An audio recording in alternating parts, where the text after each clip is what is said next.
Me and my friends survived for 1,000 days in hardcore Minecraft. We started our adventure last year and since then have made some unreal clutches, fought the toughest bosses and built our own empire. To celebrate surviving for so long, I've put all 10 videos together and turned them into a full movie. So whether you're doing your homework, falling asleep, or just like watching a long video, I really hope you enjoy. Here's the full story of how we survived 1,000 days in hardcore Minecraft. Day number 1, we joined into the server, and this is where we knew that our journey had begun. Future Chazza here. Yes, I sound completely different, and yes, those are normal hearts. It's a long story, but it was actually hardcore. Read the pinned comment. Back to the video. I focused on the food side of things as I knew we'd get hungry pretty quick and hardcore, and we didn't want to starve to death. I also found a little bit of coal on the side of a mountain, and as I ran out, I saw a village. This village was probably going to be our home for the night, our first base, and a good place to set up camp. I also gave Jordan a red flower that I found on the way, a little present for day 1. After I gave him the present, we made our way towards the village, and I promise you, no rabbits were hurt in the process. As we got to the village, we started taking the crops and taking out the beds. And I also found out what a bell was in Minecraft. I'd never seen that before. So once I took the bell, we woke up some more villagers and took their beds, and ended up staying the night. Day number 2, we jumped straight into a cave. We wanted to get iron as quick as possible, and it's kind of lucky because we jumped straight into a cave that had a zombie spawner. We wrote down the coordinates for later, and we rained death from above. After we'd done collecting our iron, we found horses. Luckily, we had 2 saddles from the spawner that we found, and we were able to get horses pretty quick, and we ended up finding another village. We put our horses into a little gated off area so they wouldn't go missing, and chose one of the villagers' houses to set up camp. We smelted some iron and made some armor, and before we knew it, day 2 was over already. On day number 3, we were visited by a traveling trader. We took him out and his llamas as they were spitting on us. Jordan found the ruin, and as it started to get to night time, we decided that we found an area we wanted to call home. I began a mine shaft straight away as I knew we'd need coal and more iron if we wanted to be safe. And during all of this, Jordan was busy setting up the farms. I eventually upgraded my pickaxe to an iron one and started making a stairway for the mine. I found so much iron that we were very luckily able to both have full iron armor on day number 4. On day number 5, Jordan thought it was time to get our own animals. He focused on getting the sheep while I ran out to get the cows, and it was actually quite hard to find the cows as it took me all day, but eventually I got them into a pen and began breeding them. We also did some home renovations. I made a little bedroom for us as Jordan carried on with the farms, and this is what it looks like. On day number 6, I did some more mining in hopes of getting some diamonds, but literally all I found was iron, redstone and coal. After a frustrating mining trip, on day number 7, we both went to collect some wood. We knew that wood was essential, so we wanted to get as much as we could now to save us keep coming out for it. We also replanted the saplings just to be good citizens. On day number 8, we were woken up by another traveling trader, and we decided to kill him so we could have his lead ropes. These would definitely come in handy if we had more horses further on down the line. Instead of mining and doing all the boring stuff, we wanted to have a bit of fun, so we went out on our horses for a little adventure. We stopped at a snow biome and had a little snowball fight, and came across yet another village. We found some endermen along the way, and we killed them to take their ender pearls, and my horse actually nearly died in the process. On day number 9, we finally arrived home after a long day of traveling, and I spent the night breeding the animals. On day number 10, I finished a staircase for the mineshaft, and we decided to go on a lengthy mining trip to finally find those diamonds. On day number 11, we had finally done it. We had found diamonds, but yeah. I had a Fortune 3 gold pickaxe that we found from the ruin, so we thought that we were going to get loads of diamonds from this little vein, but boy were we wrong. I mined 2 of the diamond ore with this pickaxe and we got none from it. It was a lesson learned and a pickaxe burnt. On days 12 to 14, we did a lot more mining and we came across a lot more diamonds.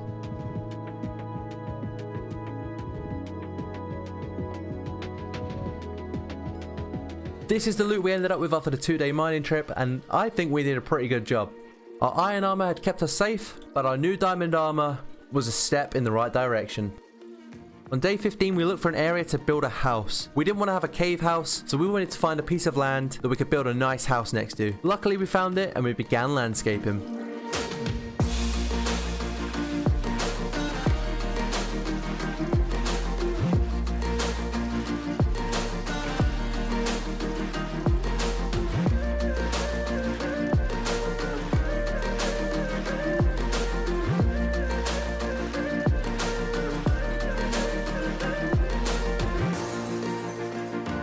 On the end of day 17, we had finally done it. We mined out so many blocks. It was unbelievable. We finally did it. We thought it was never going to end. So we slayed the mobs that were on our land, and we headed straight back to our temporary home to sleep through the night. On day 18, I ran out and breeded the animals. and then we rode our horses over to the new area. Jordan made a nice temporary stables, and we put our horses inside, safe and sound.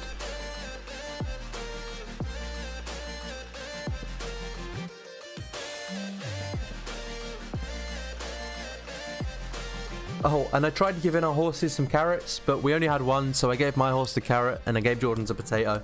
On day 19, I started flattening out some more land. I wanted to have a flat surface on the island across from our new house, so that in the future, if we wanted to build something cool, we could do it here. Whilst I did this, Jordan worked on the new house. I also set up a little temporary base. This would save us running back and forth between our little mountain home, and we could keep all our resources right next to our build. On day number 20, I found a little village not far from my house. Unfortunately, I didn't have any books, but I did have some food and some hay that I could give to the horses and give it more of an aesthetic look. On day 21, I began the sugarcane farm. I wanted to expand it as much as possible, and I actually think it looks pretty good. Jordan didn't agree, so he continued building. As it hit nighttime, I started a mini potato farm, and on day number 22, I finished the flooring. I went back to the sugarcane farm after doing this, as I wanted to increase the amount of sugarcane we could get. On days 23 to 24, I spent editing the front terrain of our house. It was all stone from where we mined up, so I wanted to make it all dirt so it could grow into grass. Because, I mean, who wants stone outside their front door? And as it came to nighttime, I found a zombie villager. This is the first one I found in a long time of playing Minecraft, so I wanted to trap him and give him a name. I got him trapped in a little hole, and I gave him a little torch. There was also a creeper on our newly built roof, so Jordan built up, hit him off, and he didn't die, so I went in for the kill. This could have been super dangerous as it could have wiped out our progress so far, but luckily your boy's good with the sword. And by the end of day 24, I finished the terrain. On day 25, I went out in search of some sand. Luckily there was some very close next to the sugarcane farm, and when I got back I noticed the zombie villager had died. He was obviously not going to survive whilst being exposed to the sun, so I made him a little sign in his memory. On day number 26, I had some fun with the dolphins while Jordan finished the exterior of the house. I also mined up some more sugarcane, and I built a wall around the area that we wanted to call home to protect us from hostile mobs. Day number 27, we began transporting the animals over. I took some cows and sheep, whilst Jordan took pretty much the rest. As you can see in these clips, he took so many sheep, such a long distance, and this was a clutch play from Jordan. Oh, and some sheep got into the cows' pen, so I eliminated the imposters. On day 28, Jordan worked on the interior of the house, and I went around to kill some skeletons to get bone meal so that we could get more wheat to get the cows to breed. I also ran into some endermen, and me and Jordan tag teamed them so that we could get some more ender pearls. On day 29, I made a temporary wheat farm, and I began bone mealing some wheat and I fed the animals. I also began digging out a little cave.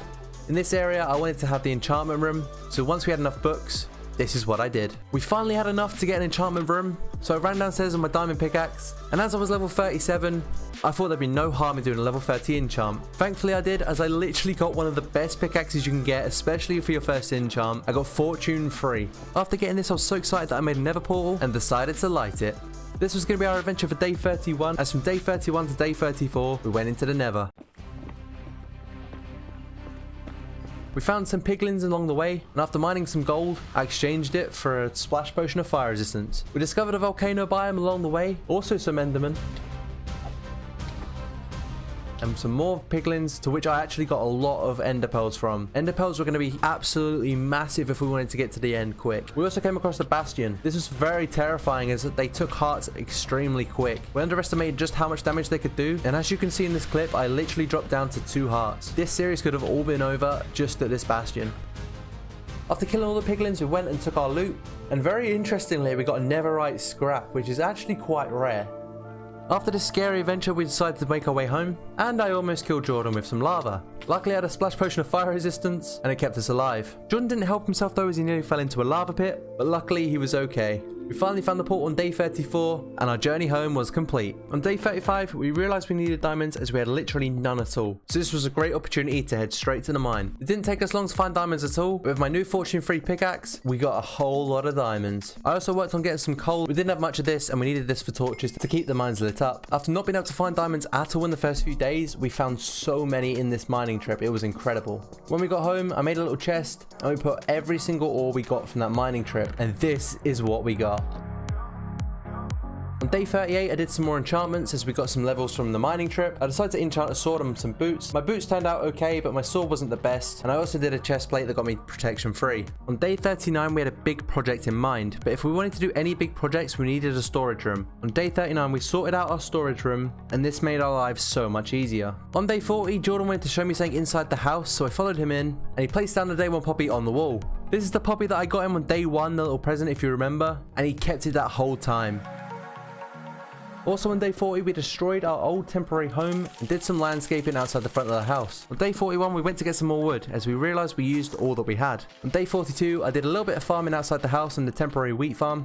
And from doing this, I was able to breed the cows to get more and more. I also gathered and crafted all of the materials that I would need for my next big project. Instead of going out at night to fight skeletons for bones and killing creepers for gunpowder, I realized it was time to build a hostile mob farm.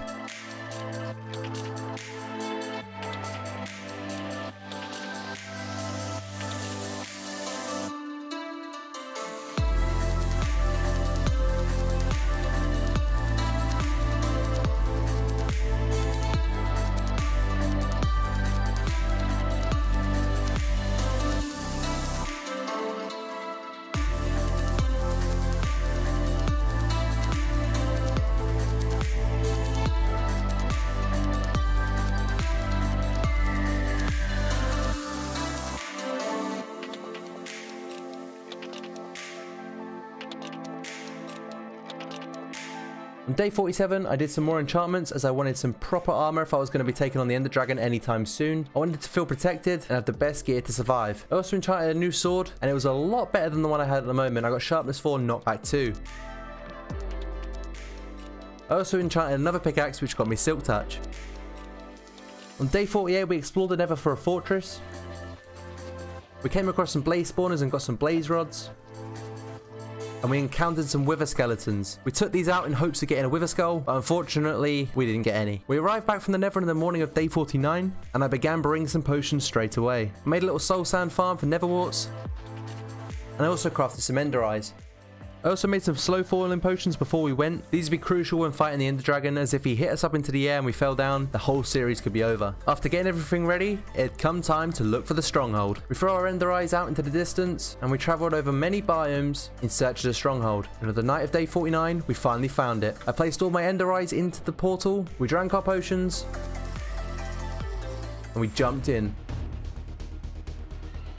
It was time, day 50, the fight of the Ender Dragon. I began shooting down the towers with my bow and arrow, but we realized we didn't actually have many left. We waited for the dragon to perch, and we began getting some hits from behind. We got the dragon super low, and then he began to fly off. Stupidly, I threw an ender pearl at it and I went flying into the air. I was so high up, I honestly thought that this whole thing was over. My heart dropped, but luckily I had a boat on me. And this is the MLG boat that saved my life. I didn't have an ender pearl, I didn't have a bucket of water, I had a boat. This boat saved my life. We ran up to the Ender Dragon after this and began hitting it from behind. And we had done it. We had defeated the Ender Dragon.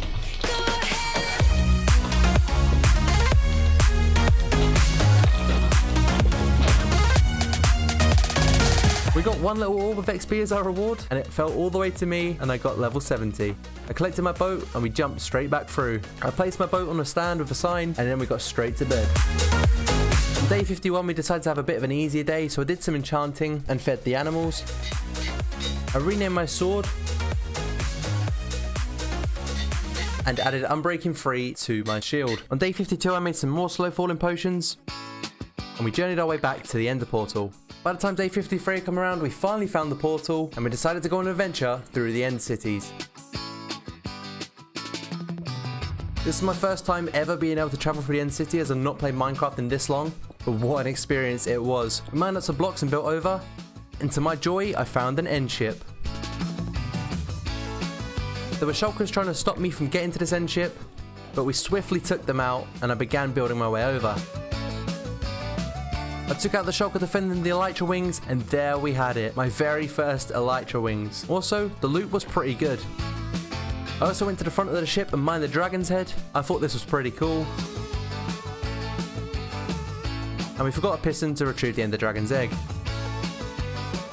When we got home and placed the ender dragon's head onto the wall, this was the same wall that the puppy was placed on, and we decided to call this wall the Hall of Fame. And to top off day 58, I went and gave my horse some diamond horse armor. It seemed as though we loved it. And whilst I did this, Jordan made us some shulker boxes. On day 59, I sheared the sheep. This would be integral for making beds when we go netherite mining. And also decided to get rid of a few sheep as there was way too many. I went and collected some more wood, and I collected and crafted a lot more materials that I would need for the next massive project that I had in mind. On day 60, this was a day of flight school. Jordan was teaching me how to use an elytra as I'd never done it before, and I must say he was pretty good at it. On day 61, we filled our shulker boxes with beds. And from day 62 to 65, we went netherite mining. I must say, I literally didn't find any until the very end, which is why I was so excited when I found some. You can see my mouth shaking a lot. Jordan found a lot more than me, but I mean, at least I tried, right? On day 66, I decided to repair my armor. It was really low, and if I wanted to keep it, I needed to repair it.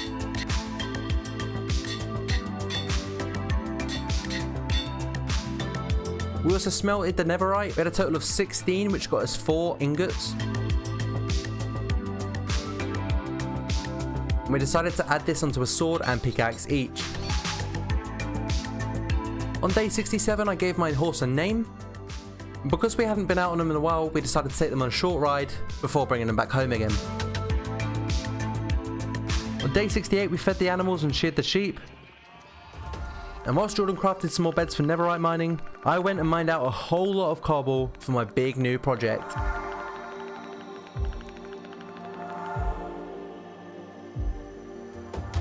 On day 69, I made sure that I had everything that I needed. And I began my journey to the end portal. Leave a comment down below if you know exactly what I'm going to be building next. I hopped through the end portal with my shield in hand, and I was ready for my new project. Began building over with some leaves, and as you could probably tell already guys, it was time to build my Enderman XP farm.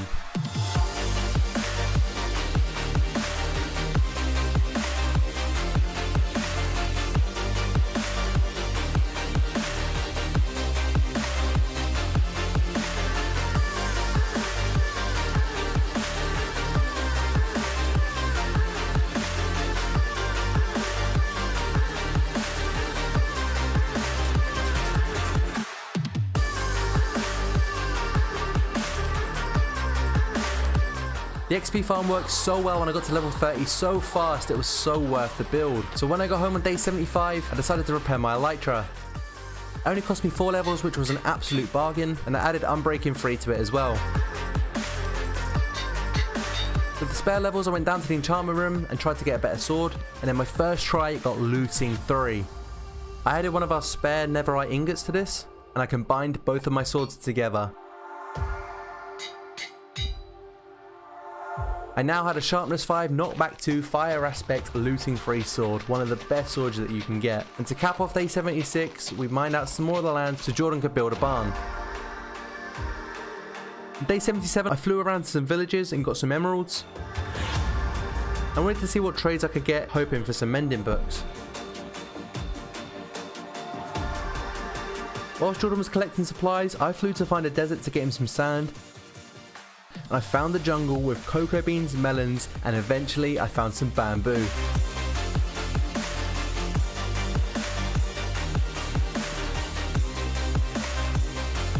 I collected as much bamboo as possible as this would be great for scaffolding, and I came across some pandas. I never knew that these were either in Minecraft, so it was a great surprise, and they ended up having a baby panda. This was so cool to me. To complete his build, Jordan needed some quartz. So instead of prioritizing anything else, I went mining in the search of ancient debris.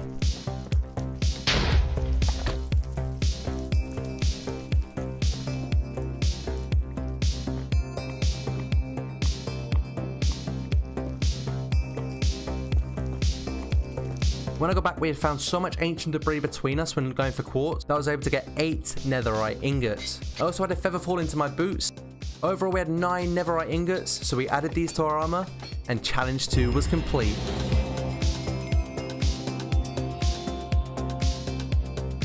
To celebrate both having netherite armor, we went onto our balcony and did some dancing. On day 83 I made a piston, and both went to get to level 60 from the Enderman XP farm. I brought a piston along with me so we could get the Ender Dragon egg. And we returned home with it. I placed it next to the MLG boat. On day 84 we made it our priority to do some armor and tool repairs. And with our spare levels we did some enchanting. By the end of day 84, I'd upgraded all my armor to protection 4 as well as my bow to power 5. So between day 85 and day 86, we went mining. Along the way I found a lot of gold and even diamonds, but iron wasn't really coming up too much.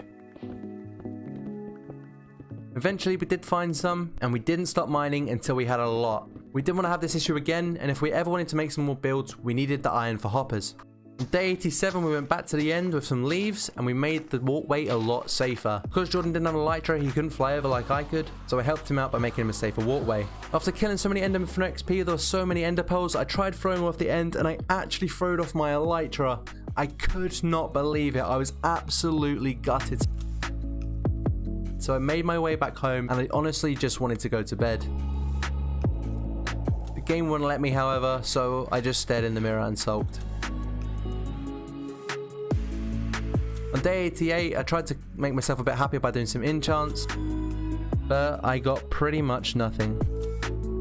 We decided it was time to find a village for some mending books, so as it fell to nighttime on day 88, we began our adventure. We finally found one as it fell to nighttime, and we tied up our horses, searched through all the houses to see if we could find a librarian. Unfortunately, we couldn't find one, so on day 89 we found the nearby village and we found the librarian. Luckily for me, it didn't take long, and I found a mending trade. We were able to get 3 mending books, which was absolutely massive. We got home on day 90 and we applied the mending books to our swords and pickaxes. I needed 13 more levels to add mending to my sword, so I went to the nether and mined quartz so that my mending pickaxe would fix at the same time. And whilst I did this, Jordan began building a smelting room with an auto smelter. When I got back, I added mending to my sword, and I felt complete. I felt like nothing could stop us. On day 91, Jordan had finished the smelting building.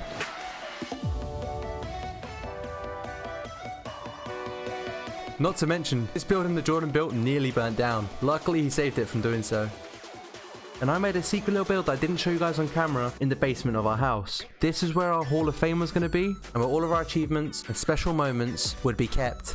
But you can see that at a later date. On day 92, we went back to the nether fortress that we found before, and we made a massive area for wither skeletons to spawn. But unfortunately for us, not many were spawning in that fortress, so we gave up. Between days 93 to 97, we spent our time at a different fortress, killing wither skeletons. I felt like I had killed over 100 and I wasn't getting any luck at all, but Jordan was the one who had all the luck on his side. It didn't take much time for him at all, and we had 3 wither skeleton skulls, which was absolutely crucial if we wanted to kill the wither before day 100. After a long day, we hopped into bed and slept through the night. On day 98, we went back through to the end to get some more levels. And when we got home, we made sure we had the best gear required for defeating the wither. I also enchanted some tools. And got some sand so that I can make potions. On day 99, I made a melon farm from the melons that I found in the jungle, and was able to make instant healing potions. I also made fire resistance, strength, regeneration and speed so that we had a better chance of defeating the wither. And I tested out my new sword on an unfortunate travelling trader. We looked out at the night sky over the ocean before hopping into bed, as we had a massive day ahead of us tomorrow. The morning of day 100, I collected all the wither skulls from our Hall of Fame, and we head to our battlefield that we'd already dug out. We went through a mine and we dug hundreds of blocks away from the house so nothing could get destroyed, and this was where we set up the wither. We drank our potions, and I placed down the skulls.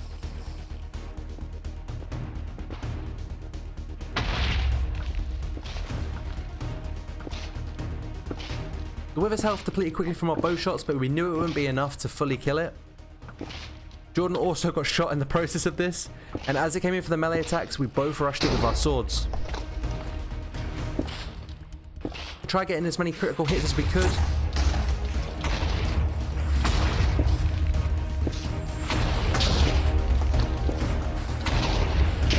And before we knew it, the Wither was dead. We had done it. We got a Nether Star for our achievement, and to cap off day 100, we did some dancing on Jordan's brand new building in front of our house. In day 101, we took in our surroundings and looked at the world that we'd left behind from the first 100 days. We jumped down and did some farming, we farmed some essential crops and replanted them. Came across a travelling trader who welcomed us back to our house, but he was a pretty unfortunate one as we took him out. We then decided to take down the unfinished barn. It was a bit of an eyesore and Jordan didn't really like the design anyway.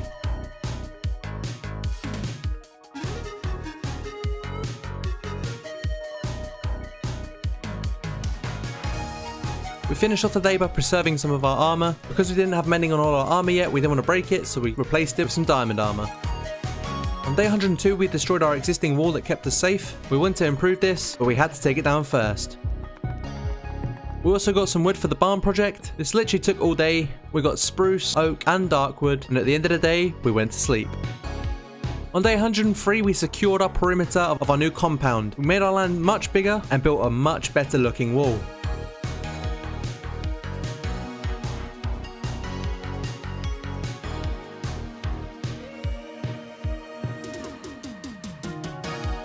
On day 104, we put pillars on the walls. And I ran around and lit up the area so no mobs could spawn. We also found a zombie villager. I tried to turn it back into a normal one, but I haven't played Minecraft in so long that I didn't know how. I gave it an instant health potion and it died. It began to rain as it turned to night time, so we did a little rain dance in hopes it would go away. And luckily for us it did, and we set light to the forest.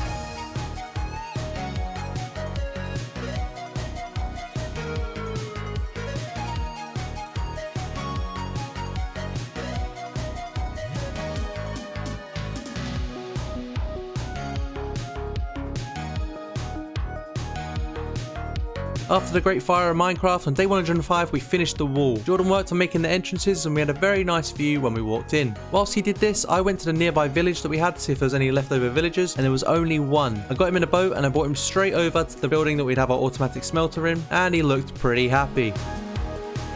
Jordan also made a fountain, and I got a nice little clip of this as the sun was setting.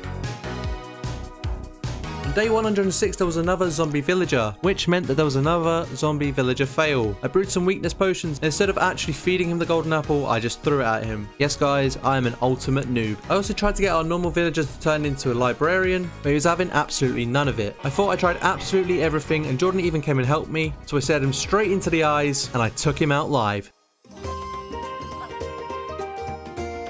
Days 107 to 110 we had the barn build. Jordan did a great job of this, and I also worked on my own little project.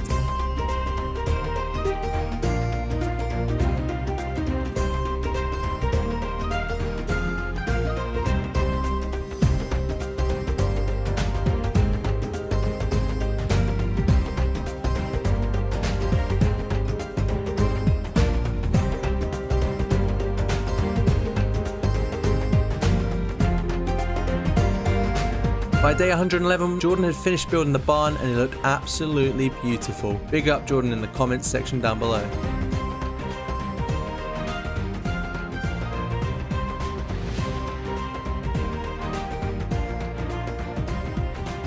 And as you may have seen in that little time lapse towards the end, you may have seen a new building in our land. I finished it off myself with a bit of help from Jordan, and this is what I had come up with. A medieval tower to be the centerpiece of our compound.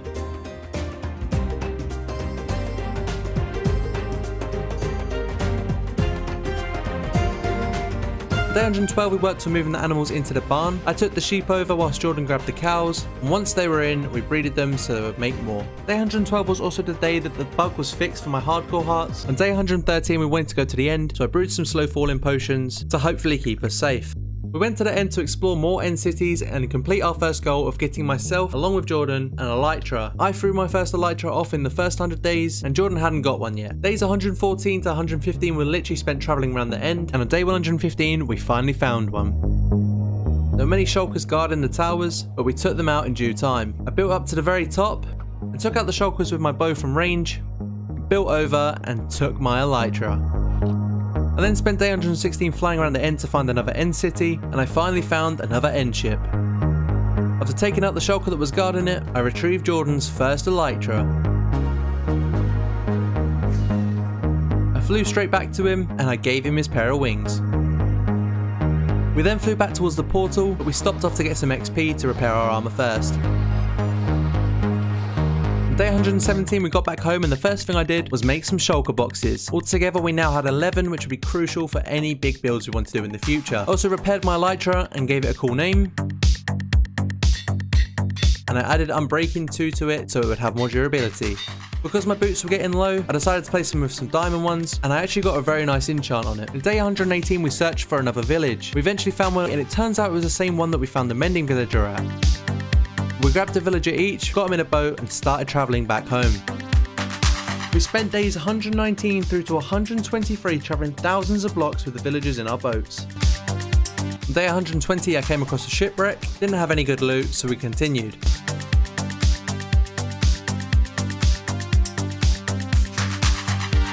On day 122 I found a dolphin that was trapped on land, and I helped it back into the water. Day 123 was a day that we finally got home and it felt like we were travelling forever. We hopped out of our boats and we made a temporary house for the villagers to stay in. We finally got both villagers in and they were both safe. Day 124 we bred the animals in their new barn, and Jordan worked on building the auto smelter in our blacksmith's room. As you can see, he did a great job. From days 125 to 128, Jordan went mining while I designed a room for the villagers. This would be where they'd breed, and we could get more and more villagers over time. On day 129 we moved the villagers down to their new home underground. We threw a lot of food at them in hopes that they would breed, and Jordan actually caught it on camera of the first baby villager. Day 130 was spent getting wood. Day 131 we spent getting sand. After doing lots of farming, on day 132 we visited the villagers and they had been busy making babies. Did a couple of flint trades for emeralds, and then I did some potatoes. We got a lot of emeralds from this, so on day 133 I did some more trading with the villagers and ended up getting a mending book. I applied this mending book to my legs and I was now able to wear them as they had mending on them. On day 134 we fed more villagers so they breed even more, and they were multiplying by the day. I got another mending book, and even though I didn't have enough XP, Jordan did, and he applied it to my elytra. And then by the end of day 134 we began working on our farms. We had to bone meal the beetroot so we could get more seeds, and from days 135 to 139 we built some man-made farms.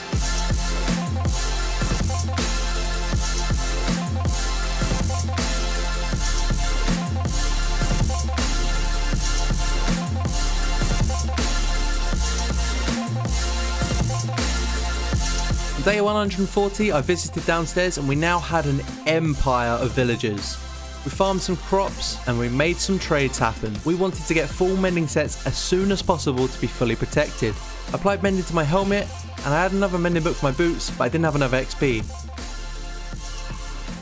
On day 142 we needed more XP. For some reason I took my elytra off and we went through to the end. Pay close attention to what happens next.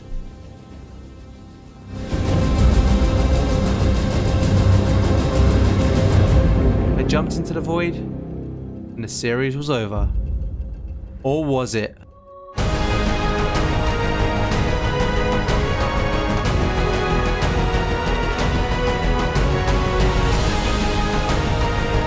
This is the most insane clutch I've ever seen or done on Minecraft. I managed to really quickly get my elytra back on as I was taking damage and falling into the void, and I flew to safety. I didn't want to be in the end anymore and flew straight back to the portal where I knew I'd be safe at home. Comment down below GG for that absolutely insane clutch. On day 143 we'd finally regained some composure and we jumped straight back through the end to get the XP that we needed. We took an anvil with us, and once I got enough XP I added the mending book to my boots. I now had a full set of netherite protection for mending armor. This was absolutely critical. We didn't have to use diamond armor anymore.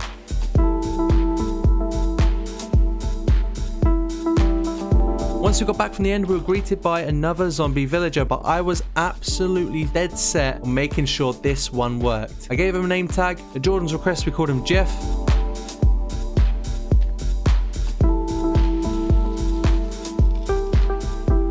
And we had done it. I got the Zombie Doctor achievement on day 144 and he turned into a normal villager.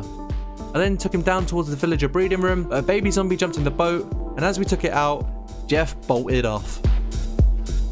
We ran upstairs to look for him, and as Jordan ran back down, he'd found him sitting in a corner. Clearly he was scared for his life.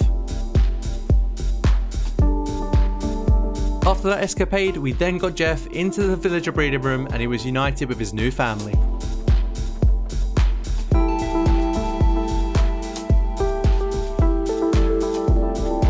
Day 145 I made a safer entrance to our nether portal so that pigmen could not get into the overworld anymore, and I thought I did a pretty nice design. On day 146 I repaired my shovel and we dug out an area for the villager trading hall.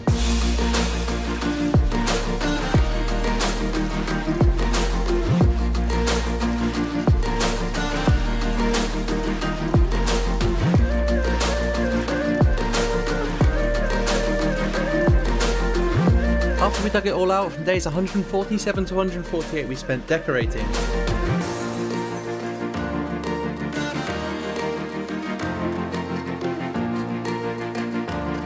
Jordan opted for the quartz design, and overall I think it looked really, really cool. On day 149, Jordan dyed all the sheep red. And I went to the nether to get some glowstone. On day 150 we'd finished decorating the villager trading hall, and it was now time to get all the villagers in. This took us a long time, but eventually after a bit of teamwork, me and Jordan managed to get all the villagers in to their own little pens. We did this all the way through to day 155.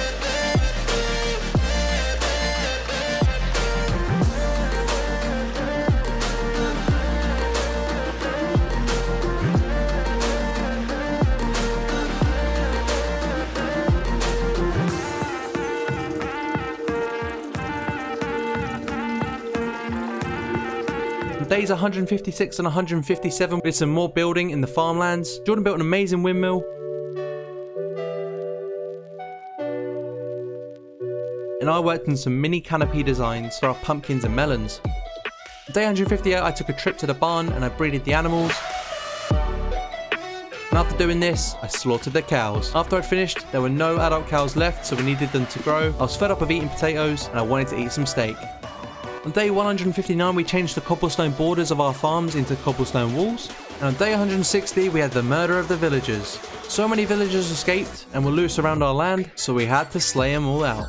I placed some more beds down in the villager breeding room, and we had to start all over again with 2 villagers. On day 161 we did some more farming. We gave a load of carrots to our villagers, and maybe it was a bit too much. However, they did take it and we gave them stacks on stacks. On day 162 we killed all of our stubborn villagers and we moved the new ones in. This took us 2 days all the way through to 163, but eventually we had done it. We spent the next 3 days from 164 till day 167 rolling the trades of the villagers. We wanted to get different trades for each villager, and the best ones at that. On day 168 we'd finally done it. Our villager trading hall was all set up.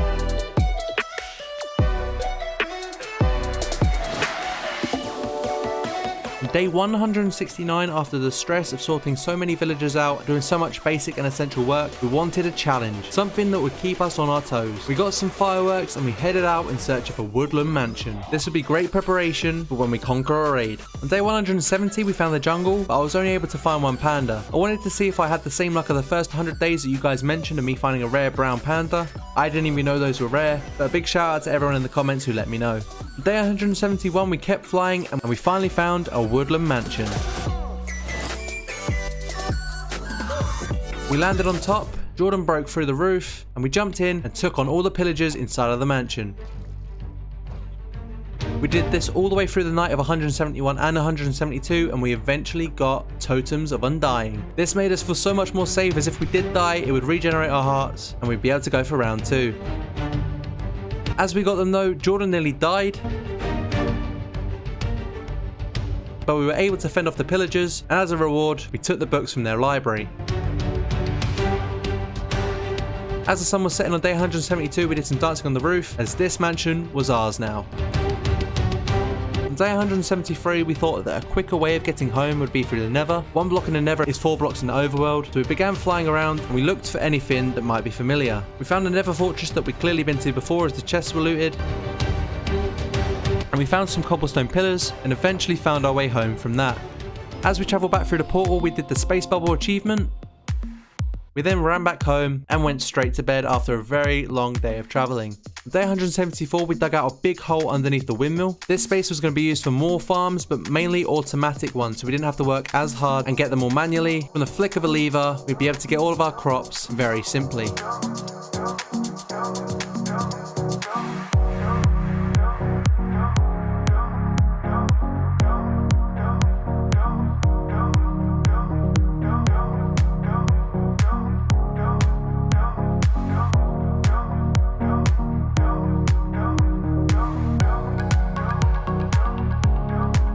Day 176, I did something that I probably should have done a while ago, and if we wanted to get a full beacon by the end of day 200, we needed an iron farm. Whilst I did this, Jordan worked on an automatic sugarcane farm. And day 177, we tested out the automatic wheat farm to see if it would work.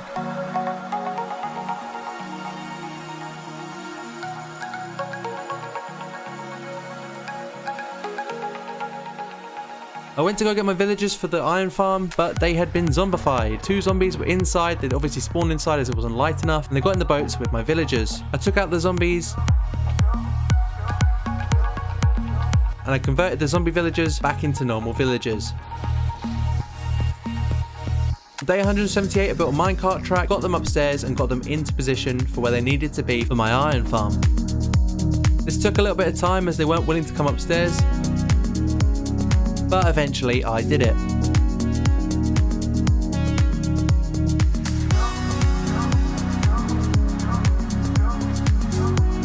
Day 179, I got a zombie into place. The name was inspired by my good friend Adam, and we now had a zombie called Pancho. I dug down for where the chest was going to be for the iron loot. And finally guys, I had made that iron farm, so for the rest of day 179 I stood and AFK'd it. On day 180 we farmed more crops, and I changed my diet up to some golden carrots. These are better for my hunger, and I wouldn't need to eat as much. I then took the rest of the carrots to the villager trading hall and got as many emeralds as I could. On day 182 I made some golden apples for future fights.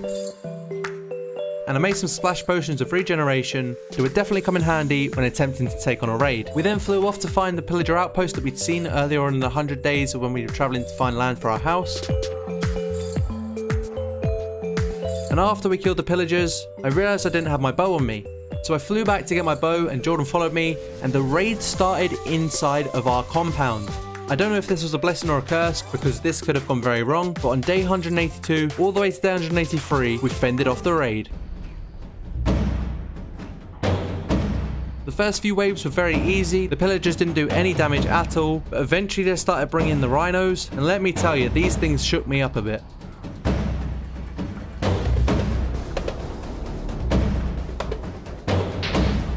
The hardest part about the raid was probably these angels. They did a fair bit of damage and they were very hard to hit, but they weren't too much of a problem. The hardest wave came in now as I shot a rhino off the wall. He then had the ability to jump very high, and I had 2 rhinos chase me on the wall, and at this part guys, I honestly panicked. We took them out however, we only had 1 pillager left to kill.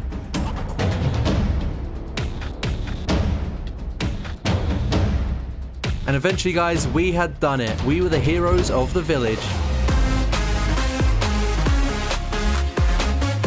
To celebrate, we danced around on top of the tower as we had conquered the raid and we were now kings of our kingdom. On day 184, I realised that my bow needed repairing, so I did that, and whilst Jordan worked on a few buildings, I flew back to the jungle that I visited from the first 100 days to see if I could find the brown panda everyone was telling me about in the comments. I flew over mesa biomes and finally found the jungle, and I ventured straight over to the bamboo farm.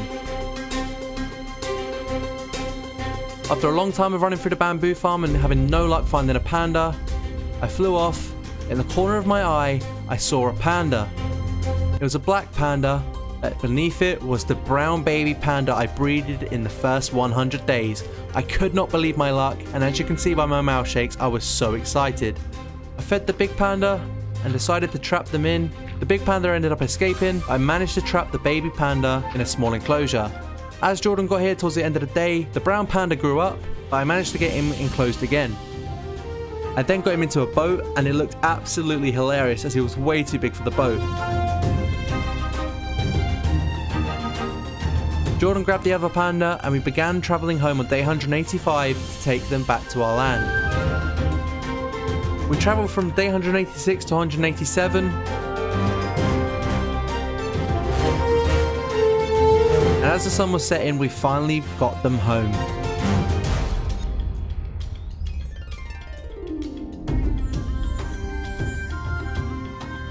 After sleeping, we made a little enclosure for them. And eventually, we had the pandas home safe and sound. On day 188, I spent admiring the pandas, and let me know down in the comments, guys, what should I call the brown panda? I owe it to you guys for telling me it was so rare, so I want to know what you want to call it. The most liked comment down below will be the name that I give to the panda. On day 189, I traded with the villagers for more emeralds, and on day 190, I fed the pandas bamboo. They ended up making another baby panda, and this one again was brown. We now had 2 brown pandas. The black panda jumped out, however, so instead of getting him back in, I just let him free roam.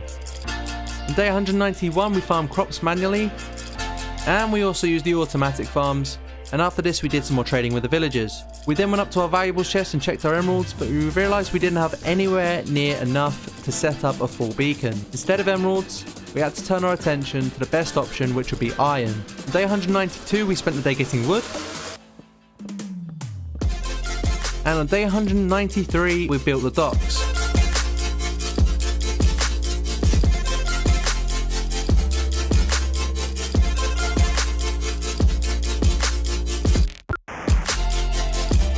When doing this, we were still in good range of the iron farm, so it would work whilst we weren't near it. On day 194, we finished the docks, and this is what it looked like. On day 195, I checked the iron farm, and I made as many blocks as I could. I smelted some more iron, and we were so close to getting the right amount we needed. On day 196, I visited an old friend. You guys probably haven't seen him much in the series, but this donkey being on our land has been here longer than our house. We just never tamed him. So I ended up taming him, giving him a saddle, and Jordan put a chest on him for more inventory space. Whilst I did this, Jordan built some sculptures of the villagers, and he put these near the tower. I thought they looked really cool. On day 197, Jordan worked on crafting a little something that you'll see towards the end of the video. But whilst he did this, I went on an essential mining trip for iron and coal. On day 198, I collected more iron from the farm. There was honestly so much, and it was definitely worth the build. Shout out to Shulker Craft for giving us this tutorial. On day 199, we crafted the beacon, and we ended up mining out the room where we need to place the iron for the beacon. And once we'd done this, we set it down with some glass on top,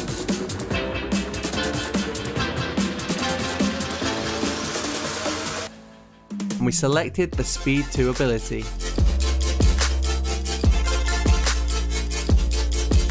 Jordan put some blue glass over it, and the beam was now dark blue. Challenge number 3 was complete. After doing this, we stood on our balcony and watched the sunset together. And on day 200, we ran around with some fireworks and set them off all over our land.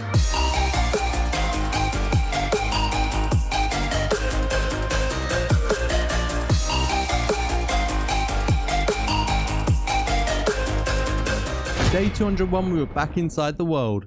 We were back in our familiar surroundings, and we flew straight down to the house. The very first thing I did was remove all of the items from our chests as they were overflowing and place them into temporary ones on the side. Jordan then mined up the empty chests and added some more. After we'd done this, we did a lot of organizing, and on day 102, I finally finished putting everything where it needed to be. I realized we had no wood, so I repaired my axe and my shovel. And on day 203, I took the donkey out for a lengthy woodcutting trip.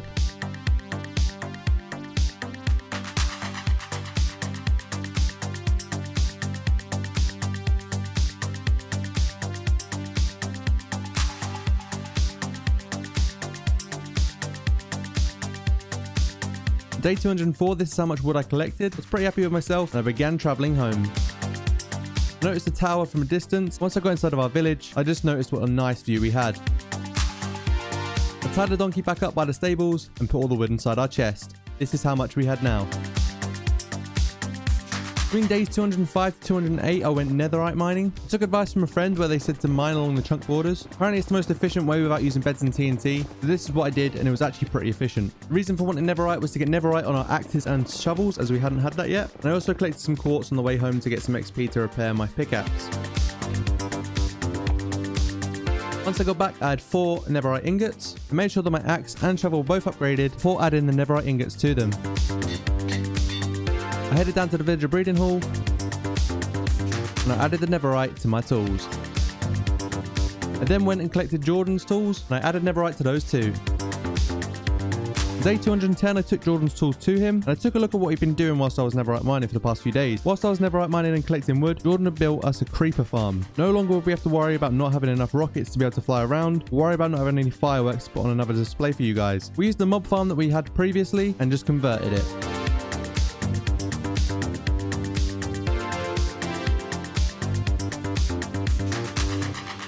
Day 211 was pretty boring and we just AFK'd the creeper farm. We wanted to see how much gunpowder we could get from this. On day 212, I traded for 2 mending books.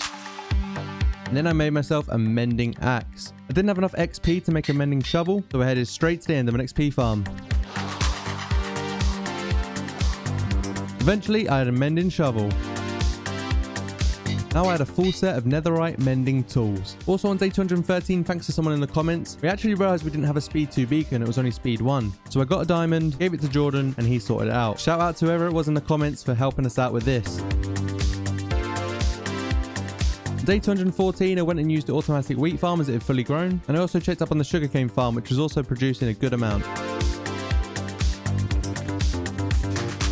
After this, we wanted a new and improved look for our stables. To do this, we needed a flat bit of land. So over the day of 214 into the night time, we did some terraforming.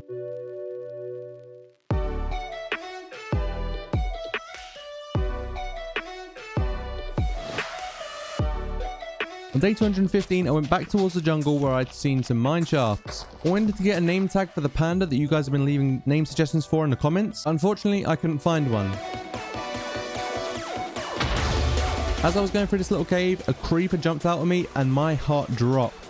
When I got back, however, I began construction on a mini panda enclosure.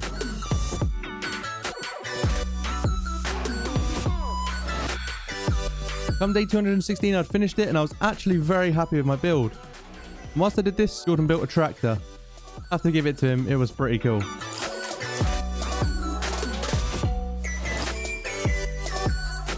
Jordan had also finished building a beautiful stables where our horses would be very happy.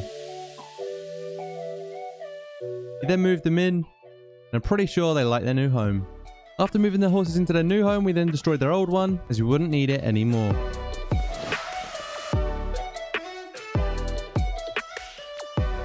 We then set up a railway system to get the pandas into their new enclosure.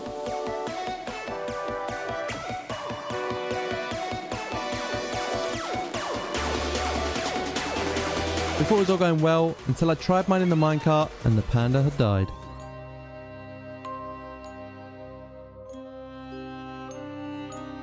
We couldn't quite believe what had happened and we felt really sad about it. So Jordan built a little gravestone and we decided to hold a funeral. Rest in peace, Brownie, which is what we would have called that panda if it had survived. As it came to night time, we got the second brown panda into a minecart and got him straight into its enclosure. Yes, it would be lonely, but we made no mistakes about it. We were not going to mess this one up. Jordan went below it and mined the minecart from beneath it, and luckily it survived. I then fed it some bamboo and it was very, very pleased. After this, I added a name tag to it, and because it was the most liked comment, I kept my promise. We called it Waffle. Days 218 to 221, we needed a lot of wood. And when I say a lot of wood, we needed like shulker boxes full of wood. So we spent the next 3 days going through the jungle, getting as much wood as we can, mining down the tallest trees and filling up shulker boxes for our next big project. Day 221, we came home and our shulker boxes were pretty full up with wood. I then turned them into chests. And from days 223 to 226, Jordan built us a kelp farm. Whilst building this kelp farm, I was busy getting other materials for our other project. Jordan built here was very necessary for us. On day 227, I AFK'd the iron farm. And on day 228, I believed that we had enough materials to make this build happen. So I went ahead and mined up the beacon.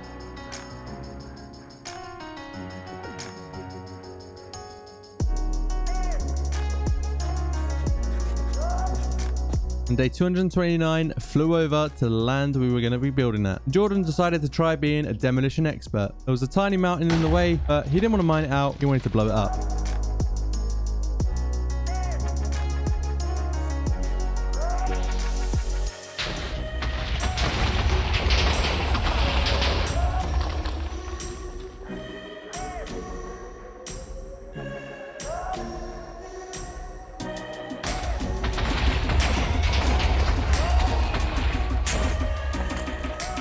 After Jordan had his fun of blowing things up, on day 230, I placed down the beacon.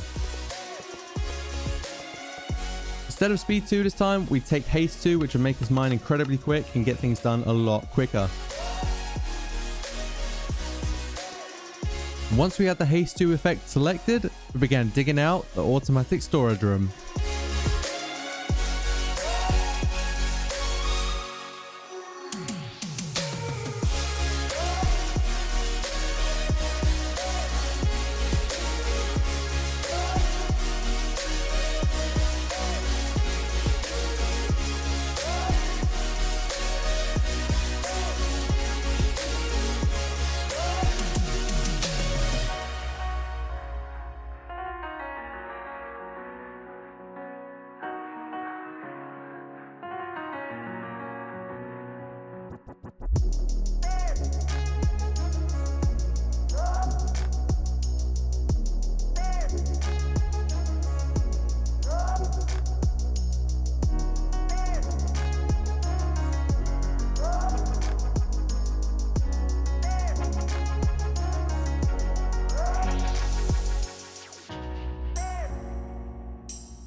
Day 241, I found myself mining up the beacon again. We weren't feeling the effects inside of the storage system, so we placed it down in the very center in the lobby of it. And once again, we selected haste 2. We needed this to mine out the areas behind the chest so that we could fit in the redstone. Now, day 243, one of the sides of the storage system broke out through the mountain, so we had to cover it up. Day 244, I took another trip to the end of an XP farm. I needed to repair my tools as my pickaxe was very low. Day 245 was the beginning of the automation process. I assigned myself the task of placing hoppers whilst Jordan worked on the redstone. On day 246, we finished the redstone wiring for the bottom row of chests. It was now time to turn our focus to the top row. So from days 246 to 248, we worked on doing that. Once we did all that, Jordan made an elevator on day 249, and this was the final product. This is our new automated storage room. Day 251, I started organizing stuff, but after working on it for so long, we wanted to do something different, something fun. We got our rockets, and we've traveled around the world to try and find an ocean monument. Day 252, we finally found one, and it was time to go to war. We were struck by a lot of mining fatigue, we broke through, and we searched for the bosses. And when we finally found one, we panicked so much we swam away. We knew we didn't have much left on our water breathing potion effects, so we decided to retreat. After flying back home on day 253, I made some more water breathing potions, and we quickly returned on day 254. This time, we were completely ready. Found some sponge in one of the rooms, so I took that for later, and Jordan and I swam back to the room that we swam away from, and we defeated the first Elder Guardian. We then swam around separately to try and find the next one, and it was me that found it, and I took it out pretty quickly. Not gonna lie, I thought they'd do a lot more damage than they did. Whilst I defeated the second one, Jordan swam to the other side, and he found the third one. third Elder Guardian had been defeated, so we swam around and collected our loot. The night of 254, we had done it. We had defeated the Ocean Monument. Challenge number 2 was complete. Day 255, I went to the barn and I breeded the animals, and after being so nice to them, I killed them. We needed more leather for the automatic storage room so we'd know what we're putting in each chest, so it was the slaughtering of the cows. Day 256, I cleared up the iron farm. There was so much, and this was absolutely massive for us if we wanted to get another beacon going. We had more than enough. I then took it all up to our valuables chest, and we nearly had 2 rows of stacks of iron blocks. When it came to day 257, I collected many leaves to make a safer and better way of traveling to the XP farm in the end. We had some close calls traveling down the ladder, so we wanted to make it as safe as possible. I collected a full shulker box full of them. On day 258, I began building. Even though we now both had elytras and we could fly to the XP farm, we just wanted to be safe in general. After the scare from 200 days and dropping my elytra off the end in the first 100 days, we wanted to make sure that no mistakes would happen. So once I'd finished making the bridge safer, I went into the XP farm, mined through the wall, and began building another room. This is what it looked like before, and this is after. I made a full enchantment room where we could enchant when we're at the end XP farm, and I made some chests to store ender pearls or books and stuff like that. Day 260, I wanted to make sure that we couldn't throw anything off the end, like our elytras. So I put some leaves on the bridge, and this is the finished product. It was definitely a lot safer than it needed to be. Days 261 to 264, Jordan did some terraforming on the mountain. We didn't want to have that big cobblestone wall. We wanted to make it look natural, so Jordan did a great job of terraforming it. With my help, of course.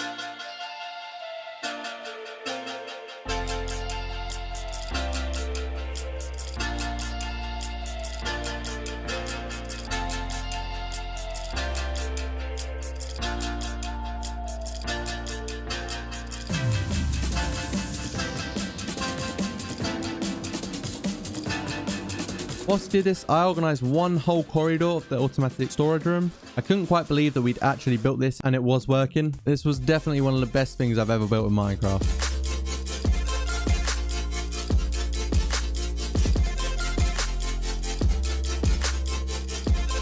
Day 265, Jordan went and got some clay for a future build. On day 266, I wanted to go and get myself another elytra. Now, I'm sure you're wondering why, but because of that clutch in the 200 days, I wanted to put that elytra in the Hall of Fame. I didn't want to put it in there before getting another one, so I used it to fly to the end, and luckily pretty quickly I found an end ship. I ran up to the shulker, defended it, and it stood no chance.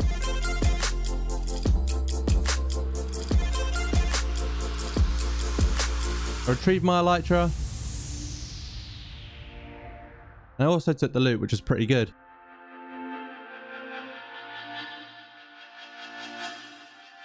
I then flew back home, but I got pretty lost.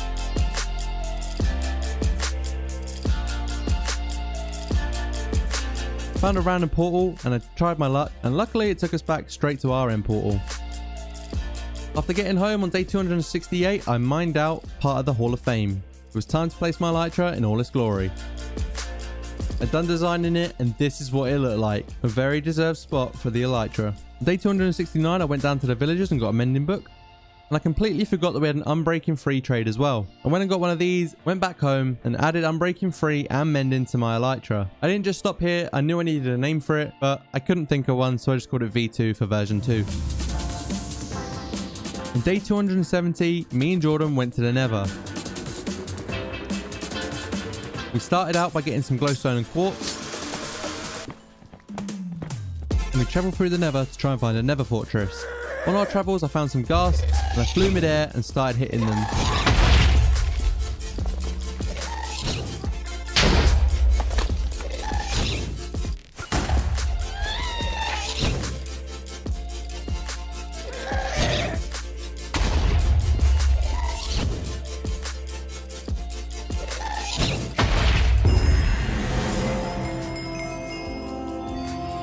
I also unlocked the achievement Return to Sender when we finally found the Nether Fortress, and we began killing wither skeletons to get some wither skulls.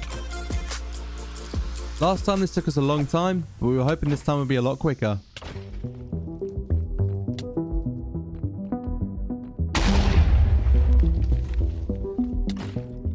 Day 272, I got my very first skull. In the first 100 days, Jordan got every single skull and I felt pretty useless. But this time, I'd finally got one. We spent days 273 to 276 killing as many wither skeletons as possible, but we were having no luck at all. We thought this was going to take so long. On day 277, our luck changed and I got the second wither skull. I now had 2. Oh, and I also saw this baby pigman riding a chicken. I thought it was pretty funny. Shortly after, on day 278, a lot of wither skeletons came up a staircase.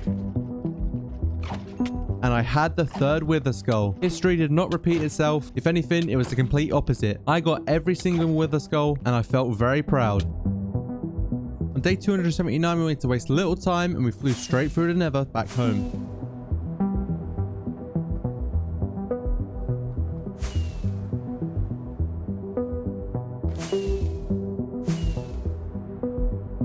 Because of our elytras, we found home very quick and we went straight back through the portal. I ran straight down to the Hall of Fame and I placed all the wither skulls on the wall so that we wouldn't forget where they were. Because we ran out of food, on day 280, I went and farmed a lot of carrots. I then turned them into golden carrots, and as I was reading through the comments on my last video, some of you guys suggested to level up the villagers all the way because then you can get golden carrot trades. So I spent day 280 trading as many carrots as possible.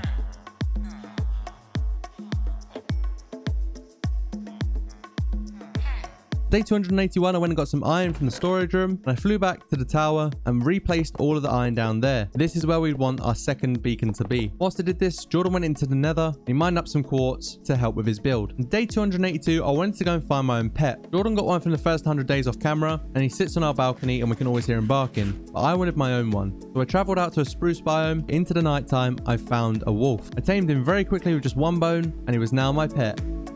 Day 283, I finally got him home and I placed him on the balcony, and whilst Jordan smiled at me, my one just turned his back on me. If you guys have got any name suggestions, make sure to leave them down in the comments, and the most liked one will be the new name of my wolf. Also on day 283, I continued with my mission of leveling up my farmer villager. I eventually got him to max level and we had some golden carrot trades.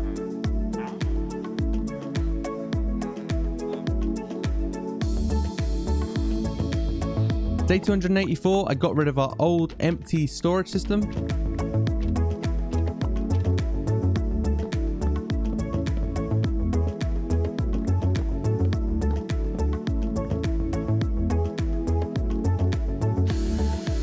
They went from looking like this to this. I'm not the best builder in the world, but I tried to design some beds for me and Jordan. We had some shulker boxes as our bedside table, like as a storage area, and we also had some bells as an alarm clock. Between days 285 and 290, Jordan built an amazing factory. We recorded the cinematic for the build, but for some reason the footage corrupted. So instead what you'll see now is the finished product with the auto smelters inside, but he did put them in at a later date. Day 291, I ran out and dug out a 3x3 hole. Now I guess you guys are wondering, why did you run out in the middle of nowhere and dig out a 3x3 hole? Well, this isn't just anywhere guys, this is straight above our end portal.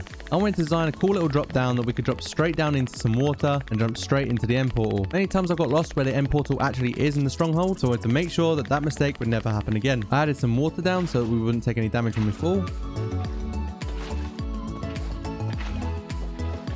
And I did a little bit of designing too. Day 292, I went and got some end stone. I began decorating the top of the drop down. For this, I used end stone and some smooth stone slabs. By the time it hit nighttime, I'd finished, and this is what it looked like.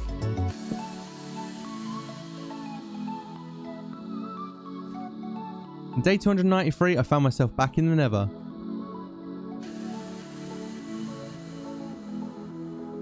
I flew around to a biome where I could find ghasts, and I began my own little airstrike on them. I needed ghast tears if we wanted to respawn the Ender Dragon, and luckily the ghasts were spawning pretty quick.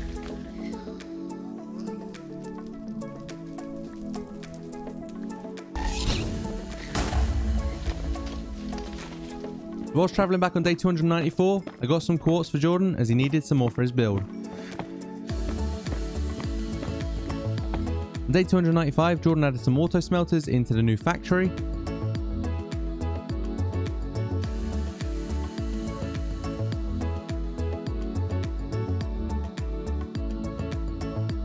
And day 296, I went to go get some sand.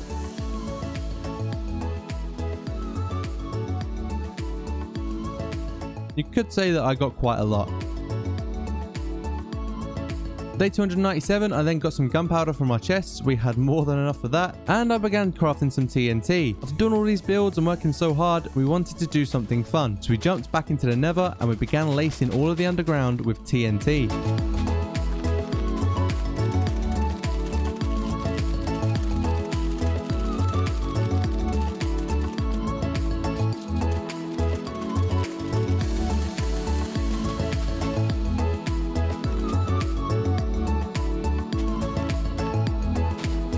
Luckily we have fire resistance as we were smothered in lava, and I then set all the TNT off.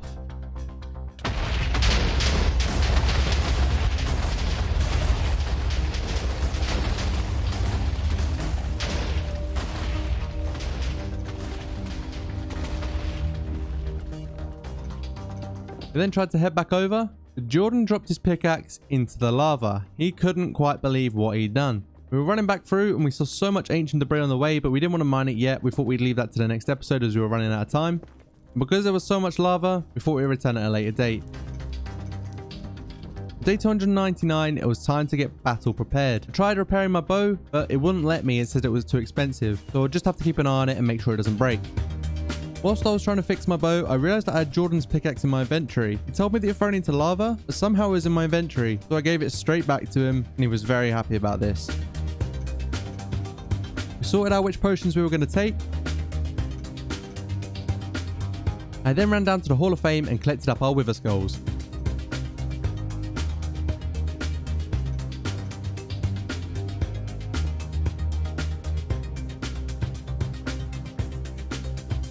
We ran outside, jumped in the air, and flew towards the end portal. This is Jordan's first time seeing the little drop down I made, and he was a bit skeptical, but eventually jumped down.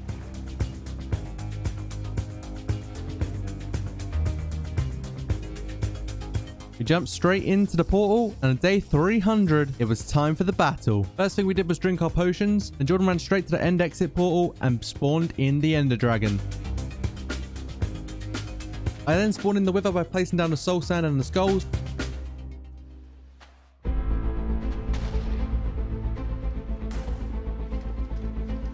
And I stepped back waiting for the explosion. It didn't take long for him to explode, and they both spawned in at the same time. I took a lot of bow shots to the Wither, and I felt like I was doing a lot of damage very fast. I threw down a regeneration potion, and it honestly felt like the Wither was doing no damage at all. Thank God for this Netherite armor, it was so OP. The Wither then couldn't take the damage anymore, so it came in for some melee attacks, and once again, it was literally doing no damage to me at all. I kept swinging my sword at it, and within just a few swings,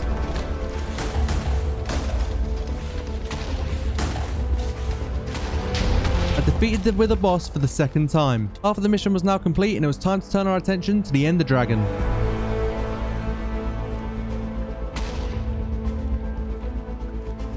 We made good use of our bows from distance, and we got the Ender Dragon super low.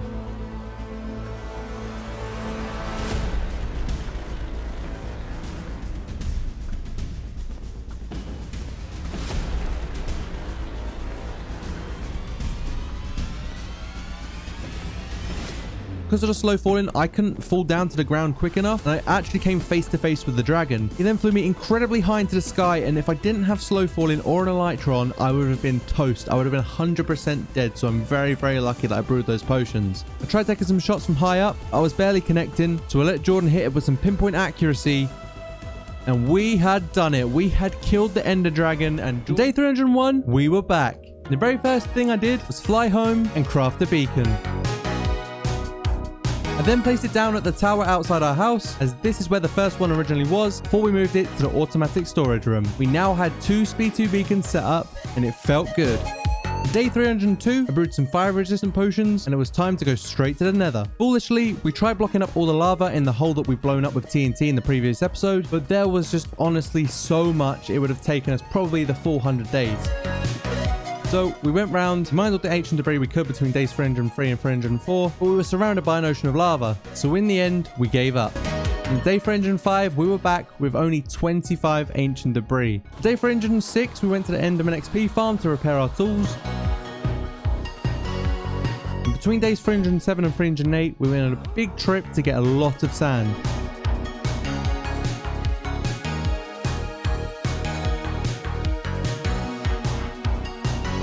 We returned on day 309 with 4 shulker boxes full of sand and our invents, and we put it away in the storage room. From the end of day 309 through to day 310, I AFK'd the creeper farm for more gunpowder. We wanted to get as much TNT as possible. Day 311 came around and I took all the gunpowder out of the chests, and we had just over a row. I then took it to the storage room and then got the sand that we just collected and turned it all into TNT. We put it in a shulker box and we had just over a row. We then went straight back to the nether on day 312 and we searched for a biome that had less lava. Jordan then did all the mining while I placed the TNT, and a comment suggested I place them about 5 blocks apart, but somehow the TNT started setting off. Maybe this was because of lava or spreading fire, but it kept happening, and every time I placed it, more and more kept blowing up. There was definitely less lava, but there was also less ancient debris as we did it at a lower Y level.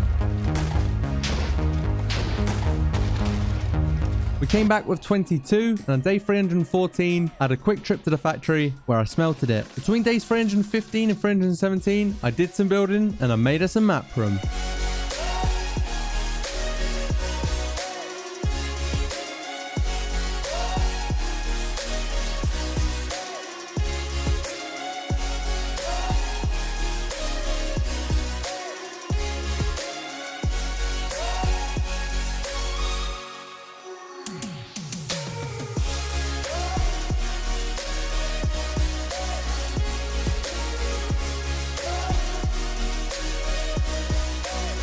Day 317, I did some final touches on the exterior. And yes, guys, I actually did my own building without Jordan doing it for me.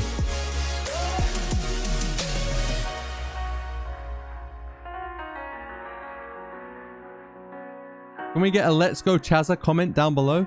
Because this building was going to be for our map room, obviously we needed space for a map. I didn't want a little map, I wanted something as big as possible. Whilst I did this, Jordan made another entrance at the back of our farms by the windmill so we could get in and out of our compound much easier. Day 318, I finished mining out the basement of the new map room building. Once I did this, I realized I needed more food, so I went and did some farming and then traded it all with the villagers. On day 319, I said hello to Waffle. In 500 days, we really need to get him a friend as he seems quite lonely, but he was more than happy when I gave him some bamboo. Whilst I said hello to Waffle, Jordan went out on a trip to get us some wood. Day 320, I started making a pumpkin and melon farm. We already had some, but they weren't very efficient. So I built out into the ocean and had enough for a stack of melons and a stack of pumpkins. Day 321, I bone milled the side I just did, and on the opposite side, began making more.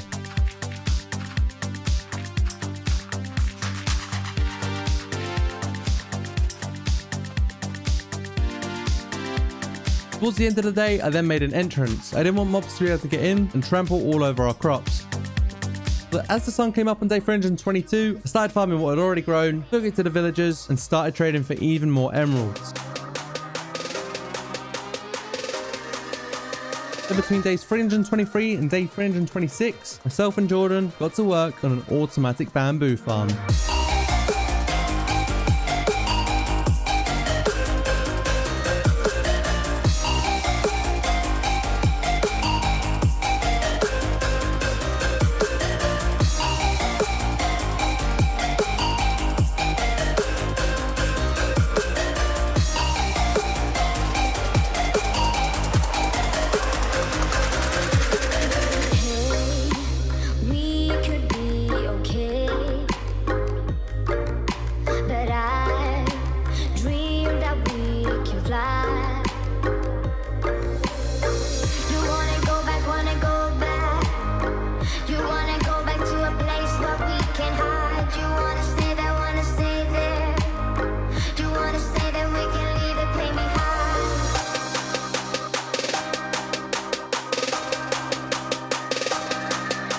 We then made a glass container for it, but we very quickly ran out of glass. So because we had some sand left over, we started smelting it in the factory.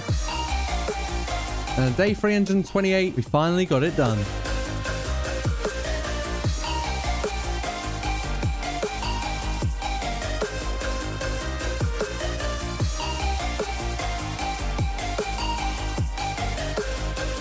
Day 329, Jordan blocked off the outside. The spiders were getting underneath and blocking the minecarts. Between days 330 and 331, we took down the nearby village. Day 322, I ran around and lit up the area, but realized we had no coal left. So between days 333 and 336, Jordan went on the mission to get us some more coal. Whilst he did this, I ran back to the pumpkin and melon farm and kept farming as much as I could to get us more and more emeralds. Now I look back on it, we probably should have made an automatic one, but that's always something we could do in 500 days. Jordan then returned home on day 336 and he got us so much coal and redstone along with some diamonds. Day 337, I realized my bow was extremely low, so I took it to the XP farm and I tried repairing it. However, it wasn't repairable. So I farmed the Enderman, got a lot of XP and started enchanting bows. And to my surprise, I actually got some really good enchants. So I combined the best bows and I came up with a god bow. I then named it Oblivion, as this is what I'd be shooting all the mobs into. Day 338, we had some leftover leaves in a shulker box down at the XP farm, so I put them to good use and made a platform so that we could land on it and take off from it rather than going up the ladder and taking a long trip in and out of the end.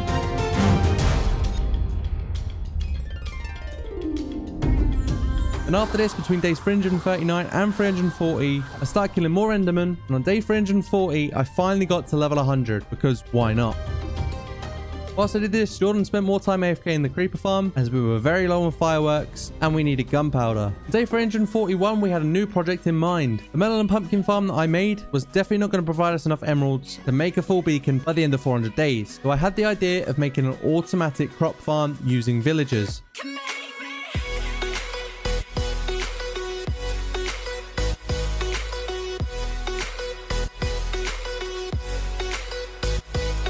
On day 344, we had no villagers. So we took a villager from our iron farm, brought in our mending trade villager from the villager trading hall, and began breeding them in the original villager breeding room. It didn't take them long to pop out their first baby, and we knew this was the start of a brand new empire. The good old mending villager had done us a favor again. Day 346, whilst we waited for the villagers to grow up, I made yet another row of pumpkin and melon farms. You could say I was really trying to get those emeralds by the end of the video. Day 347, I took a quick trip back to the villager breeding hall, and yet again we had a lot of villagers. Me and Jordan decided that this time we wouldn't take the villagers out and we'd leave at least 2 in so we could always breed them. Day 348, we made a roller coaster. No, I'm just kidding. We weren't doing this for fun. We needed a way of transporting the villagers, so we used the best thing possible, which was minecarts. And I may or may not have used this as a roller coaster because I wanted to test if it worked, and also I wanted to have a bit of fun.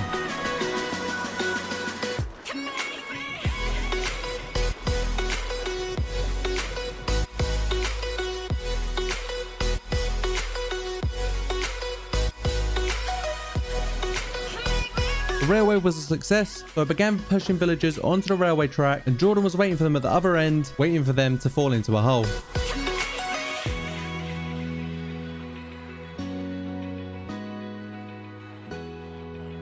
The next mission was taking them out of the hole and getting them into their own separate pods. And I also found this villager doing MLG 720 spins.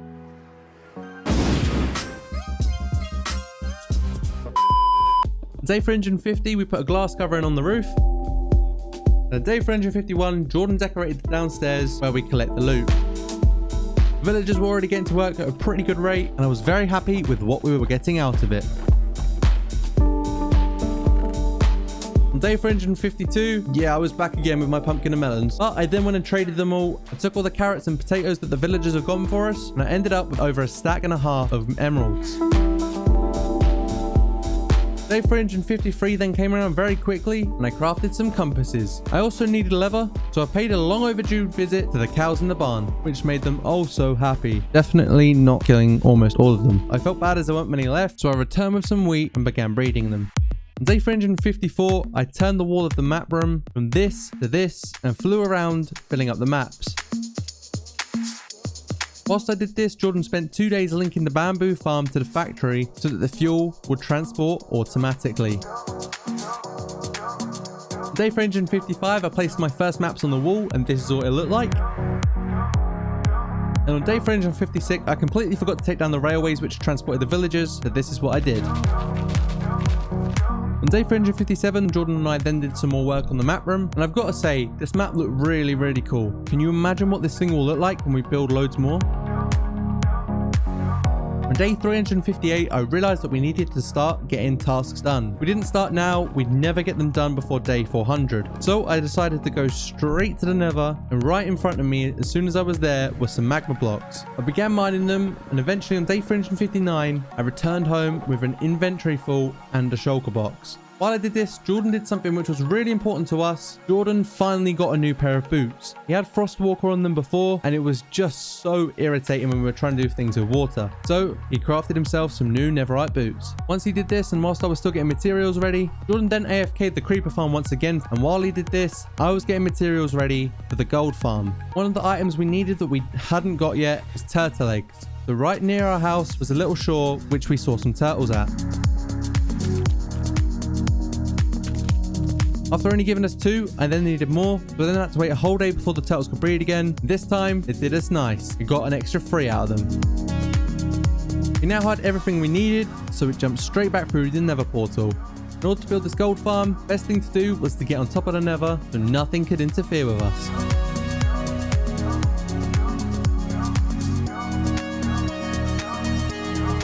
We then started towering up on day 362. Between days 363 and 366, construction began on the automatic gold farm.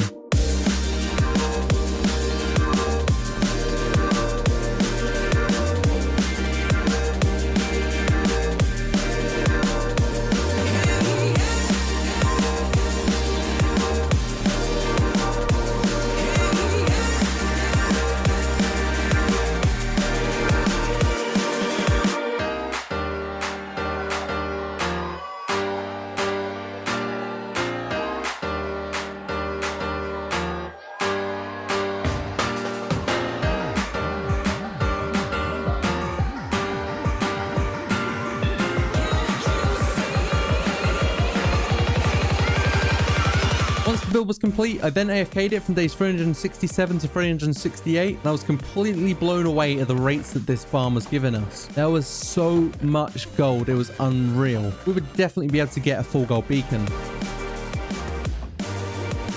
I filled up a shulker box and began making my way back before finding another shulker box which only had some dirt in it, which I threw out. I filled up 2 shulker boxes full of golden nuggets and my invent and made my way back home. In hindsight, I probably should have bought a crafting table, but the next time I visit, I'll be sure to take one. On day 470, I returned home and turned the golden nuggets into golden ingots. I then made some gold blocks, and we already got just about a stack. On day 371, Jordan went mining for coal and stumbled across a zombie spawner.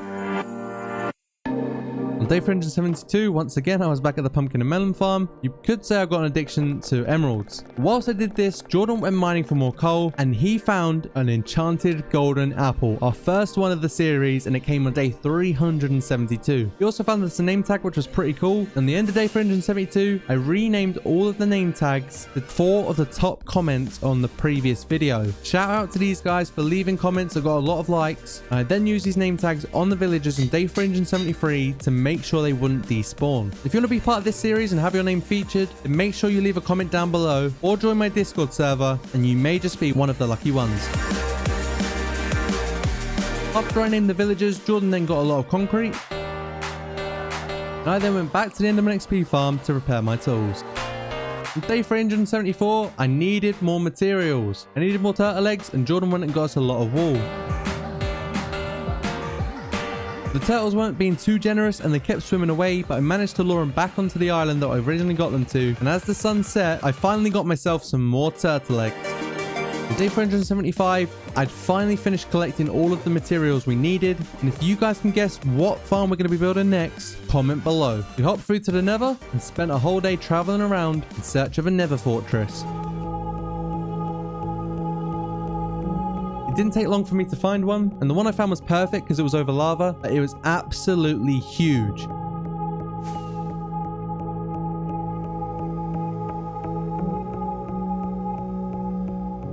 I used the gold block to mark the center and began placing down hundreds of slabs.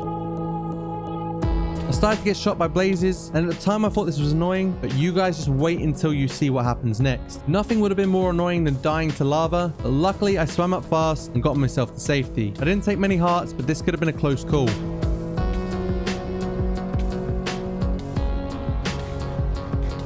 From days 377 to 378, we continued to slab the Nether Fortress, and after using 2 full shulker boxes, I found myself traveling home on day 378 to make more. This project was a lot bigger than it looked, believe me, and then returned with 3 full shulker boxes full of slabs. And I also collected some more fireworks and food because we were going to be here for a while. So from days 380 to 386, we continued to slab the Nether Fortress, and look at just how many mobs there are here, guys. This was insane. At one point, Jordan even got the recording of me getting rushed by loads of piglins, and my totem of undying saved me from being dead in the whole series. This was the closest call yet. We took all the mobs on from range with our bows, but we ended up having to retreat, and there were so many piglins after Jordan because he'd started hitting them. Luckily, they were easy to take out. Once we got chased by a herd of wither skeletons, that's when we needed to start to back up.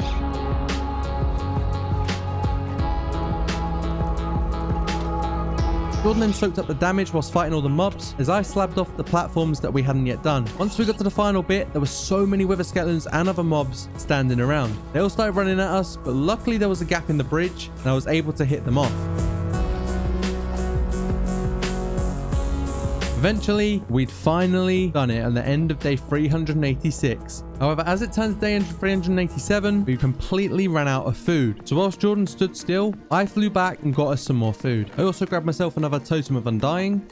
Between days 388 to 389, we built the Wither Skeleton Farm.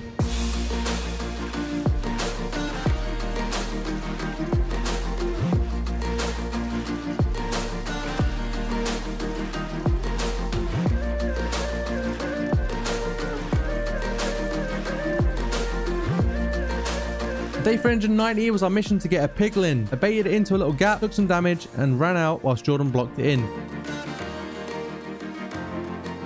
After this, we then made a clear path where we need to trap it. I ran up, it chased me, and I pulled the trapdoor, which I thought would trap it in. I completely forgot that piglins are just a little bit taller in game. So I got rid of the trapdoor, Jordan became the bait, and he ran straight through, and when it was in position, I blocked him in. I then blocked up, and I gave it a name tag. The name tag that I gave this piglin was of the most active member on my Discord. If you want to be featured in my series, make sure you join my Discord down below. I always post updates there first. Once the villager was in place, I then AFK'd the Wither Skeleton Farm for a full day. But as you can see, there were literally none spawning, but we had no time to get that fixed as we had other things to do. This will be something we can fix very quickly in the 500 days episode. So on day 392, we returned home, and after fighting that many mobs, we managed to accumulate 8 Wither skeleton skulls. This was absolutely huge if we wanted to get more beacons, as we'd be able to fight 2 withers towards the end of the video and complete goal number 3. After placing them down, I then lured some chickens back to our base as we hadn't got any chickens yet. I wanted to have a chicken farm from the very get-go, but I completely forgot to do it, but this was my chance. I got 3 chickens into the hole, but the 4th one was being a bit rebellious, so I had to show them what was good. I then placed the chest down with some hoppers and mined the floor beneath the chickens.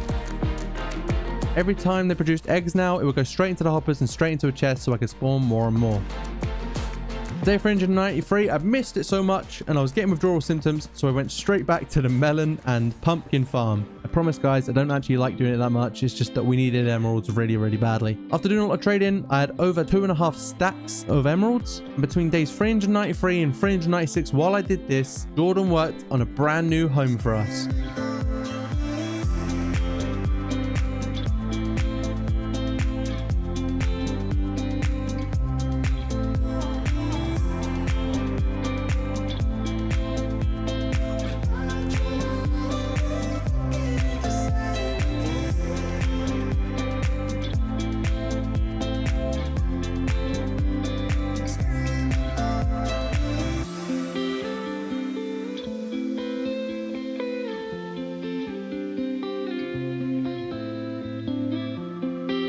Our other one was really cool, but it was getting outdated, so Jordan decided to build us a brand new modern house. I have to say, Jordan did an absolutely incredible job of this.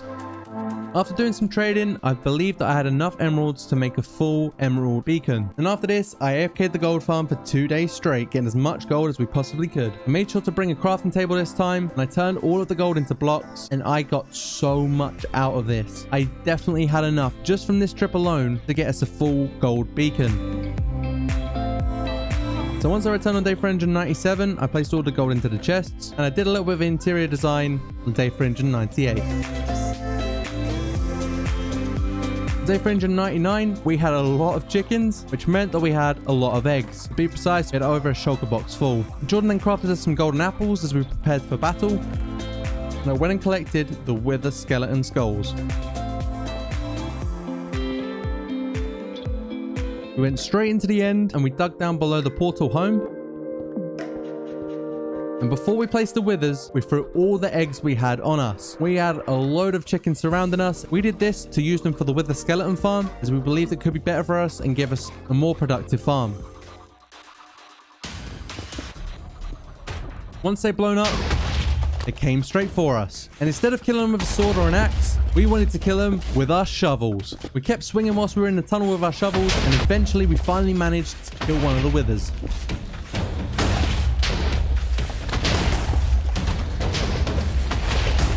However, the other one got out and started flying away, so we started using our bow on it, and then when it came down for the melee attacks, we were swinging at it with our shovels.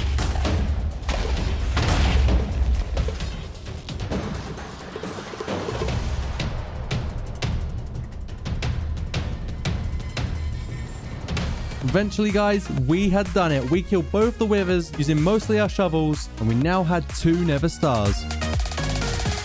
I then ran back down to where we spawned in the withers, but there was no wither roses. Maybe the second explosion blew them up, I don't know, or they despawned as we were killing them. I'm really not sure. But the main thing was we came back on day 400 with 2 nether stars, which meant that we could make 2 beacons, one using gold blocks and one using emeralds.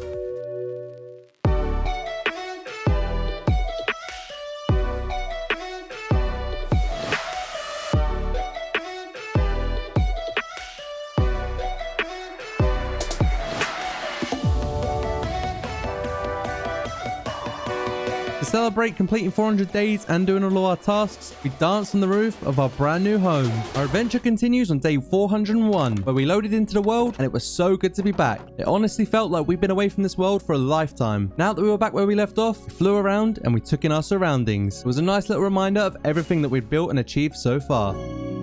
As our old house was a bit of a mess, we decided to head to the storage room and unloaded all of the junk that was scattered around. After organizing everything, on day 402, we realized that we never actually got round to making the storage system fully automatic. So it was about time we did that. The whole thing was pretty big, so we blocked off the hoppers on the 3rd row and we closed the corridor off. After completing the storage room, we headed to the depths of the Nether. We went to revisit our wither skeleton farm, and when we arrived, we said hello to Yeet the piglin. We then figured out why our farm wasn't functional, and we found a better intersection to build at. We checked the surrounding area, made our mark, and then flew home to collect the materials we would need. On day 406, we returned with the materials, and then destroyed our old attempt of the wither skeleton farm.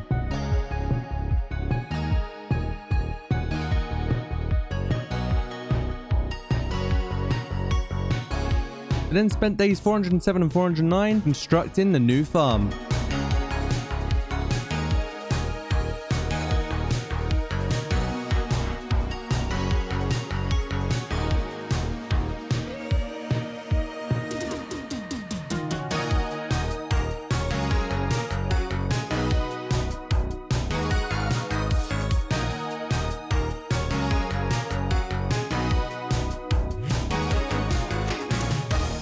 It was time to complete the farm, and to do so, we needed Yeet the piglin, so I travelled all the way back to him and I set him free. He was so happy to be released that he chased me all the way to the new farm. Jordan built a bridge, and with his help, we got him into position.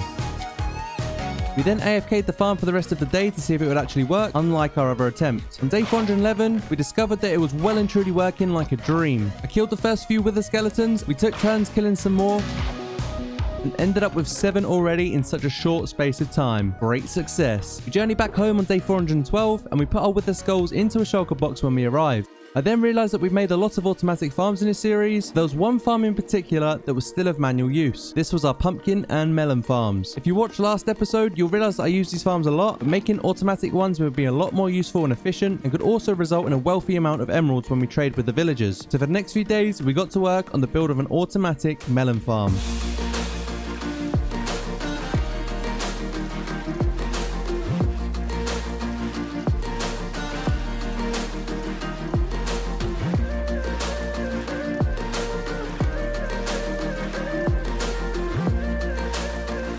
Once it was complete on day 416, Jordan put a design around the farm so that it wasn't an eyesore.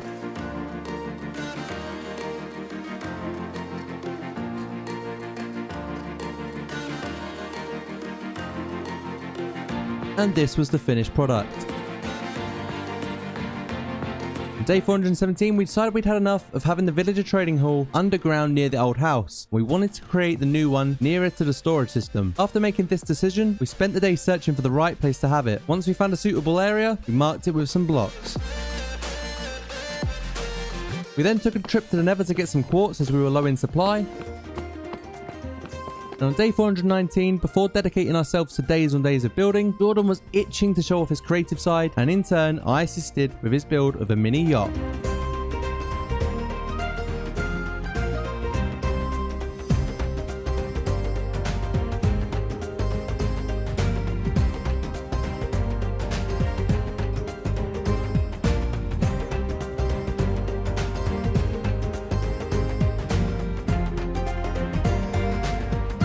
The yacht build was complete on day 420, and Jordan decided to call it Big Chungus. After making this yacht, we had plans to build bigger and better ones in the future, so make sure you leave a like down below if you want to see that. On day 421, I mined up the Emerald Beacon and I placed it outside the area of our next project. I then selected Haste 2, which will give us the ability of faster mining. Then between days 422 and 423, we began and finished mining out the new villager trading hall.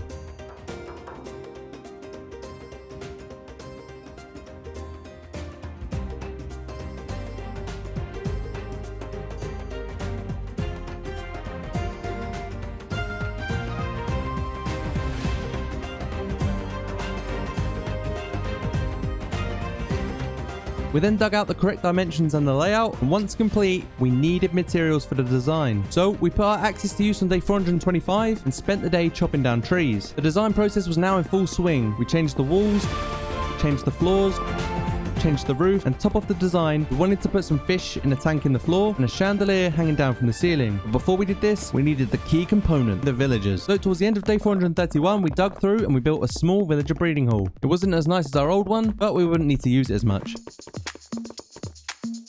The villager breeding hall was now complete, and it was time to transport the villagers over from the old breeding hall to get started on breeding an empire. When we were traveling back from the new build on day 433, we saw some pillagers, which reminded us of our goal of creating a raid farm. We didn't engage in combat, and instead of delaying time, we built a railway all the way to the underground of our former breeding hall, all the way to the new one. I tested it out, and once we had fully built it, it was an epic fail. After a few adjustments, it was up and running.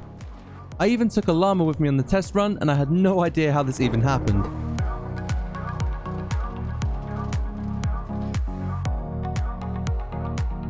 On day 434, we moved the villagers one by one to the new prison, 5-star accommodation. And on day 435, I went swimming with some buckets and got us some fish to put inside of the tank. Whilst I did this, Jordan built us a beautiful chandelier.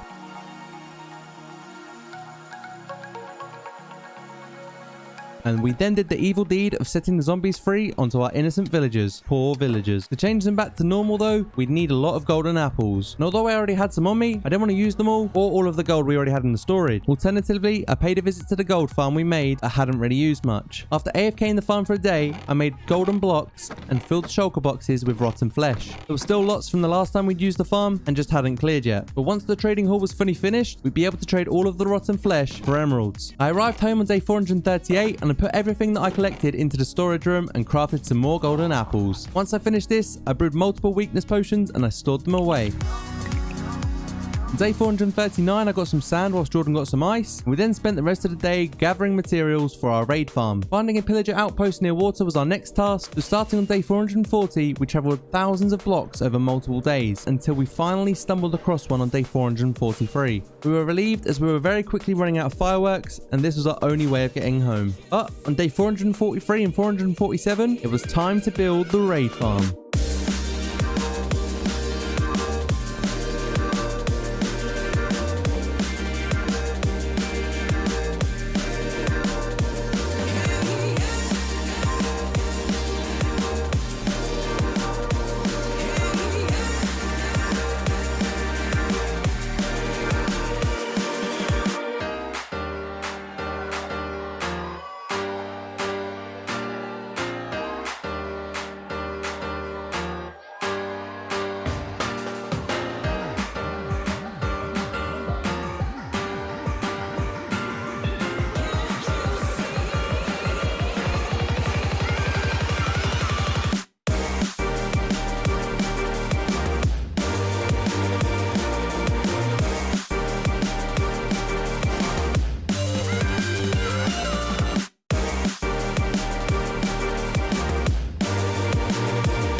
The raid farm was complete, and now all we needed was a villager. On day 448, Jordan went on the hunt for a nearby village, where he ended up kidnapping, borrowing a villager, and he lured it over to the build. He then made a bridge for a railway, which would get the villager into position on top of the bed. On day 449, the villager was finally here, and we got it straight into position. We then broke down the area around the bed, and the railway also. Jordan sorted out the redstone, and I killed a pillager at night to get a bad omen. The first raid began on the morning of day 450, and I stood there and killed the mobs as they spawned. We did encounter an issue with Vexes, but we managed to take them out together and repeated this process for 2 days. After slaying the mobs with my loot and 3 sword, this is the loot that we'd received. We were very happy with the amount of totems that we'd gotten, and we even got a solid amount of emeralds. We put them all into a shulker box, and we filled our inventories, and then Jordan threw me some fireworks, and we began our adventure home. We travelled thousands of blocks and eventually returned home with just 5 fireworks between us. We were welcomed home by skeleton horsemen, which we took out very easily. We then put away our totems of undying, as well as our emeralds. When we were in the storage room on day 457, we noticed that the chicken farm near the storage room was super loud. So we took all the eggs out of the chests and politely disposed of the chickens using TNT. On days 458 to 459, we began moving the zombie villagers into their pods. We got them all into position on the bottom level and started the process of turning them into normal villagers. By the end of day 460, the zombie villagers have been reformed to their normal state. The next thing to do was to decide which villagers we wanted to transport from the old villager trading hall that had useful trades. Once we chose which ones we wanted, using the same railway system as before, we got the villagers into pods on the second floor. By the time day 462 had come around, most of the trading hall was now full. The villagers just needed jobs and signs above them so we could identify the trades. Whilst I sorted this, Jordan removed the railway system as it was no longer needed. On day 463, I took down the emerald beacon we were using and I put it back next to the factory where it belonged. Whilst I replaced the beacon, Jordan designed the entrance to the brand new villager breeding hall. As the sun rose on day 464, the new and improved villager breeding hall was complete. Jordan had done an amazing job working on the entrance and we were very happy with what we created. We had some spare pods, but we could fill those at any time. Our next plan was a dangerous one, but it was definitely necessary. Jordan crafted us some TNT and we placed it inside of the mountain between our 2 houses. We set it off, take down a large chunk of the mountain,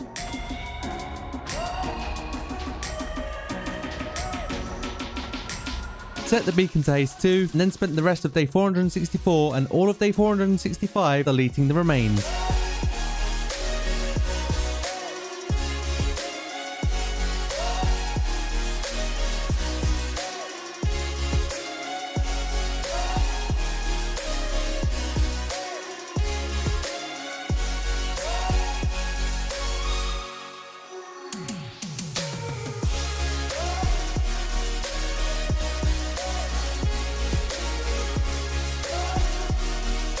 By the end of day 465, we had finally done it. To stop hostile mobs from spawning, we ran around and placed down a lot of torches, probably more than we needed to. We were in the mood to do some more land modifications, and this was something Jordan wanted to do since like day 20 at the very beginning. Trust me, this was one of the first things he said when we built our house, and we finally got around to doing it. Days 466 to 467, we broke up the land between the small rivers and connected the river all around it.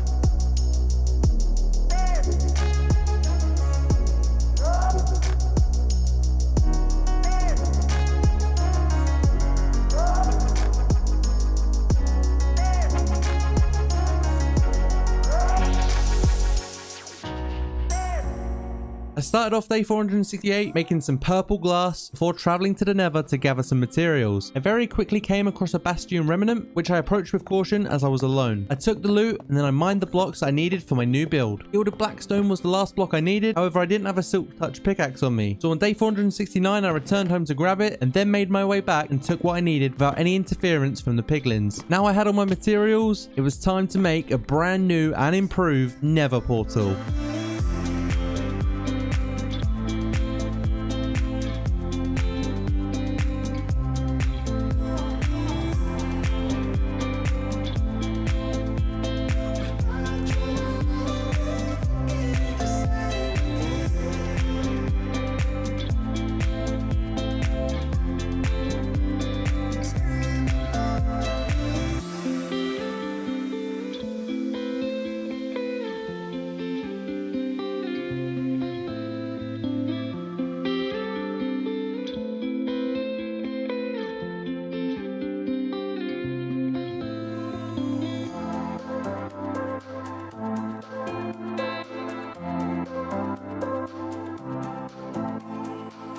Whilst I was building this, Jordan also built an amazing bridge that would lead straight to the front of our brand new modern home. We both hopped into the end on day 473 to repair our tools and armor, and we did this by killing Enderman for XP and letting our mending enchants do the work. We then flew home once we'd finished, and Jordan took down the Emerald Beacon. On day 474, I began digging a hole to go directly underground and mined out an area for the beacon. We placed it shortly after, and we got to work on mining out a huge area to see how many diamonds we could get. Cue the mining montage.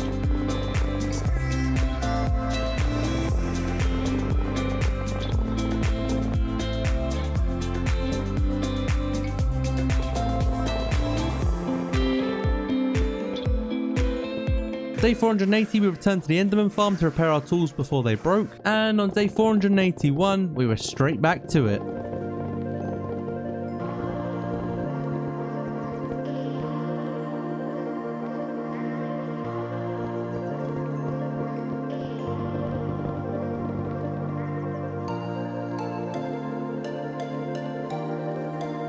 I bet you can't guess what happened on day 484.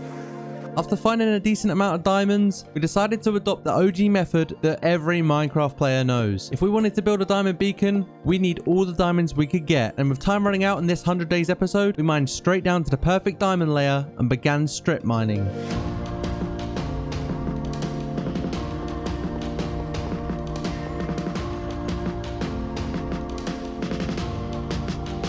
This was a lot more successful and we ended up getting a lot more from this. These are the goods that we ripped from the mines, and I must say we did a damn good job. We already had diamonds from the large area that we dug out, and we even started ignoring other ores like iron, gold and redstone as they just weren't needed anymore. It also must be mentioned that Fortune 3 is a literal cheat code. And we started building the diamond beacon, but we didn't have quite enough diamonds to do so. Day 492, I checked how many skulls we had back at the original home before heading back into the Nether for what could possibly be the very last time. After traveling and finding the farm again, we spent what was left of day 492 and all of day 493 killing wither skeletons, their prized and valuable skulls, which we would be using to spawn in 5 wither bosses, a tall task for any Minecraft player to handle, especially in hardcore. On day 494, we were back home with 36 wither skulls. Considering it took us so long to get them in previous videos, this was incredible to us as it took us just over 1 day to get them. I also did something that I completely forgot to do in the last video, and that was give my dog a name. You guys left a lot of comments of names, so I picked one at random, and that was to call it Chazza Jr. Shout out to you for leaving this comment. If you want your comment to be featured in my next video, then all you gotta do is leave a comment. It could be literally anything, and I'll choose one at random to be in my next video. Get commenting. For the next 3 days, it was the calm before the storm. To fill in time before our biggest challenge yet, we did something that was very much needed and something I'm surprised we didn't do a lot sooner. We worked on some aesthetic pathways to give our home a more complete look. I think they turned out pretty good. Let me know what you think down in the comments.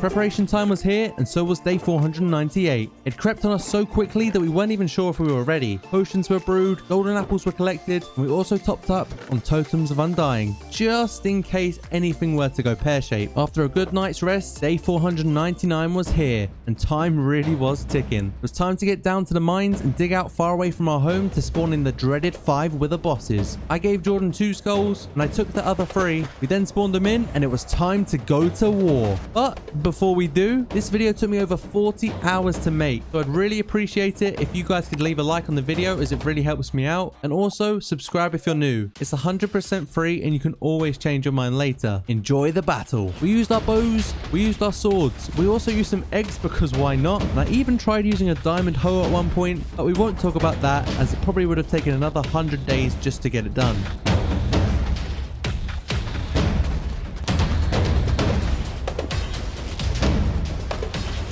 I lost a totem of undying along the way as I forgot to put on my chest plate instead of my elytra, but luckily I had some spares. Making that raid farm was definitely a clutch play as all of our hard work up until this point would have been gone forever. With some final blows to the last wither boss, we had done it. GG's wither bosses, thank you for the nether stars.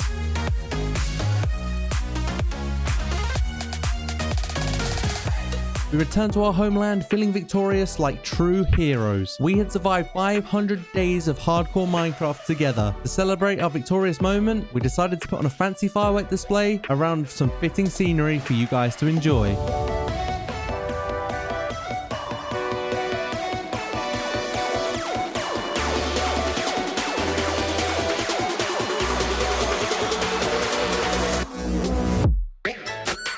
It's day 501 and we are back. The first thing we did was say hello to all of the animals in the barn, then to the horses, our villagers, and last but not least, our good friend Waffle. Now I look back on it, it was incredibly lucky that I got a brown panda in my first ever time breeding pandas. That's some crazy luck. But after saying hello to Waffle, it made me realize that we've been very bad owners and we left him for 500 days without a friend. So the next thing to do was fly to a jungle biome to bring him on home. We came across the jungle with a lot of bamboo on day 502, but there was no pandas to be found. It was time to find another. We were successful on day 503 and we were super happy, but then we remembered that it was a long way home and it was probably going to take a while. So we began traveling home on days 504 and 505 with our new panda friend in the boat with Jordan flying ahead to guide me. Eventually on day 506, home was on the horizon as we saw our creeper farm. It's always a good thing to look out for when we're trying to get back home. As we approached land, Jordan then used this elite piston tactic to get the panda up the hills while still in the boat. I say elite, it's not really elite, it was just clever thinking from Jordan. We then got the panda in as the sun was setting and we bred them, but there was no brown panda. This made us very sad, but we knew we'd get another one. If you don't subscribe in the next 5 seconds, Jordan is going to kill this poor baby panda for real. As day 507 came around, I restocked some fireworks, bamboo, bred the pandas, and we got another brown panda. Let's go! We spent the rest of the day planning our landscape, and we saw a horse just chilling on a tree. Hello there. We've had a big wall around our area for a long time now, literally since the first 100 days. But on day 508, it's time to take it down. Don't worry, we weren't going to leave ourselves exposed. On day 509, we built the wall back up. We did this to give ourselves more room to build and just to have a nicer area of land, really. We then worked on extending the farms and extending them even more, and the farming even led on to day 510, and we focused on little things like putting carpets on top of water to make it look even nicer. Between days 511 and 515, we worked on pathways. We didn't want just open grass land. We wanted to make it look really cool and really unique, and this will be a theme from now on this world. We had a glowstone, so we didn't need torches everywhere. In my opinion, it looks so much better if you have a carpet on top of glowstone that can't be seen. It keeps the area lit up instead of having torches absolutely flooded all over the place. We also bone mealed some grass to make it look more natural, and we added another carrot farm as our other one wasn't very big and we had some open space.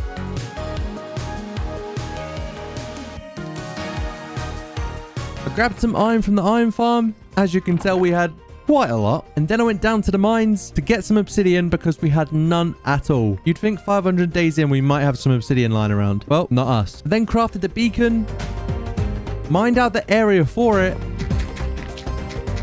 and placed it down. We realized on day 517 that we had a lot of cluttered shulker boxes, and if we wanted to do more big builds, we'd need a lot more. So before departing for the end, we bred the pandas and then set off on our journey. We hopped straight into the end, and on day 518, me and Jordan decided to set ourselves a mini competition between each other. This would be to see who could get the most shulker shells in the next few days.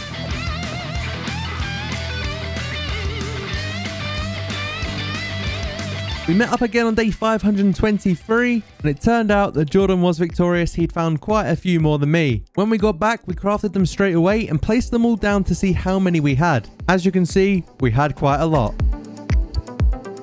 We spent the next 2 days gathering sand, getting vines, and other materials. This was to build a new farm, and if you guys can guess what this is down in the comments, I'll give you a comment and a heart. You might be able to tell by the terrain we are in now. On days 526 through 527, we built our first blaze farm.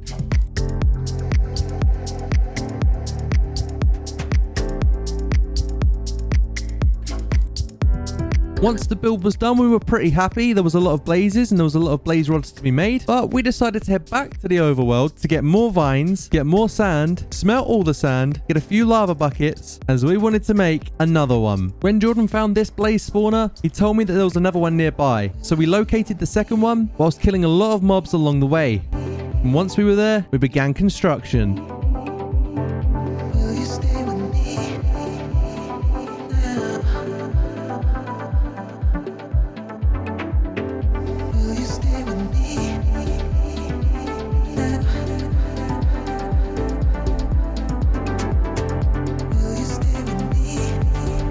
Blaze farm was now finished on day 532. We spent the rest of the day killing blazes. We took the blaze rods that we got back home with us and put them in a chest. On day 533, we stocked up on rockets and we flew off into the distance. This is the first video where the world is upgraded to 1.17, so we didn't want to waste any more time without getting ourselves some axolotls. We were searching over the oceans and I went down into a cave, but before finding one, I found some dripstone which would be useful, but I then found myself an axolotl. Jordan found one literally at the same time at another ravine, and we then flew back home with our axolotls with us. The following morning, we wanted some more 1.17 items, and this was deep slate for building materials. I absolutely love deep slate, and I wanted to use it for some builds, but we had to spend the whole day flying just to get to new chunks so it would spawn. So between days 535 and 537, we mined out the deep slate, and we even got some diamonds along the way. We were mining more and more deep slate, and we got even more diamonds. After 2 days of mining deep slate, a large area had been gutted out underground, and it was now time to return home. Once we got home on day 538, we made a deep slate chest, put all of what we'd mined into it, and we then had to sort out our sorting system behind. The next day, we decided to do something you guys probably wouldn't expect, and that was to tear down our brand new modern mansion. We set off some TNT, but pretty much manually took it down ourselves for the entirety of the day. We took up the floor, grabbed some dirt, and then placed the dirt as the house was now officially gone, which may seem surprising to some of you, but trust me, we've got some plans. A wandering trader passed by, so I did the right thing and shot him down as well as his llamas, and then we slept at the old house as that was now our only home again. But this house is never being brought down, I can promise you guys that. From days 540 and 541, we did a lot of planning, and this planning was for a mini marketplace. This would be the design we were going for a little market hut. So we grabbed our materials and we got to work on building our market.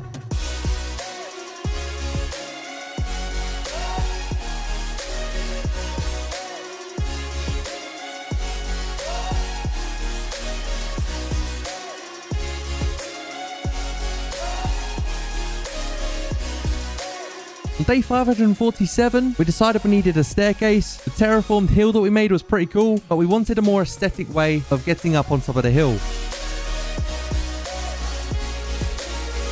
So using the deep slate that we just got, we made a deep slate staircase with some quartz on the sides. Jordan then built a real cool centerpiece, which was a new fountain. And I thought that was a really nice touch as a centerpiece to be in the middle of our villager trading hall and our storage system. We wanted some sea lanterns, so on day 548 we flew to the Ocean Monument, but we were pounded by guardians as we tried to get some, so we only got a handful before flying home. Jordan then placed the lanterns inside the fountain, and I'm sure at night this will look a lot cooler. Like we'd done at the beginning of the episode, we decided that we couldn't have a fountain and a staircase and a storage system without pathways connecting it all. So for the next 2 days, we dedicated our time to making some custom paths. We've done a lot of building and a lot of designing so far, so we decided to take ourselves away from what we were doing and build another useful farm. So we needed more materials, and with that included turtle eggs. I also realized that I needed a mending book for my Silk Touch pickaxe. It wasn't yet netherite, but I'm sure I'll get to that another day. So I grabbed a mending book from our villager, and we dived straight into the end, where we spent the next day mining down a tower for a healthy amount of obsidian. I think altogether we got about 2 stacks, and this was going to be more than enough. Once we'd finished this long and boring task, we flew down to our Enderman farm. I already had enough XP, so straight away I applied the mending book to my Silk Touch pickaxe and began repairing all of my armor and tools by killing the Enderman for XP. We were now fully repaired without any fear of breaking stuff, and we felt a whole lot better for it. On day 554 I brewed some night vision potions and some water breathing potions. These would become extremely handy in what we were going to build next. Before we start building it, can you guys guess what we're about to build in the comments down below? From day 555 onwards, we started building a trident farm. We wanted to upgrade our swords to a more devastating weapon. We knew tridents were rare, so we decided to make ourselves a farm. We finished it off by placing hoppers in towards a chest and then made our killing area. Oh, and I also set us on fire with lava. Almost burnt us to a crisp, but we're fine. As you guys can see, this farm is insanely slow. I think we might have done something wrong, so we took ourselves back into the overworld and spent 2 whole days destroying land underwater to improve the spawn rate, but again, it was slow as hell. So after a little bit of research and trialing and testing things, we then AFK'd it, and these were the results. On day 565, we got ourselves some torches to mine for more diamonds. We flew far away to new chunks and dug down to the perfect layer for finding diamonds. Jordan started it off in true Jordan fashion, and there was lots of deep slate until finally we got some diamonds. After that first patch of diamonds, I found gold, copper, redstone, coal, literally every ore other than diamonds until on day 567 where we got more and more. Oh, and I also found a skeleton spawner, which was pretty cool. And as we moved on to day 568, we found even more. The next day, we mined up the diamond beacon that we left in the last series. We added our diamonds that we just found from mining, mined down in a new area inside of the villager trading hall, placed down the blocks for the beacon, and yeah, again, we didn't have enough. I stole some diamonds from our own sorting system, and then we returned mining on day 570, and as we didn't need that much, and we had fortune 3, eventually we had the right amount. Luckily for us, we were just short, but there were some spare diamonds in our old house, and I found these when I went to get a nether star. I crafted the beacon, we placed the rest of the blocks, activated the beacon, and placed purple glass on top. On day 572, we built a glass sphere, and the next day we filled it with water. We decided to put our axolotls inside of the water, and we bred them to hopefully keep breeding them to have it full of axolotls. On day 574 we started building legs and the structure around the sphere.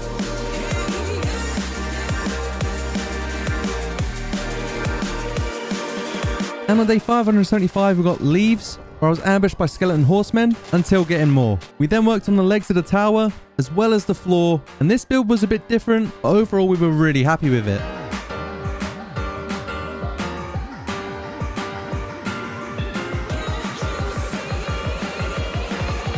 After this, we decided to add some street lamps. These would contrast really nicely with our pathways and keep the area lit up without the excessive use of torches. This is what they look like when it turns to nighttime. On day 578, I AFK'd the iron farm while Jordan AFK'd the gunpowder farm. This was how much gunpowder we had, and this was how much iron we had. We then went to go get sand the next day, and we had a full shulker box eat pretty rapidly due to efficiency 4 shovels. Jordan, being the daredevil he is, decided to put on a show and jump off the mountain next to us.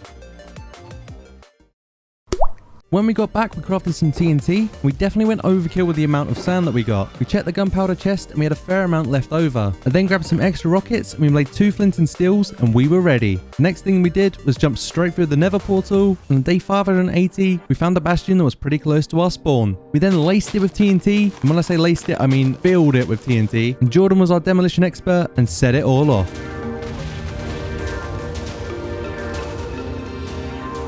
It didn't all blow up at once, so we set the rest of it off, and this was the result. On day 581, we dug down to level Y15, and Jordan placed TNT whilst I mined it, and I almost died. Well, kinda.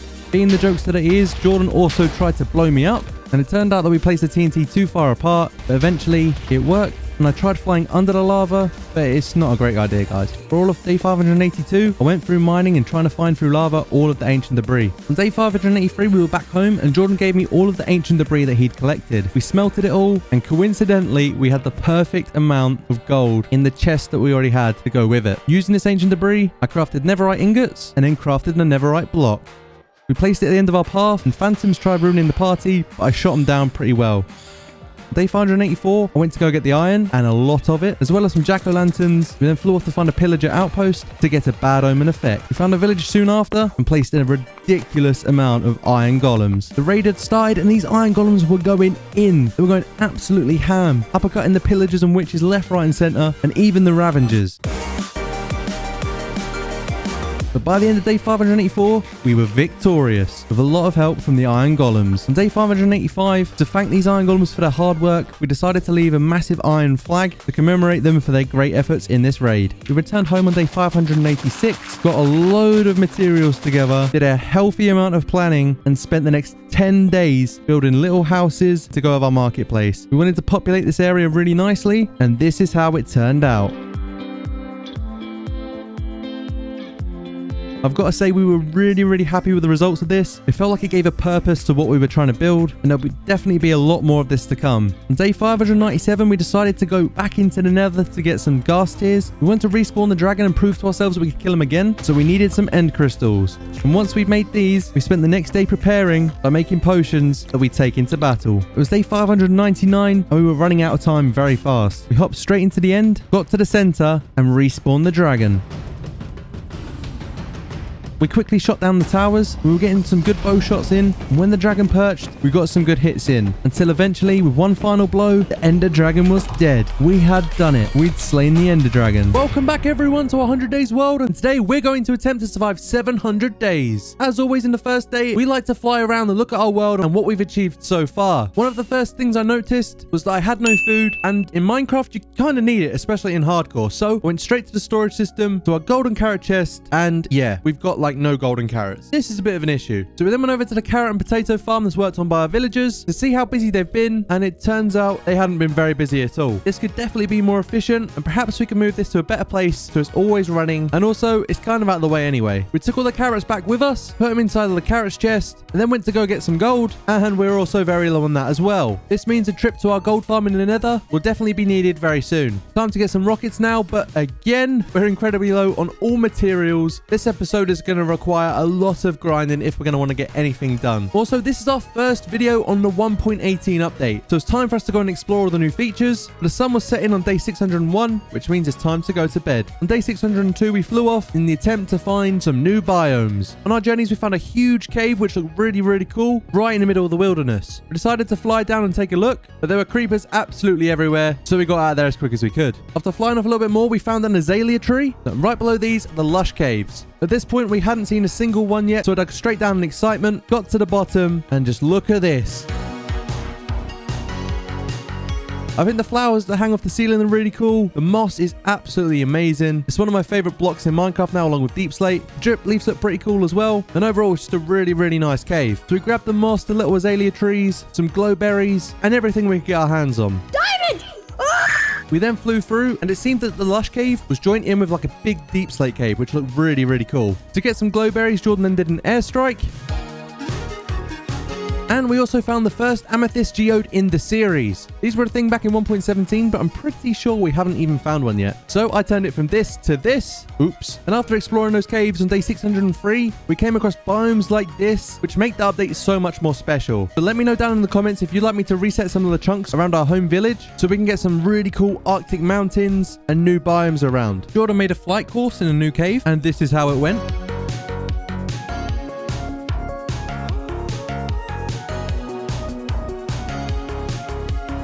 As it was night time and we weren't finding anything else that really wowed us, we decided to head back home. And we headed back as the sun rose, but as you can see, I was getting really low on rockets. I ended up running out of rockets and it was a long way back from here, but Jordan was clutch, flew back to me and hooked me up with some of his.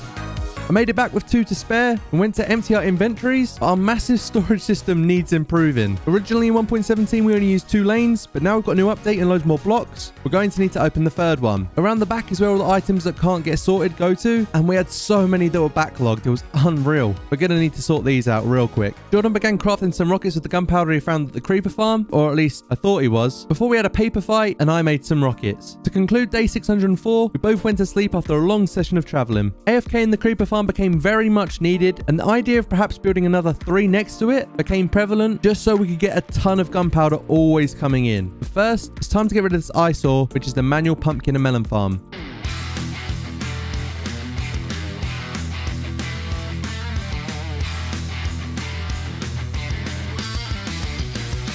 That looks so much better. Before we do anything crazy like build another 3 creeper farms, we're going to need to repair our elytras and tools. They're not completely broken or anywhere near it, but you just don't want to take that chance.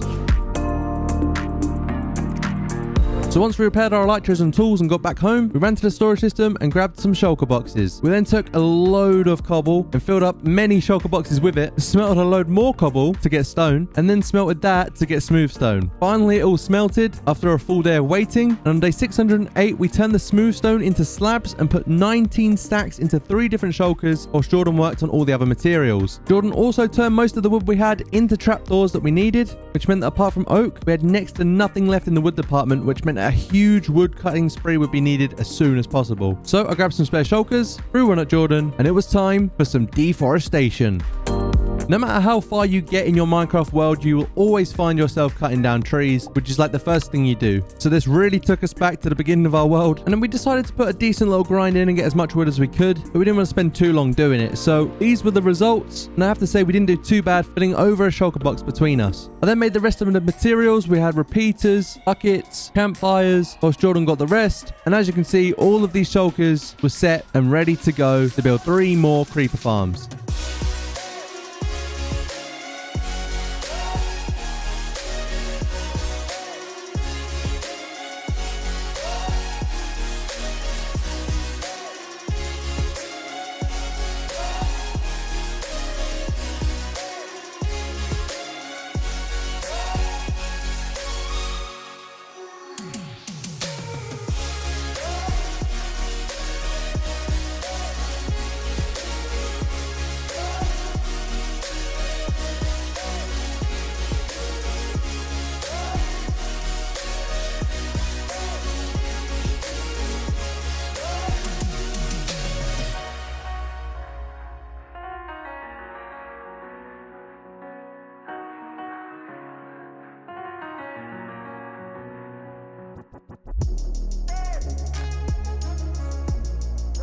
We'd now fully built the creeper farms, but we needed to complete one of the most crucial things when doing this, and that was to put all the trapdoors down so that no other mobs can spawn apart from the creepers. So after 3 full days of placing down trapdoors, we had finally completed it, which meant that we had 3 creeper farms successfully ready to go and ready to AFK, which meant that I spent an hour IRL time of AFK in these, which is 3 days in game. And whilst I did this, Jordan AFK'd the gold farm so that we could top up on our food supply, getting those golden carrots. At the end of the 3 days of AFKing, I flew down to check the results, ended up using a totem like an absolute plonker. Remember guys, this is hardcore mode, which means if either of us die, the world gets deleted forever. Checked the chest full of gunpowder. That was a good amount to be fair. But before I carried on with anything, I needed to get myself another totem because me being so clumsy, I could have easily ended up dying again very soon. Day 624, I ended up grabbing some sand, then took some gunpowder out of the chest and made some TNT.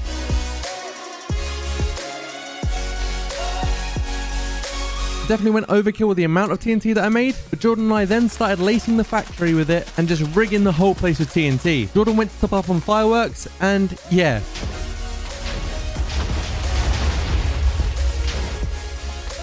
I said I was clumsy before, and right here proves it. I accidentally set it off, but it didn't do too much damage. Jordan then did the roof. We placed a load more, and we set it off.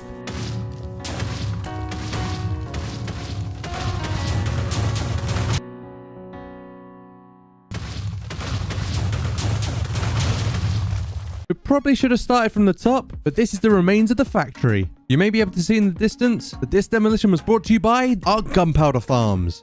Day 625, we then set forth to destroy the remains of the factory. And voila, we had a crater. Pathways were next on our list of things to do, as we kind of just fly to get everywhere these days and ignore the ground. And pathways are actually a massive part of any good build. So with us creating a village and a sort of empire, as you like, we wanted to make it so that all the pathways connected through all of our land. I started going ham with my shovel to create a random pathway, whilst Jordan went more methodical, and then we began randomly placing blocks in the gaps that we mined out. And to make sure that no mobs spawn to ruin this, we spam torches on our new pathways. I have to say, they do look amazing, but the torches are super ugly. Sea lanterns with some carpets over would look absolutely awesome and hide all of the light and keep mobs away. The only issue is we don't have any sea lanterns. Maybe a sea lantern farm would help us out with this. So we got going on day 628. I went to go get some soul sand, dirt from our storage system, mine down a load of obsidian from an end tower in the end, and also chop down some more trees for wood. The next day I went and got some campfires, and Jordan and I met up, and he threw me all the materials that he collected whilst I got the rest. Then took off on day 630 towards the ocean monument, and eventually we had arrived. But guess what? We only went and forgot the water breathing potions again, just like when we defeated the ocean monument back many episodes ago. So it's time to go home and brew some.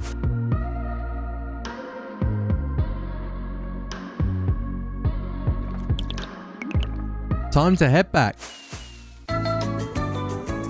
It's day 631 and we are back with water breathing potions. It's a good job we brought those first time round, but we then spent the rest of the day up until day 634 drinking our potions and building the Guardian farm.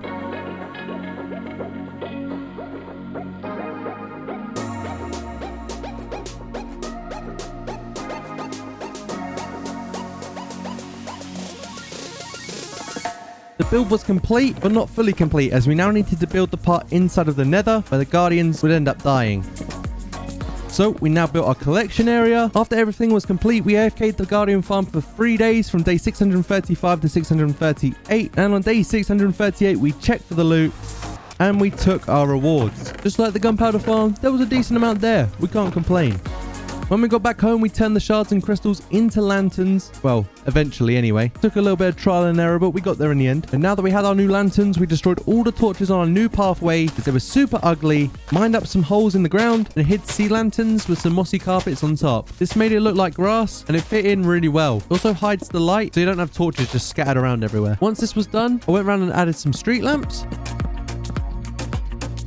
We have a bit of an issue, guys. We are dangerously low on wood. So before we got too low, I went to grab my trusty old shulker box, and I renamed my shulker box with a very boring name. I did this because I want you guys to leave some suggestions down in the comments, and I may just choose yours. As I was going off to get wood, I was leaving Jordan behind, but not in a bad way. He was going to be working on his own little project. We'll be checking in with him along the way, but for now, we say goodbye, and it's time for me to go on a massive woodcutting spree.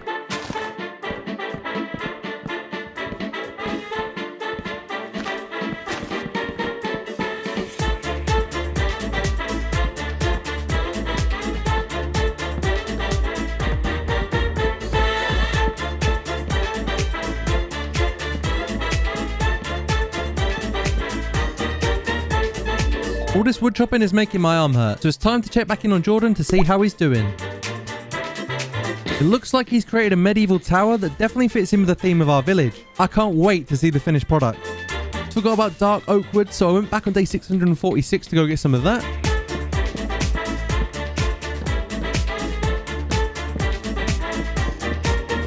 And I then returned on day 647 with all of the wood, and overall, I'd say I was pretty successful. After dropping off the wood in the storage system, I noticed an unfinished task from an earlier episode. We created a lovely new villager trading hall, but only a few of the villagers had trades. It's time to change that. I crafted some fletching tables, and then put them down to give out some jobs.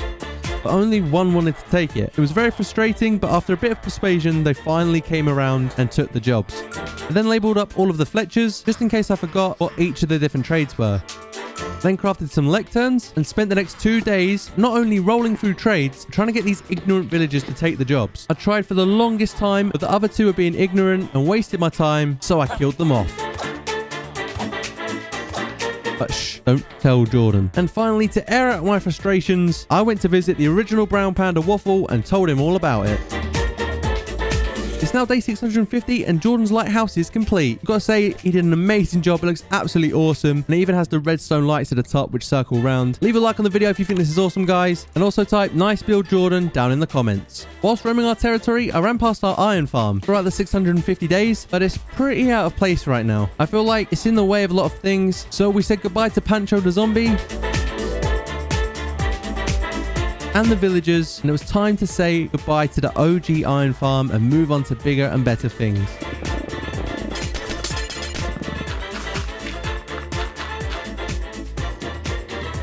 I grabbed some cobblestone so we could fill in the land as well as some dirt, and on day 651 it was time to get to work. We filled in the land with some cobble, and as nighttime struck we finished off filling it in with dirt.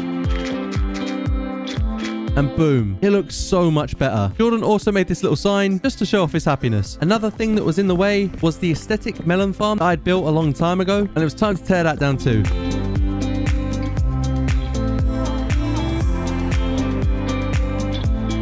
We then terraformed some of the land and we had to extend the bottom of the walls. For the next 2 days on day 653 and 654, we extended the pathway from the end of the bridge to the main entrance.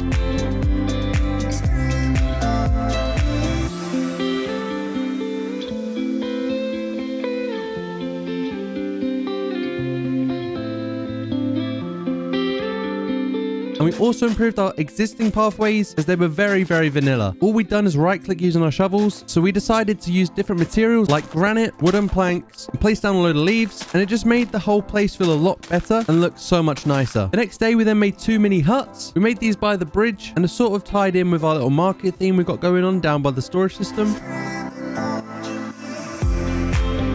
And after we made those, we made one in the corner. This part of land was very bland, so these buildings were good little fillers to give the land some purpose. On day 657, we needed some materials, and some of that was white wool. So we had loads of sheep in our barn, and they're all multicolored. So I made a load of them white just before shearing them, and we gathered a whole load of materials that we have ready right here in a shulker box. It was time to build an iron golem statue in commemoration of the OG iron farm. Let's get to work.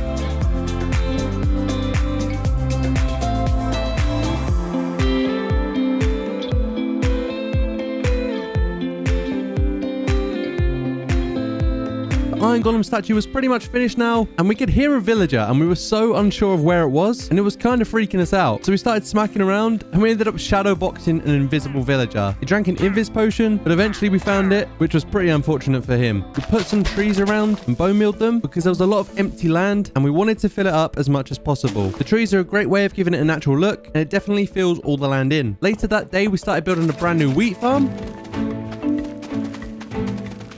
And apparently these are really rare, the skeleton horses, but we found these quite a lot along the way. Maybe it's just because we're not sleeping enough. But we killed the skeletons, and Jordan had made 2 name tags, and we decided to call them Les and Des. Why? I'm not sure. That was Jordan's idea. But these were our 2 new friends. We put some saddles on them, took them over to the stables, but Jordan's got shot down by another skeleton. His one must have been really weak, but to his skeleton horse we say rest in peace. Not to worry though, because we did find him another one. To make sure that didn't happen again, we very quickly rode them over to the stables and put them inside next to our horses. The morning after, we grabbed some more stuff for making farms, as we just enjoy doing it so much it seems. And there was some sand on the side of our island that was really out of place. So we turned all of that into dirt to make it look more natural, broke down the wall of our wheat farm, and then extended it. We then spent the next 2 days building carrot, potato, and wheat farms all around the nether portal to fill in the land and make it look nicer.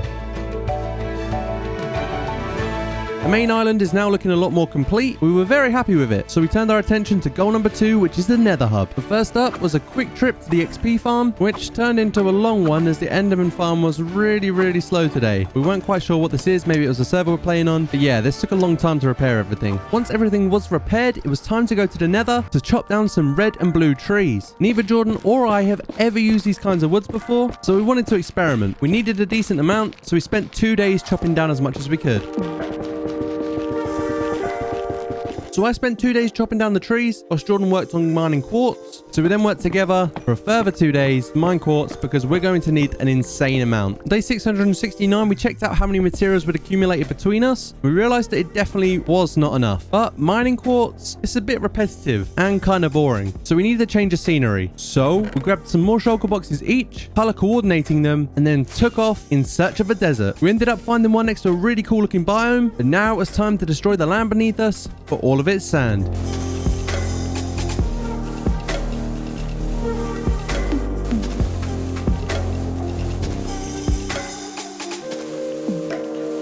These are the results of our 2-day sand mining trip, and all I can say is thank God Jordan brought some spare shulker boxes.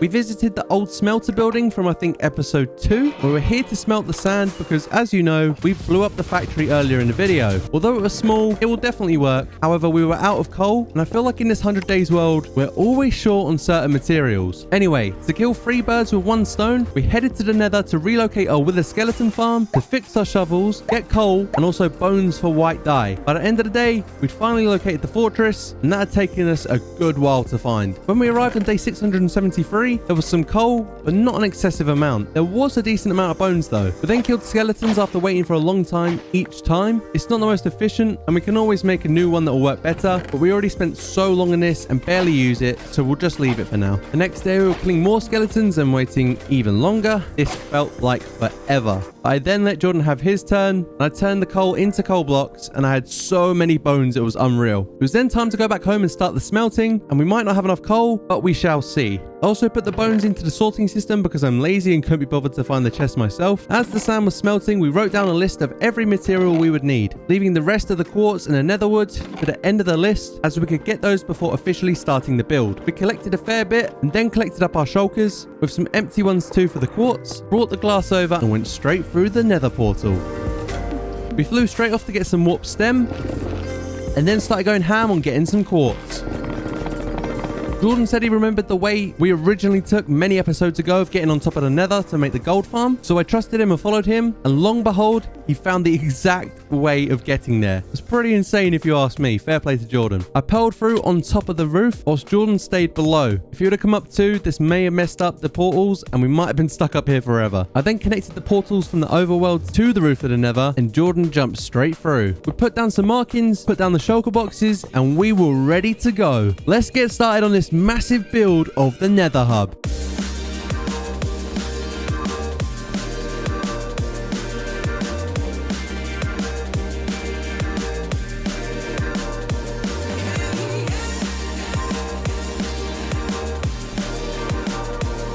I forgot to click record on the cinematic, but we did fill in the floor.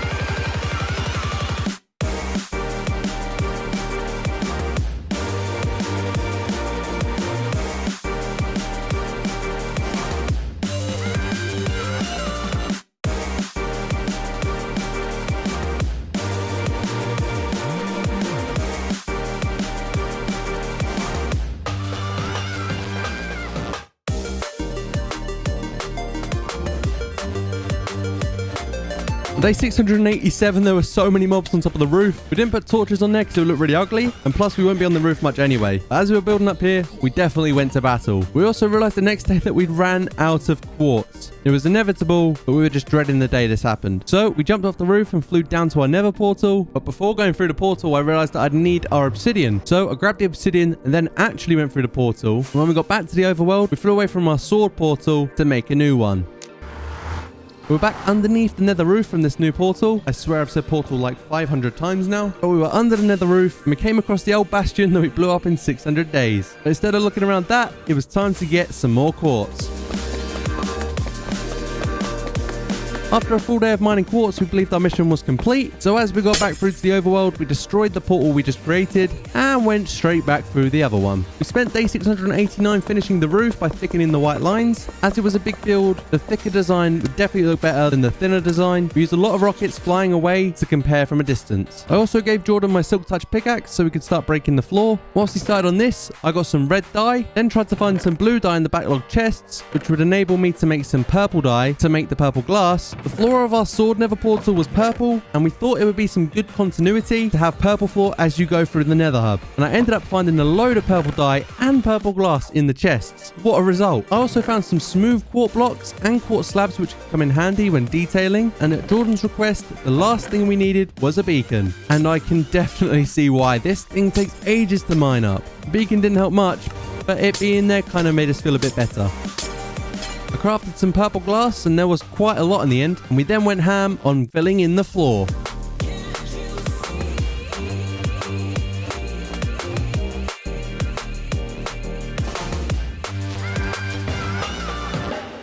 Once we completed the floor, we started working on the doorways. We created a unique sort of archway shape, and we did it out of our favorite block, deep slate tiles. The next day, we then detailed the ceiling and edited the floor design also. Day 692, I started building a sizable portal, but just from using the obsidian we had, we could tell we were coming up a little bit short. We grabbed some more rockets and headed off to the end portal. We targeted the smallest tower in the end, and we mined it all the way down in some good time as well, leaving one floating piece of bedrock behind. Now we had the obsidian we needed, it was time to go back. When we did arrive back at the nether hub on day 693, we were ambushed by hoglins. We didn't have swords on us, so we had to use our axes, but we took them out pretty easily. We then got on, making the new portal taller for now, and whilst Jordan continued, I returned home real quick to get more deep slate and turned it into new bricks that we'd need. I thought this would be enough, but I then second guessed myself and decided to take as much as I could, just in case. The next thing to do was to start the design around the portal in the middle, and from here on was just pretty much loads of designing. I crafted up some quartz pillars and some slabs to make it look better. These pillars were a lot better for the texture.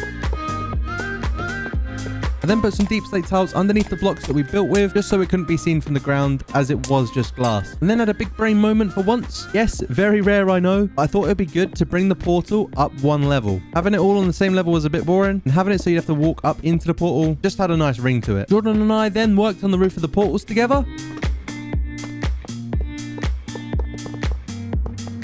and we filled in the window-shaped arches with some purple glass. I then filled up the middle with deep slate tiles, lit up the portals, breaking the old one, going through it, coming back, testing to see if it works, and it did. GG. I was really happy that the portals were working, but we weren't fully satisfied with the design so far. So we turned the walls into pillars, broke up our shulker boxes to clear the floor, and moved on to clearing up the ground below, starting with the old nether portal. We then broke down the temporary beacon,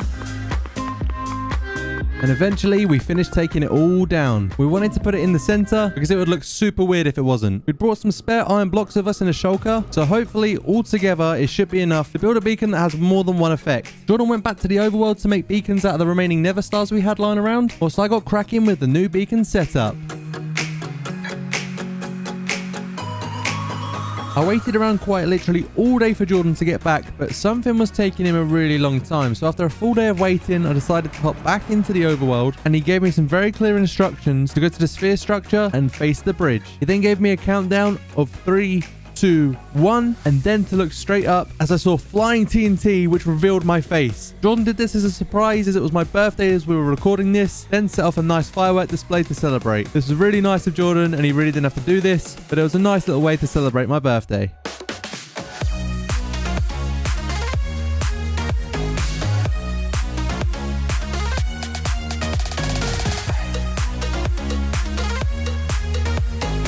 We ended day 699 as we always do by hopping straight into bed and waking up on day 700. The first thing we did on day 700 was go back to the nether and place down the 2 beacons that Jordan had crafted. Unfortunately, we didn't have a third, but that sets a goal for the next video to get as many beacons as we could. We set haste, jump boost, and speed as our effects and had a little fun with the jumping.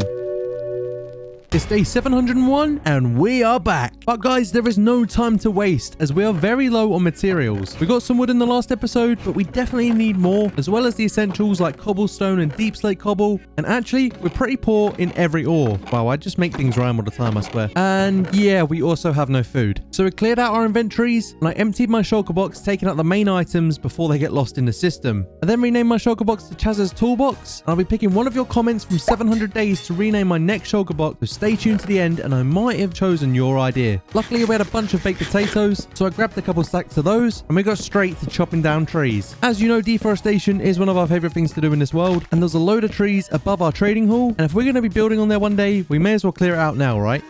By the time the sun was rising on day 702, this is how much wood we'd gotten from clearing most of the hill, but to our right was the remains of the last episode's celebrations. Time to clear up.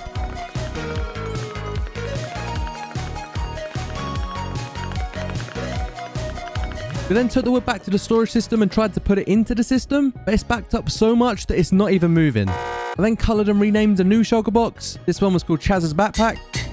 Then grabbed some iron blocks to put inside of it, stole the emerald beacon near our bamboo farm, and it was then time to take a trip down memory lane to the old mine. When we got down to the bottom, we mined out an area for the beacon and we started placing it. And at the start of the next day, we activated the beacon to haste to and we started going ham. We spent a good 3 days between 703 and day 705 mining stone and cobbled deep slate. And if you guys have been mining cobbled deep slate, you'll know just how long this thing takes, even with haste 2.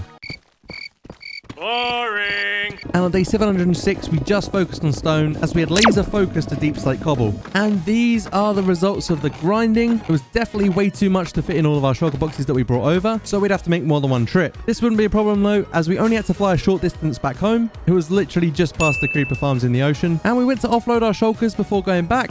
Also might have gotten more materials than our system can handle, so a third lane is definitely needed. Once we grabbed more shulkers, we flew back to get the rest, mined down the beacon, and then headed back home. Once we arrived back for the second time, we removed all of the backlog items, putting them into shulker boxes as well. It's a really good job that about 100 or 200 days ago we went and got a load of shulker shells, otherwise this would have been impossible. Once we cleared out all of the backlogged items, we visited the old smelter building at our old house to utilize the lava and get rid of unneeded items. We did this through the night and we carried on burning things into the morning. We went from all of these shulkers full of stuff to a lot less.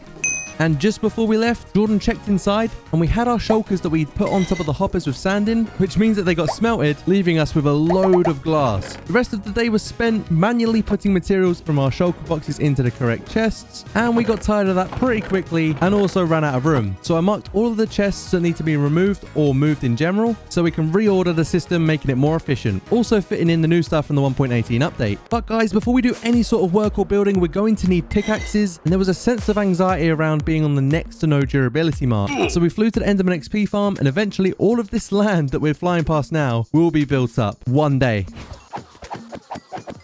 So after smacking a few Endermen, it was time to get back to the overworld, and the first task upon arrival was gonna be a pretty long one. It took us from day 710 to day 714, removing the items from the first corridor and taking out the items from the picture frames, whilst Jordan removed the stuff out the back of the hoppers, which was used to filter, and we then placed a load of chests in the middle of the room for the stuff that we were moving. It only just dawned on us that we had this much stuff. It's kind of crazy. But after 4 days of stress and hard work, we cleared a whole corridor, and it actually felt quite relieving. But the next thing to do was to reorder everything. We put all the oak with slabs, stairs, fence gates, you name it, with the oak.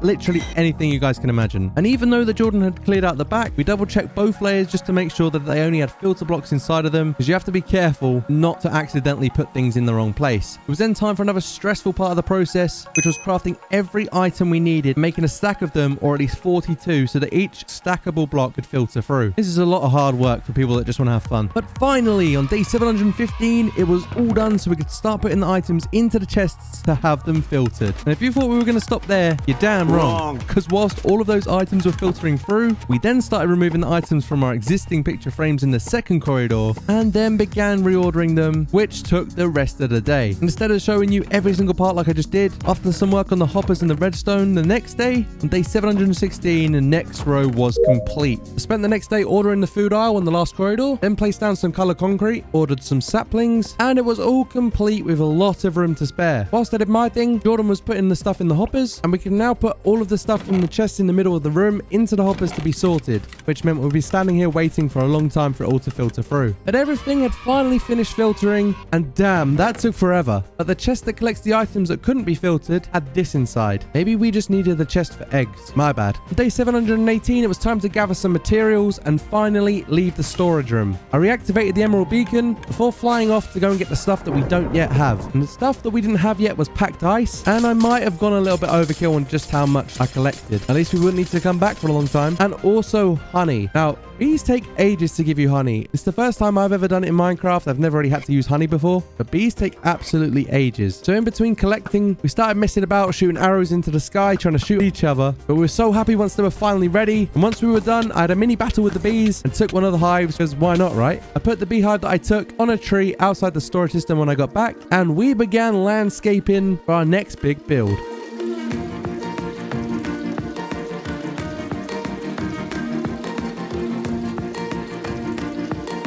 So now the materials are ready, let's get to work.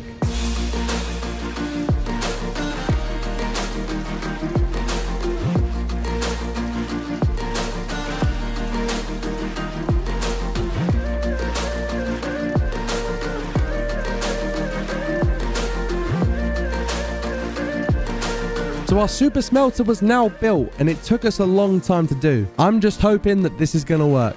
We placed the minecarts, and it was fully complete. On day 724, I ran in to get some dirt, but I bumped into these chests, and they actually had no use anymore. So we got rid of them.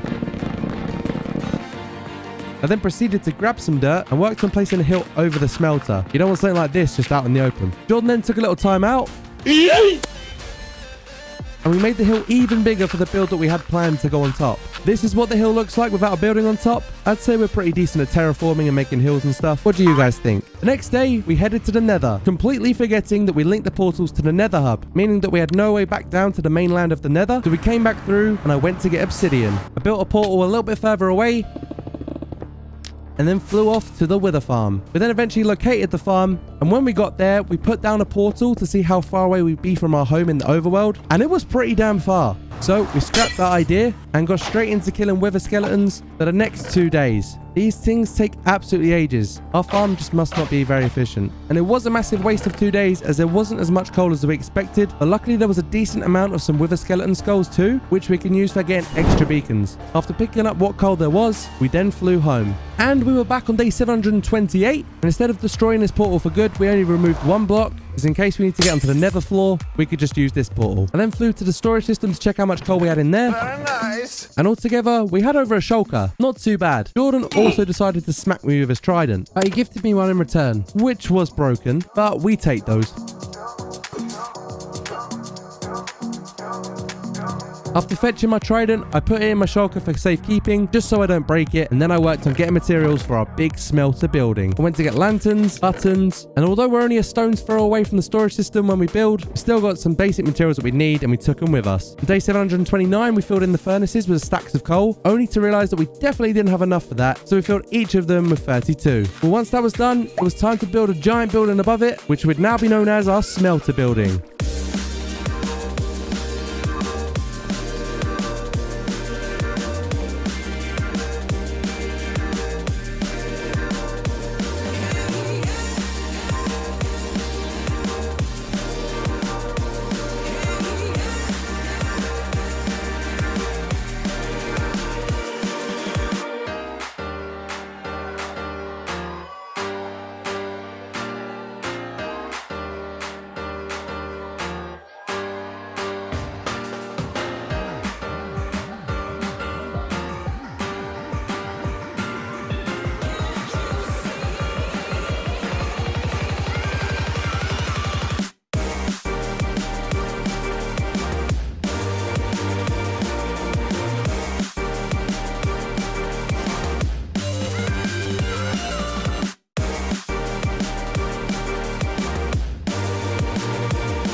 After doing the roof and the tower, we did some more detailing, placed down the door, and the build was fully complete. We were so excited, and this was already our favorite build on the server to date. The building just looked so clean, and it definitely fits what we've got underneath it. I then got rid of all the materials in my inventory by putting it into the sorting system, and it was so relieving to know that it had all been sorted out now. I then took some materials from the chest for the pathway.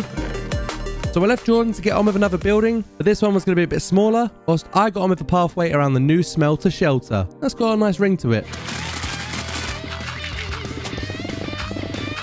I came back for slabs and there were some unwanted guests at the storage system, but I fought them off and then got to place in my slabs. Like we did in the last episode, I grabbed some sea lanterns, turned moss blocks into carpet, and placed them down so we didn't require torches. Once all that was done, I came over to help Jordan with his building. It was then time for some interior designing, and it came off pretty good, but that was the little building done, which will be another one of many. Day 740, we realized that we'd done about 10 days, maybe more, of building. It was time to do something fun because, you know, Jordan and I can't concentrate on one thing for too long. So we gathered some potion ingredients, and I started brewing potions for extra precaution as a big battle was coming up. Once they were done, we grabbed some golden apples to be extra safe, and also topped up on fireworks. I made some fire res potions as we had the last ditch idea to do this battle in the nether. The next morning, Jordan called me down to the basement of our old house where our Hall of Fame was, and we really had a moment where we stepped back and remembered all of our achievements so far. We had the day 1 poppy, dragon egg, MLG boat, oh, and 2 wither heads. That's a result, which means that with those 2 wither skulls, we had 21 in my ender chest, equaling to 23, which was 1 off of 24. Quick maths. Which means if we get one more, we can spawn in 8 wither bosses, 1 for each 100 days to survive so far. We love a challenge. So we got straight into the nether, went back to the wither skeleton farm, and there wasn't any in the chests as we'd taken them all out. We'd have to let these wither skeletons build up as they were super slow. So after waiting, we slowly killed the wither skeletons, and I finally got one. The next task seemed kind of impossible as we were flying around the nether trying to find an area without too much lava. A very silly task considering our environment. Once we finally found an area we thought might not have as much lava, we dug down and realized we forgot soul sand, the main thing we need apart from the skulls. Jordan went to get some, and after he did, we mined out an area as well as a tunnel. We then placed all of the soul sand down as well as some skulls, drank our fire res potions, and braced ourselves. I didn't want to make the huge mistake of wearing a elytra in such a huge battle, so I equipped my chest plate, and then at the start of day 743, I spawned in all of the withers, and it was the beginning of our battle. We battled with the wither bosses, taking hits, giving hits, getting stuck in corners and 1-block gaps, but eventually we were taking them out one by one. Our bows did a lot of damage. There was times where we'd have up to 4 wither bosses on us each. This wasn't an easy challenge.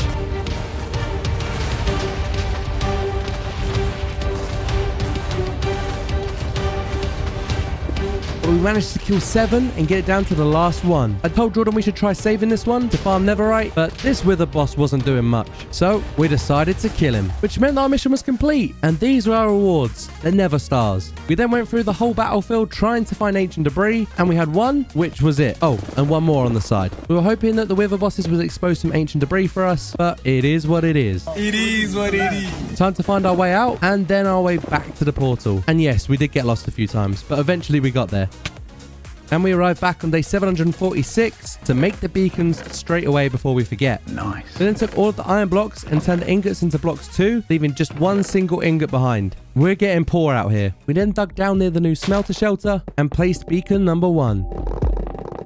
Once it was placed, we activated speed 2 on it and moved on to our nether hub to add the 4th beacon to the pyramid of iron blocks. And as we're going to be building here eventually, we may as well put a beacon here too, right? So we started placing a new beacon only to realize that we ran out of blocks. So as the sun set on day 747, we now had the task of choosing an iron farm to build. I put away the beacons into my ender chest for now while they weren't being used, and I cleared out my inventory in the sorting system, and then grabbed some food and got the villagers to breed, offering them a variety of options for their culinary taste buds, and they produced. I then gathered materials for the new iron farm, but we didn't have quite enough obsidian, despite having a good amount already. Jordan sheared some sheep for beds, and we came back to the villager trading hall to get name tag trades, and none of our villagers were master yet, which just shows how little we used them. I also remembered we had an underground sugarcane farm, and it was stacked. There was so much sugarcane here. So the next morning, we turned all of the sugarcane into paper and traded with the villager to hopefully get him over the line to being a master. We traded with another villager and used up the paper whilst I was here for extra emeralds, but there wasn't really any need for these emeralds. So instead, I used them for golden carrots. Luckily, the villager was now master, and I got as many name tags as I could, which was too much. We only needed 2, but it's better to have more than enough than not enough. We then soared through the skies to the end portal and hopped straight through. We targeted the second shortest tower, and we can't break this block. Does anyone know why? We took down the obsidian tower, and we got so much obsidian from this, which was great, so we headed back. All the materials were pretty much ready, and we had so much obsidian altogether. We then checked on the villagers, and we were up to 7. They were producing very quickly. Grabbed some more carrots and fed them even more to speed things up.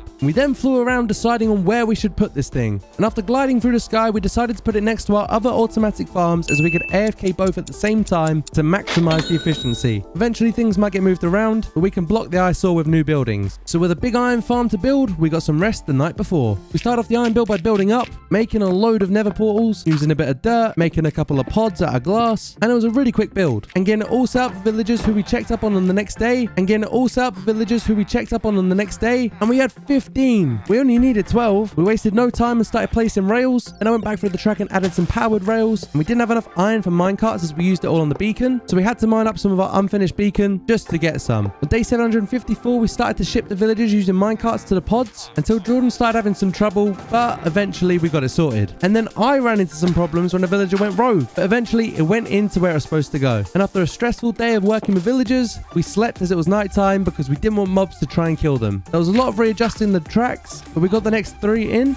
And we worked through the night to get the last 3 in before taking down all the track because you just know that we'll forget to do it. The next part was making a zombie chamber, and we completed that, but now it was time for zombies. So we stood around and waited for nighttime, and Jordan said we should kill these bombs so they don't kill our zombies, and he had some fun doing it. Whilst Jordan was having his fun, I flew off back to the storage system to use an anvil to rename the 2 name tags to 2 of my channel members' names. We got the first zombie in place, but an iron golem killed it. Jordan attacked the 2 golems, got another in place, and I applied its name. Because the golem killed one of our zombies, I had to go rename another name tag whilst Jordan went to battle with a server full of mobs. And when I got back, we chose a zombie stacked out in gold armor just so they'd be a little more safe next time.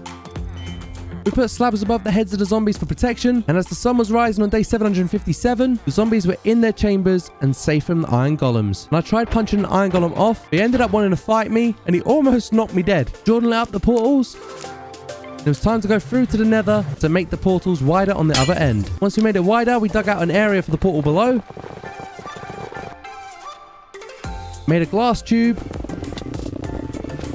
Added some trapdoors, placed down some signs, as well as some lava, which I almost burnt myself in. And that is the thing complete. We made a new portal so we can get back here really easily. And then I went back into the overworld to make myself a little glass container to go AFK in. And I AFK'd for 3 days, through the night, through the daytime. I also saw this zombie wearing full diamond enchanted gear. This guy was cracked. After AFKing our new iron farm for 3 days, these were the results. And there was enough in there for us to turn the ingots into blocks and finish off the beacon. We activated it with speed 2, and we had 2 iron blocks to spare.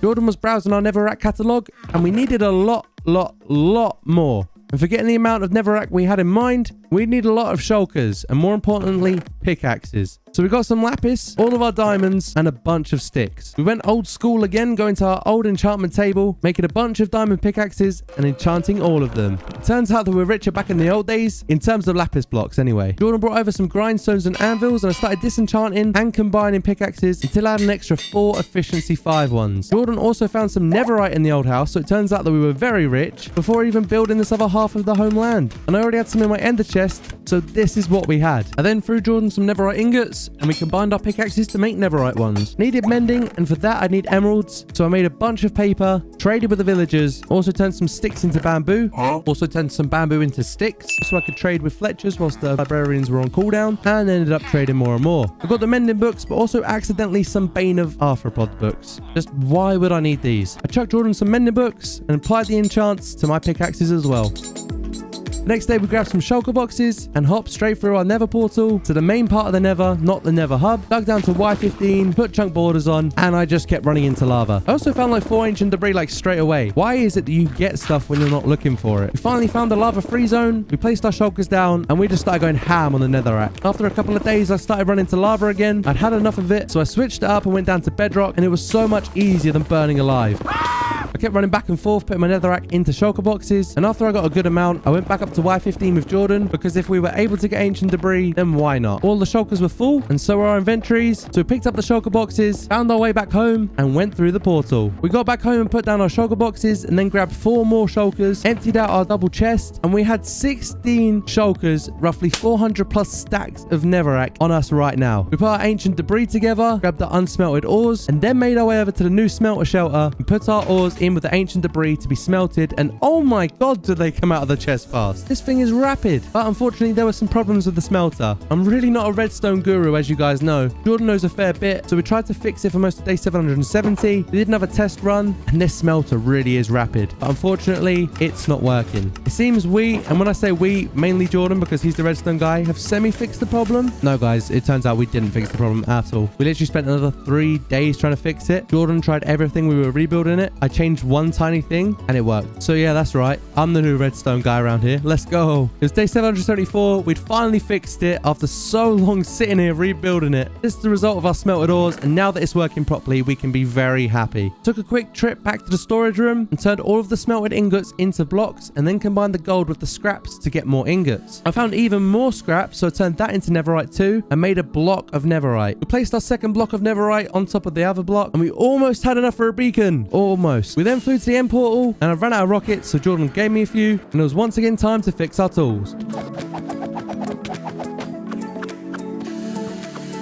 Now that our pickaxes and tools were repaired, we mined up the shulker boxes, and it was time to visit the nether hub. We put down the shulkers when we got there, and we started building. We started working on the build from day 777 to 780, and you know what guys, we're not actually that bad at making hills. We did it earlier in the episode, and we're doing it now as well.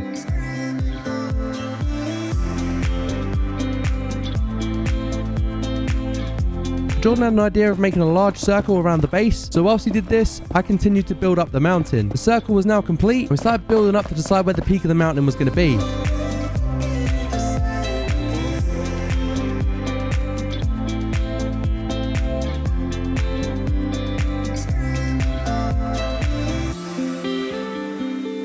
And then decided to go to work on the frame of the main mountain. Once I got to the top, I did the frame from the other side. When that was complete, I looked down and I was really high up. When we complete this, it's going to be absolutely huge. But time was ticking past us, and on day 784, it was time to call it quits with the building of the mountain, as we could easily be here for another 100 days of filling it all in, but there's other stuff to be done. Oh, and we also have a ton of netherrack left over, like a load of it. When we got back to the overworld, we needed some slimes. And if you guys remember from a previous video, we dug out a massive perimeter underground and retrieved the slimes we had in the chests, and there was some spawning here too, which was a bonus. We waited for slimes to spawn and then killed them for their goods, but we were wasting time waiting around, so we took flight to go and check the nearby swamp and had no luck there either. The slimes were taking ages to spawn, but I took one last look down underground and one kindly spawned, and it was slain. Another one finally spawned when Jordan turned up, and another one soon after to give us about as much as we should need. We then turned them into slime blocks and grabbed the rest we had. Unlike most builds, we did a bit of material gathering. We needed coral fans or something like that, so I flew off while Jordan got the rest of the items we needed, and I kept flying as it turned to nighttime, as it took us that long. I only had 3 rockets left on day 786. Make that 2 now, and I finally found some. I wasn't just going to get enough, I was going to raid the ocean for what it was worth.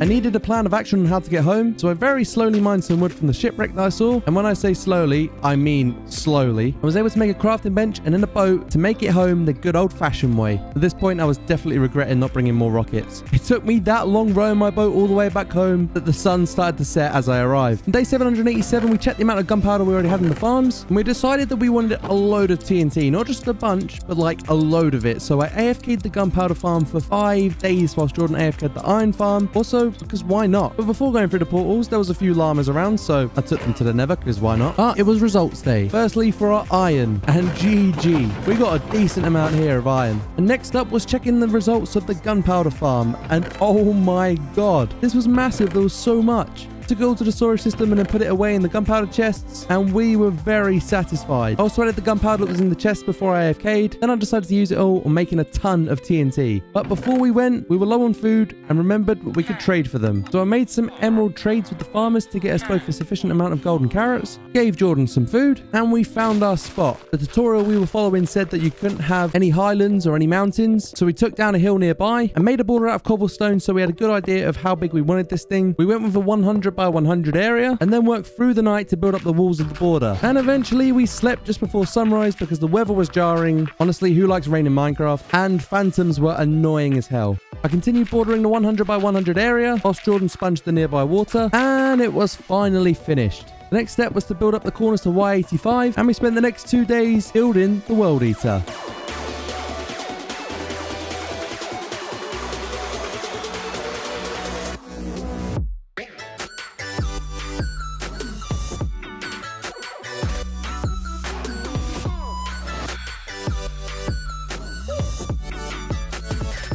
We set it off and it was super exciting, but we forgot to take down the pillar that we started from because it shifts over, and we fully broke it. We fully broke it. We were crying with laughter, and it was honestly just a great time. It was so broken that it completely stopped at the other end. Jordan broke it so much that it started going sideways and we couldn't stop laughing. On day 797 after destroying it, it was time to rebuild it.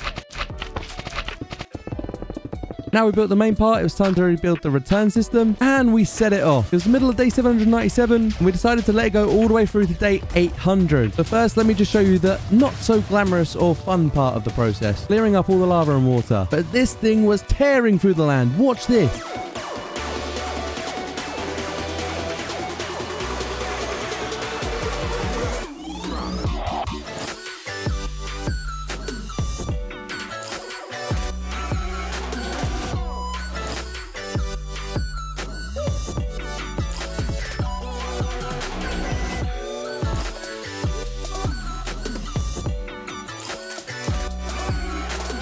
It's now day 800, which means we put the World Eater to a stop. And don't worry guys, I didn't forget, I renamed my shulker to Chaz's Wallet. Thank you for this comment right here. It's day 801 and we are back with a huge crater behind us, which we probably should sort out. So we jumped down and took some damage, completely disregarding that if either of us die, this world is deleted forever. But anyway, we then poured water over the lava. Once it was turned into obsidian, we began mining it, and eventually finished mining it. Once the ground was clear of lava and water, we turned on the World Eater again and then left it to go to work while we took care of things down on the ground, clearing more of these lava pools with endless amounts of sand and cobblestone. This definitely wasn't the most efficient method, so I flew back to the storage system to collect some bamboo before throwing it to Jordan for him to craft it all into scaffolding. Somehow we'd forgotten we had this huge bamboo farm, so we grabbed extras from there, and Jordan then showed off how much he crafted. Whilst he made more, I went to get some gold to craft golden carrots, but we have almost none. I wonder what we should make soon. This is also the first time in this world where I'm in my new skin, so hey, what do you guys think? It was then time to start up the machine again to let it blow up the rest of this 100 by 100 area. And whilst it was going ham, we placed cobble at Y level 0 to even out the ground.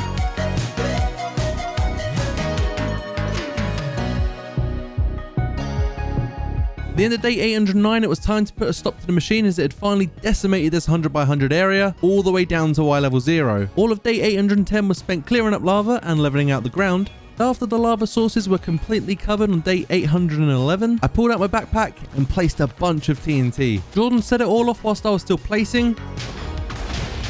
I think he might have been trying to kill me, guys. After that small piece of demolition, we placed torches down in a very organised fashion to prevent mobs from spawning. And once that was complete, it was time to clear out our inventories of all the junk. Our food supply was now very low. We have loads of carrots, but literally no gold at all. In the meantime, we were back on baked potatoes. Jordan placed down some shulker boxes and we started gathering materials such as trapdoors and dirt, then trading sticks and pumpkins for emeralds with the villagers. And I came to realise that we could have just traded emeralds for gold and carrots. Oh well, let's make a better gold farm anyway. Name tags were next, followed by hoppers, and we need 96 minecarts, and there's just not enough iron here to do it. These were the chests so far. All we needed now was our 96 minecarts and 5,708 magma blocks. Not too many. So we flew on over to the iron farm. When we got through, we remembered that we brought a llama through in the last 100 days. Why? I don't know. But we checked the chest to see how much we had awaiting us, and we were pretty happy with the amount that there was. So we put the shulker boxes down and began crafting an obscene amount of minecarts, over 7 shulkers full, which might be a bit overkill, but oh well, it's done now. Sam was up next on the list as we needed a load of glass, so we absolutely destroyed a chunk of this desert, shoveling it all up through the day into the night, and we managed to fill our invents and 4 shulker boxes. We were back home on day 816 with so much sand, way more than we needed. It's better to have too much than not enough. Our tools were in need of repair, so we hopped through the end portal and started boxing up the Enderman, who honestly didn't stand a chance. Our PvP skills were just too elite. And once everything was back to max durability, we flew back to the main island and back through the portal. We now had every material apart from the magma blocks, so we spent the next few days grinding it out. And to be fair, some of the clusters we were finding had so many blocks in them, so it didn't take us as long as we thought it might have. Once we were pretty sure that we had enough, we went on over to our brand new mega smelter and gave it its first true task of smelting 2 shulkers full of sand. After a full day of waiting, the whole lot was smelted into glass, and I probably didn't even need to spend an entire day waiting. Now everything was finally ready. It was to the nether. We were now in the nether hub, and it reminded us of our custom mountain, which we would one day need to finish. One day. Maybe. I accidentally found the old gold farm when looking for the nether waste biome, and it ended up being one of these biomes right near our nether hub, in the opposite direction of the old gold farm, which was ideal. But there was no time to waste. Let's get to work on our brand new mega gold XP farm.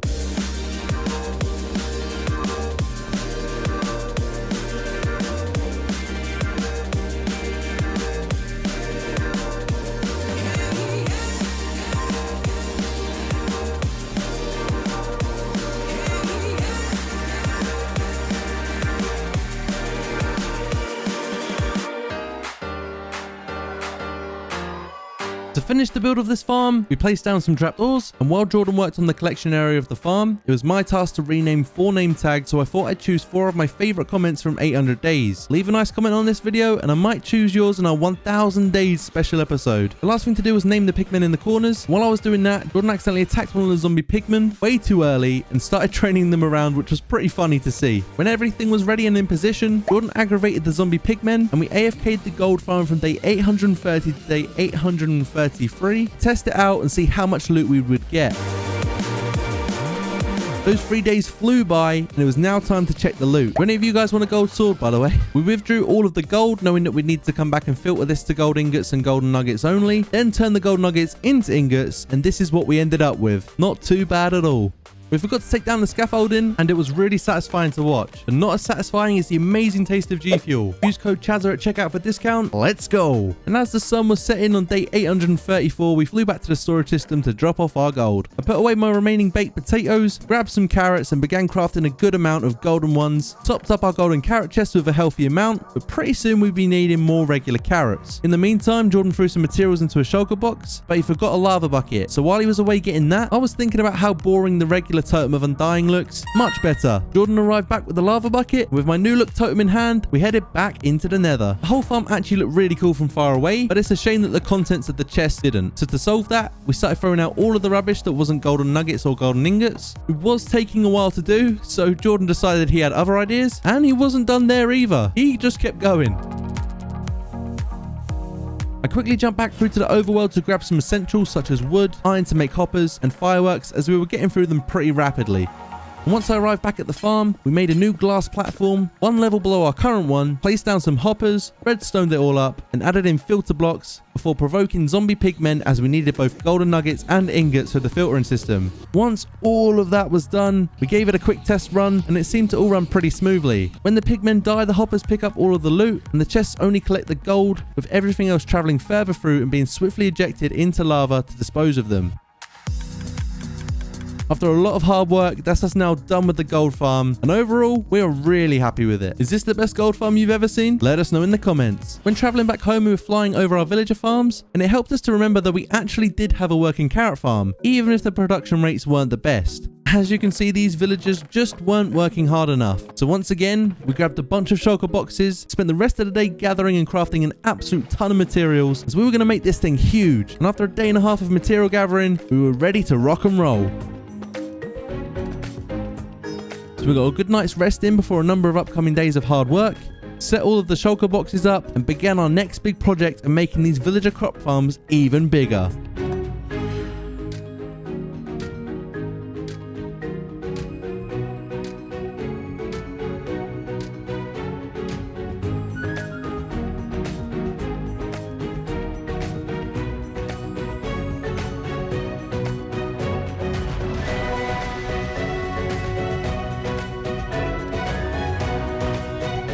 Days 840 to 844 was spent building the second layer and redesigning the first, which honestly took longer than it should have, but I'm sure that the next 3 layers won't take anywhere near as long. We put new hopper minecarts in place for the villagers to throw the crops into, and then one by one started transporting the villagers inside.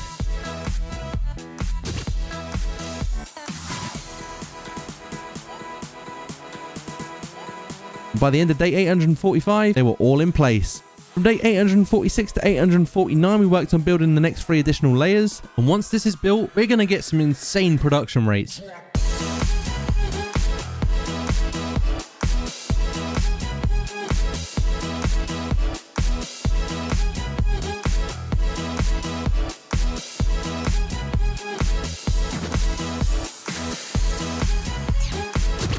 We were now on day 850 with the whole thing built. Now we just need people who are going to do the work for us. This is what it looks like before the villagers.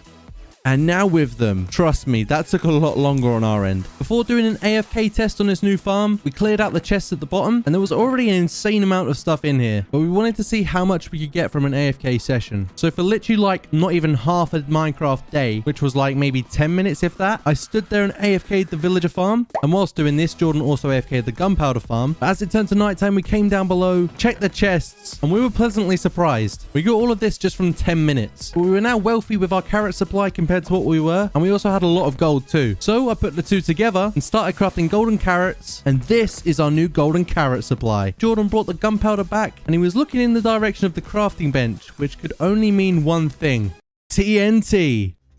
We already had over 4 stacks of TNT in my shulker box, and then Jordan added the stacks that he crafted. When I mined the shulker box, Jordan accidentally picked it up, and just him holding that many explosives made me very nervous. So with 595 TNT at our disposal, we wanted to see how much netherite we could get from it and to have some fun. So we set a challenge of who could get the most. We began by mining down to Y level 12. We were hoping this would keep us away from any lava pools, but I mean, we are in the nether, what can you do? And we then started mining separate ways in a straight line for our TNT trail. Jordan ran into a huge lava pool, so we worked together, with him taking the TNT and myself mining the tunnel. As we were placing on day 853, a section blew up by itself, and we didn't catch it on camera. It wasn't the whole thing, so that's okay. We didn't have much TNT left to place, so we made a little mini explosion. And then after that, we set off the rest. We were ready for our competition, but there was just one thing standing in our way. And remember guys, this is hardcore. Our quest of 1,000 days could all be over if one of these wipe us out. Tunnel was cleared, and it was time to get going. We both ran down and started mining ancient debris, and Jordan took a left turn as I took a right, and that pretty much sums up the whole challenge. I was finding no ancient debris, and I clearly took the wrong direction, because on day 854, I had a total of 9 ancient debris, and when Jordan showed me his, he collected 21. I can't lie, I did feel upset that I went the wrong way, but Jordan was definitely suspicious. So everyone type Jordan sus in the comments, just so he knows we're onto him. We then went mining individually for 6 more ancient debris, as after smelting them and combining them with gold, we'd have enough for another block. And for some reason, when it wasn't part of a challenge, I started finding so much ancient debris. It was actually crazy. And I had 7 pieces of ancient debris before Jordan found just 1. I guess I'm not such a failure after all. On the way back, we both mined at the sides at the same time to see if we would get any more, and Jordan did actually end up finding another piece, followed by me getting lucky finding a vein of 2. But soon after, we had to stop as we'd come so far and our pickaxes were not going to survive for much longer. We finally found a portal to get back home, and altogether we'd gotten 42 ancient debris, and it looks like we got back just in time for sunrise on day 856. We dropped off all the netherrack from our inventories, and we then went to put the ancient debris into the super smelter, and it was rapid as always. Just look how fast it is. It was then time to go back into the nether to go to the gold farm, and I ambushed this zombie pigman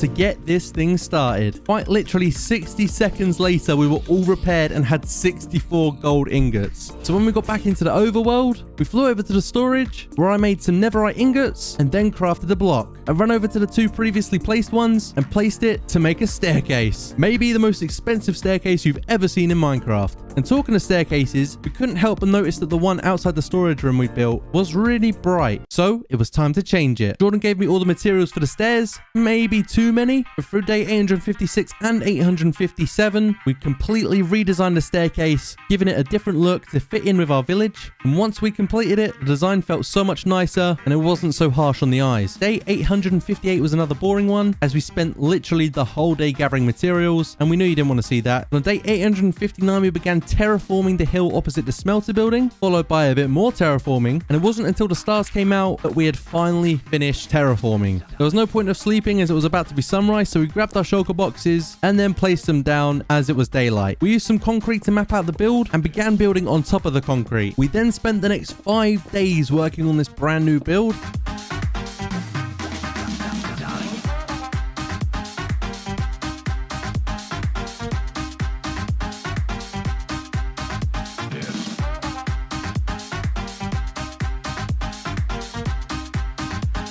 It was kind of tedious and it was a bit different, but we tried to make it the same style of theme. But the main reason we wanted it was because it had a little bridge with a little pass through, so we could eventually make a pathway go through it and lead to other things. And I mean, we weren't overly happy with the way it looked, so we tried it out with some stripped spruce logs on the tower to match our other buildings, and eventually we ran out. So you know what that means: deforestation. We went tree chopping for the rest of the day, taking down this spruce forest, and we got almost 2 rows of stacks of spruce logs. The next task was then to reskin the oak wood to spruce wood, and I guess the upside of this would be that we get a load of oak wood in return. But by the end of the day, it was all reskinned, and maybe we could add a few more features, but we didn't want to spend too long on this, so we just left it how it was for now. We then worked on the pathways going up the hill and worked through the night into the morning, and the next day Jordan started building a wall around the entrance, and it actually really worked. We quite liked it. Whilst he was working on this, I added in our signature street lamps,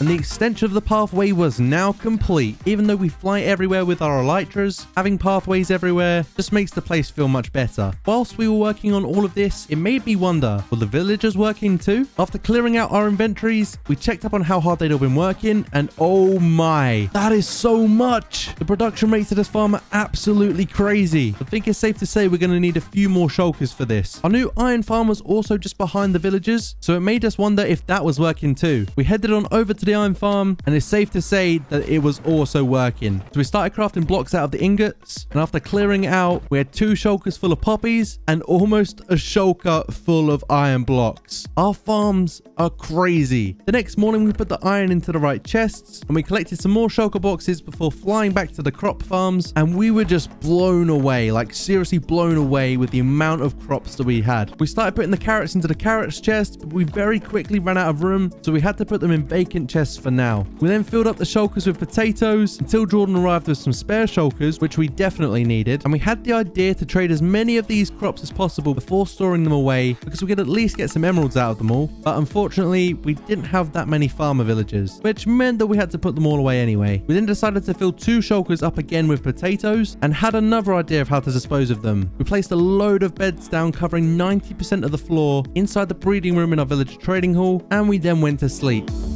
When we all woke up, we made it rain as if it was Christmas morning for these villagers, and we'll be back in about 10 days to see just how many baby villagers they produce. Leave a comment with a guess on how many there'll be. Let's see how many of you can get it right. Next up, I had the idea of putting some pixel art up above our villager farm and also our gunpowder farm, putting icons of what they were above them. For those, we would need wool, which means that making a farm next to the villagers would hopefully AFK both at the same time when we're nearby, along with the iron farm too. So we got cracking on getting the materials for the farm, and it's a good job we had loads of iron because we needed so many shears.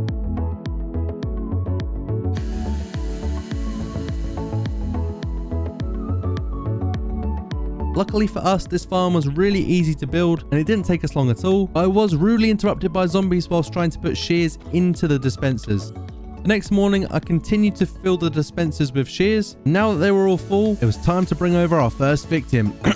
I mean sheep. Jordan then brought over sheep number 2, and it didn't take long at all for them to produce as another. Whilst Jordan worked on getting loads of sheep, I went out to get some flowers for dye, and luckily there was a decent selection of colors nearby. I then went to mine some cactus for a green dye, and transformed all of the flowers into dyes. Wow, I said dyes way too many times there. We then took this innocent squid's life, and whilst I did all of this, Jordan had started a little sheep family. If only they knew what they were getting into. I was now only one dye away from the complete collection, so I flew off into the distance in search of cocoa beans, and I eventually found them.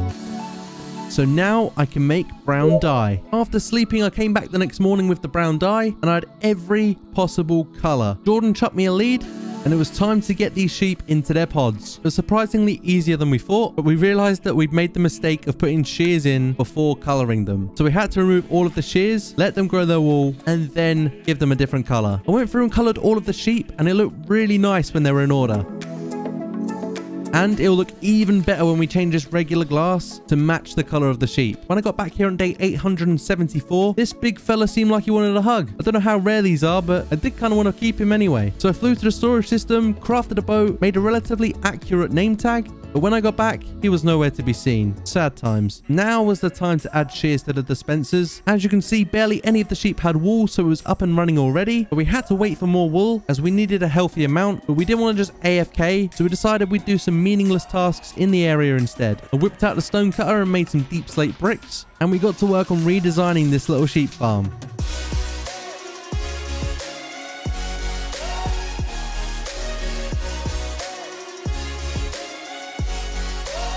I added wool underneath the glass to make it look even better, and I then added in some sea lanterns and put carpets over all of them. And because that didn't take us long, we also changed the glass on the bamboo farm to make it match with everything else.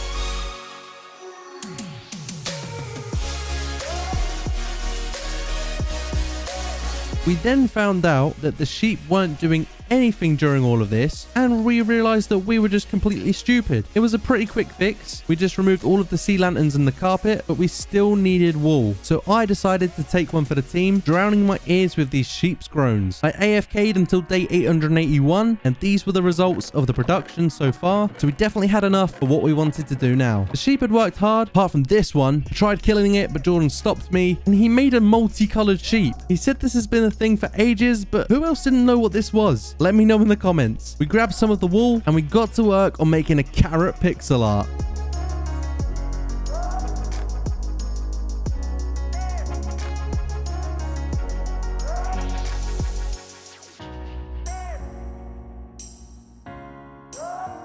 It was complete on day 883, and I'm not gonna lie, it does look better from far away, but overall, we thought it looked pretty cool. But here comes the moment you've all been waiting for. It was finally time to check on the villagers to see how busy they've been getting. And well, it turns out they were pretty busy. We came out of the villager trading hall, and it was nice to look around and see other buildings. It made it feel like more of a village, but this area didn't have anything there yet. And with loads of land, why not build something huge here? So we laid down some shulker boxes once again for materials for the 1000th time this series. And once again, we were material gathering through the day and the night until day 884, where all the materials were ready, and we actually only needed 2 shulker boxes. The rest was a bit overkill. We placed the poppy to mark where we wanted the entrance of the build, and if we were being honest, the land wasn't great for building, so a bit of terraforming and grass cutting was needed.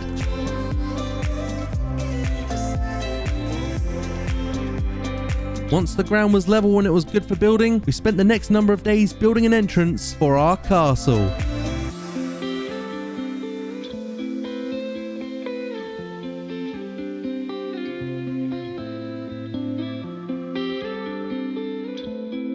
On day 890, I got some more materials from the storage room, and we started taking down the walls that we built, but not because we didn't like it, just so we could texture it. And let me tell you, by adding a bit of stone, cobblestone, and andesite, along with the stone brick, it makes the whole build look so much better. The next morning, we color coordinated our shulker boxes, but we needed some more resources to put inside of them. We required a lot of smooth sandstone, which means that we need 4 times the amount of sand before smelting the sandstone. That's a lot of maths, so I just trusted Jordan when he said we needed a certain amount. We used the sand that we had already, and actually, we weren't that far off at all. I ran back over to the super smelter and put the sandstone inside, and this clip is not sped up. The speed of this thing still baffles me to this day. Just like that, the first batch was ready. Jordan Jordan started smelting his sandstone too. And now we had loads ready, it was time to get back to building. Soon after, we did have to go to sleep though because phantoms came out to play. They're definitely the most annoying mob in the game. But the next 4 days were spent building the walls for this castle. And let me just tell you, once this thing is done, it's going to look insane. Maybe the best build we've done so far that isn't a farm. We started running out of room and there was a big hill in the middle of where we were going to build. So day 896 started off with a lot of terraforming, and we were terraforming until my shovel got dangerously close to breaking. So to repair them, we hopped on over to the gold farm, AFK'd the gold farm, and literally moments later, my tools were back to full durability. Before it changed to nighttime, I was back to helping Jordan. But there was a lot more ground than we expected, and because we were working during the nighttime, the inside of the castle very quickly turned into a battlefield. On day 897, we built up the corner towers as well as the walls around the back. The next task was to extend the walkways, and whilst I did this, Jordan dropped me off a care package of more materials and fireworks as we were burning through them very quickly. The next parts were a bit more particular, but we ended up building the first staircase around the back and filled in the floor around it. After working through the night, we then built another huge pillar. And when I say huge, this thing genuinely was pretty big. And after building that, we decided to call it a day for the castle so far, but it was coming along pretty well already. Jordan said that we were low on rockets, so I AFK'd the gunpowder farm for fireworks that we could use to get around, then spend the day crafting other types of fireworks and loading up dispensers. But once we'd done that, we had officially survived 900 days of hardcore Minecraft. So to celebrate, we set up this amazing firework display right above our massive crater, which we're going to use for something special in the 1000 day special. It's day 901 and we are back. Before we pick up where we left off, we want to go and explore the new 1.19 biomes. We didn't want to waste any time, so first things first, we stocked up on fireworks, grabbed some obsidian, and went exploring. We flew through the Nether Hub, and then far away, built a portal, and hopped straight through. We then dug up to the surface and came across a mangrove swamp by the end of the night after lots of flying. Now we'd arrived, we dug up loads of mud so we wouldn't have to come back, and we did this into the next morning, taking more materials, including mangrove roots and mangrove logs, before flying over the nice new land and deciding that we wanted to find an ancient city. We went looking for the portal again, ended up finding a zombie spawner with no good loot, but we found the portal and we made our way back home. On day 903, we dropped off our items, then flew off in a direction that we felt like we traveled in the least to give us the best chance of finding new chunks. And after flying roughly over 1,000 blocks away, we found some nice looking hills, which definitely wouldn't have been a thing in 1.17 or any version below. We flew down a cave, kept going lower, and boom, there was an ancient city. I mean, it wasn't a proper ancient city because it was just a big cave full of sculpt, but it had sensors and it looked pretty new to us. We then started testing out how to spawn in the warden, and eventually we were successful. It started to go dark around us and we had our fingers glued to our sneak hotkey until for some reason Jordan stupidly threw his trident at it, which angered him. And the warden responded with his range attack, which meant we had to back up as far away as possible. After escaping that warden with Jordan almost dying, an additional 2 spawned, which made us panic, and we backed up even further. After that thrilling encounter, we made it to the surface with our lives on day 904, and let me tell ya, the sunlight had never looked so good. We were definitely not prepared for a battle with the warden, not yet anyway. We noted down the coordinates for future reference, and we were on our way. We must have flew home in a different direction as we came across these epic mountains and biomes, and honestly, we wish we could just pick up our world and place it in between them because it all just looked so cool. We eventually made it back during the night and headed home for some well-earned sleep. The next morning, we woke up and met at the storage room to make a plan on how to take out the deadly warden. After looking back at our 500 days episode, we saw which way we traveled in when we built our raid farm. We then flew thousands of blocks in that direction in search of it, flying throughout the whole day until we ran out of fireworks. But luckily, we found it just as we had run out, and when we got there, Jordan showed me that he brought a load of spares in his shulker box because he remembered just how far away this farm actually was. Through the night, I kept going down to the outpost to look for the pillagers to give me a bad omen, whilst Jordan worked on the redstone and checked it was all working. Kept flying back and forth and they just weren't spawning until the sun rose the next day and Jordan joined me to see if our fortunes would change, and would you believe it, we found one. I got the bad omen and waited for the all clear from Jordan, then flew up to the farm and kicked it all off, spawning in the raid. Then started killing the mobs, and once that wave was complete, we tried another method with the redstone, reminding ourselves of how it all worked. I set off another wave of the raid, but we soon realized that the Vexes are way too OP and we probably stand more of a chance of dying to them than we do with the warden. So we wanted to work on a Vex suppressor, which would eliminate us from being attacked by them, but we didn't have any of the materials with us. So we took all of the totems out of the chest before being attacked by phantoms and then flew home. Yes. When we got back, we slept so that the phantoms would disappear for at least a few more nights. For a Vex suppressor, we'd need materials. And while we were home, we got materials for improving the sorting system for the loot as well, because right now, it's not too great. We then traveled back, extended the size of the platform, and made some additional adjustments. On day 908, I got myself a bad omen once again to start off the raid, then fought off all of the mobs trying to leave the evoker so we could put a name tag on him, but my totem of undying popped, causing me to fly away as quickly as possible because this is hardcore and one death could lead to the end of this world forever. We tried again, but it was proving to be difficult as I left with just 2 hearts, and after a full day of trying, we finally named an evoker. Now we had Adam the evoker trapped, we began construction on the Vex suppressor. The first suppressor was finished on day 909, and the last thing to do before starting a new raid was spawn in the iron golems. Things seemed to start working a bit better with less Vexes attacking, but eventually they started coming for us again. So we got kind of annoyed and just took the emeralds and totems and left to go home. Only then to realize we left our shulker boxes behind, so we went back for those and then set off home for good this time. Putting the totems away was the first thing we did when we got back, realizing that the storage room was so far backed up that we needed to clear it out. I found a lava bucket and we set all of the unneeded items alight, burning them to a crisp as we just didn't need them. Now phase 1 is complete on our quest of defeating the warden. We thought that we should probably get some potions on the go as it does a lot of damage and it's also extremely quick and can outrun us, so health potions and swiftness potions are a must. The thing is, we had nowhere to make these potions apart from our old house, so it was time to make a brewery right about here. We decided to use a new mangrove wood for the build, but we just didn't have enough, so I got some materials together whilst Jordan got some more mangrove wood. On day 912, I was in the storage room stripping the remainder of the logs that Jordan collected, and the last material we needed was red nether brick, so we smelted some netherrack, collected the nether bricks literally just seconds later, and found out that if you combine nether wart with the nether bricks, it creates red nether brick, which was brand new to me. Once all of that was done, all of our materials were ready, and it was time to start building.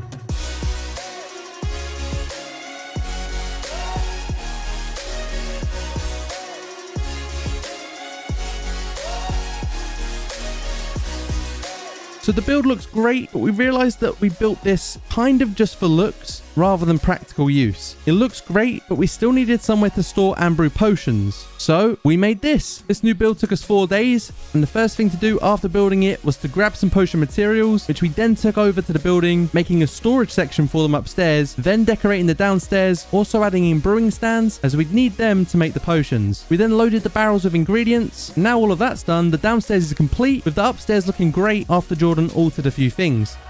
On day 921, we brewed some potions for ourselves, and then some debuff potions like slowness and weakness, which would hopefully give us any sort of advantage in the battle with the warden. These are all the potions we ended up with, and if we wanted to have the best possible chance of surviving this battle, we'd need enchanted golden apples. Jordan looked in his shulker box and offered me one of his god bows as mine were super low on durability, and he already had a god apple, but one wasn't enough, so it was time to get some more. We stocked up on fireworks, taking the rest of what was in our chest, then made sure we had enough food to eat, stocked up on obsidian too before heading to the nether, built a new portal, and hopped right through. For the next number of days, we were temple hunting, going through so many of them.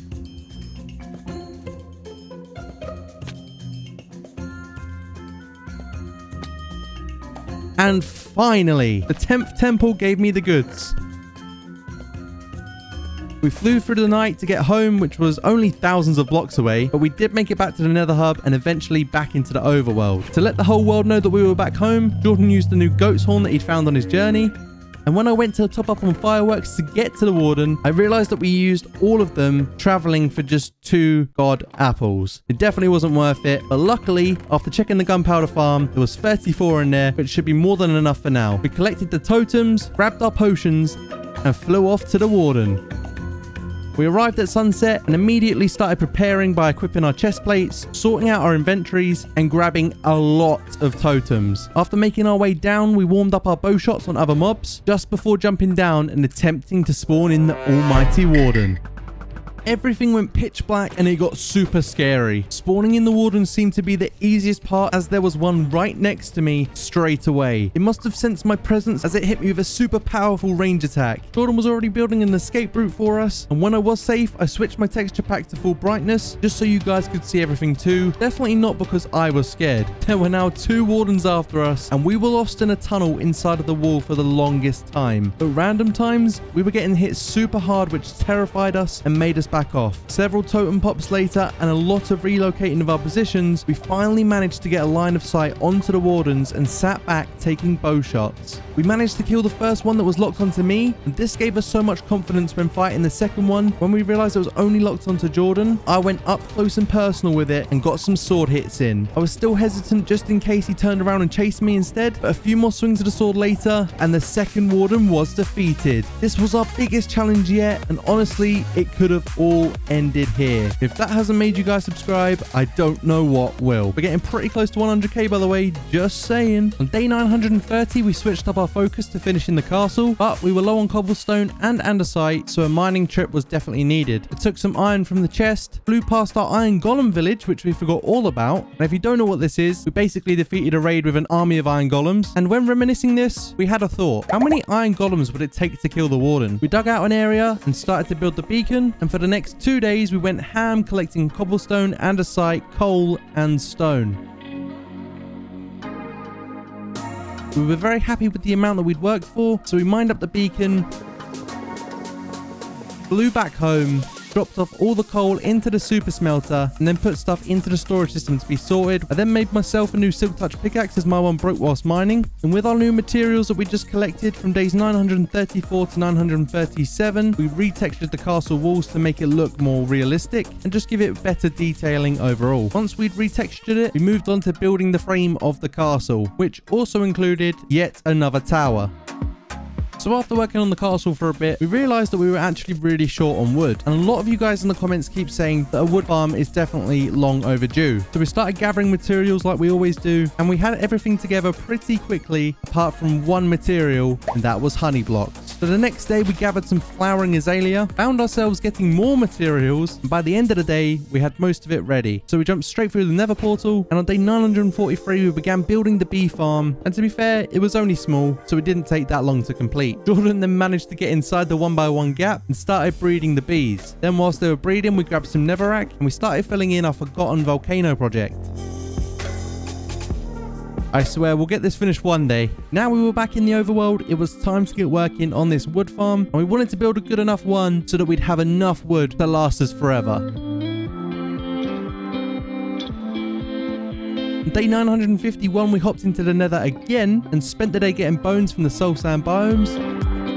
And the next day, we turned those bones into bone meal, then put them all into the chest, grabbed some of our many saplings, and I started using the wood farm. From the middle of the day to the sunset, which isn't that long at all, this is how much we accumulated. Jeez! So now that we were pretty healthy on wood, we took ourselves back to the castle and started building more and more, working on pillars, flooring, stairs, more blocks in general, a wall. We need to build a wall. And because we'd been building on and off for so long, we began to get pretty bored. Our attention spans aren't that great, and we wanted to have a bit of fun. So to take a break, we flew into the storage system to get our favorite block, which was TNT, but we didn't have much, which meant that a trip to the gunpowder farm was needed. Therefore, from the night of 955 to the night of 956, we AFK'd the gunpowder farm, and as the stars started to reappear, I checked the chests, and there must have been some gunpowder in there before because there was so much waiting for us. We topped up our fireworks supply and then used the rest of the gunpowder to make TNT, but we have no sand. So the next day we flew off to find a desert, one that we hadn't already destroyed, and then came across a big sand island. Jordan placed down some shulker boxes and we spent the whole day running down the durability of our shovels collecting sand. The following day it was time to craft TNT until we got back and took a look at our tools, realizing that they needed repairing before going, specifically our shovels and pickaxes. Next we put the sand that we got into the automatic system because we're lazy, and then flew off to the nether portal, straight to the gold farm, assaulted a zombie pigman, and then sat and collected the XP to repair our tools. And in just a matter of moments, everything was back to full durability. This farm was probably one of the best farms we've ever built. Once we were back in the overworld, I flew to the nether portal inside of our castle to meet Jordan. As we were searching for an area to mine in and place down all of the TNT, we discussed the ancient debris race that we'd had last video and decided that we need to have another one, as Jordan was pretty sus last time and you guys were all calling him out in the comments. Eventually we found a fairly lava free zone to dig down in and went mining in different directions. We then met up after mining in a sort of rectangle shape and started lacing the joint with TNT. We had a lot left over, so we placed loads more in one area, and once it was all placed, Jordan did the honors of setting it all off. It was time for the Great Ancient Debris Race 2.0. Before we start, I want to know in the comments, are you Team Chazza or Team Jordan? There was a lot less lava this time, so hopefully I wouldn't take a wrong direction like I did last time. I started off really well finding some, but to be honest, there really wasn't that much. And once we threw all our stuff together, Jordan ended up winning again. But I mean, neither of us really won because we got like 15 altogether from all of that TNT. Anyways, drop a GG to Jordan down in the comments. To make up for the lack of ancient debris in return for our TNT, we spent the next few days mining for ancient debris, and we were getting ancient debris here and there, but the point that made me stop was when I got this insane 4 vein. I'm pretty sure that this is like really rare, right? We managed to get a lot more ancient debris than we started with from the race, and we saw that as enough to make our way back to the portal. We were back in the overworld on day 963, and it was time to turn this ancient debris into ingots. After smelting it and combining it with gold, we had a grand total of 1 extra block. 3 days worth of work for 1 block of netherite. Probably not worth it if we're honest. Imagine if we wanted to build a full netherite beacon. That's maths I don't even want to do. We weren't done having fun yet. We grabbed all of our iron and the pumpkins, carved them all, and then slept the night because phantoms were really annoying. As I walked outside, there was a random panda on the loose.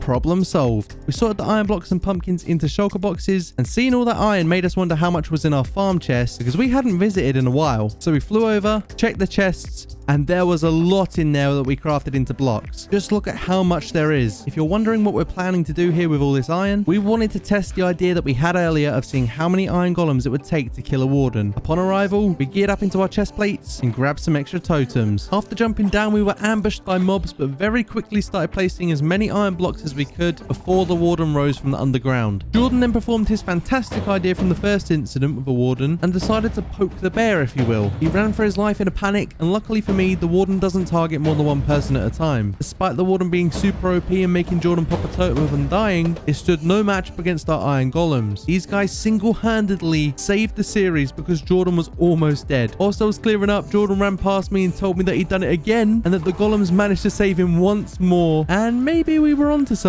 As a gesture of goodwill, Jordan trapped in the golem that managed to save his life and get the last hit on the warden, and we wanted to give him a name, but for that we'd need a name tag. So Jordan flew all the way back home to get one with the name of his choosing and applied it when he got back, and this was our new friend Dwayne. And all of this was great, but the next task was to bring him home, which we weren't ready for yet. We wanted to have some more fun fighting wardens with our iron golem army. Before engaging in another battle, we worked on a staircase to get Dwayne out and take him home, and we broke into a semi-underground village, which was kind of cool. Jordan took him up the staircase and we put him inside a little hole until we were finished, which we weren't ready for yet. We wanted to have some more fun fighting wardens with our iron golem army. It was now time for some more fun. Funnily enough, we couldn't spawn in any more golems because we had too many already, and even though we knew we had them as backup, it was still so scary. But the iron golems did their thing, protecting us at all costs. We lost track of time defeating warden after warden with our friends, and we were left convinced that there is nothing that iron golems cannot defend you from in Minecraft. It was now time to leave, and somehow we almost forgot our hero. Next up is guiding him home, and we only had to travel roughly 2,000 blocks that way. We tried making Dwayne fly, but he was too heavy, but although he can't fly,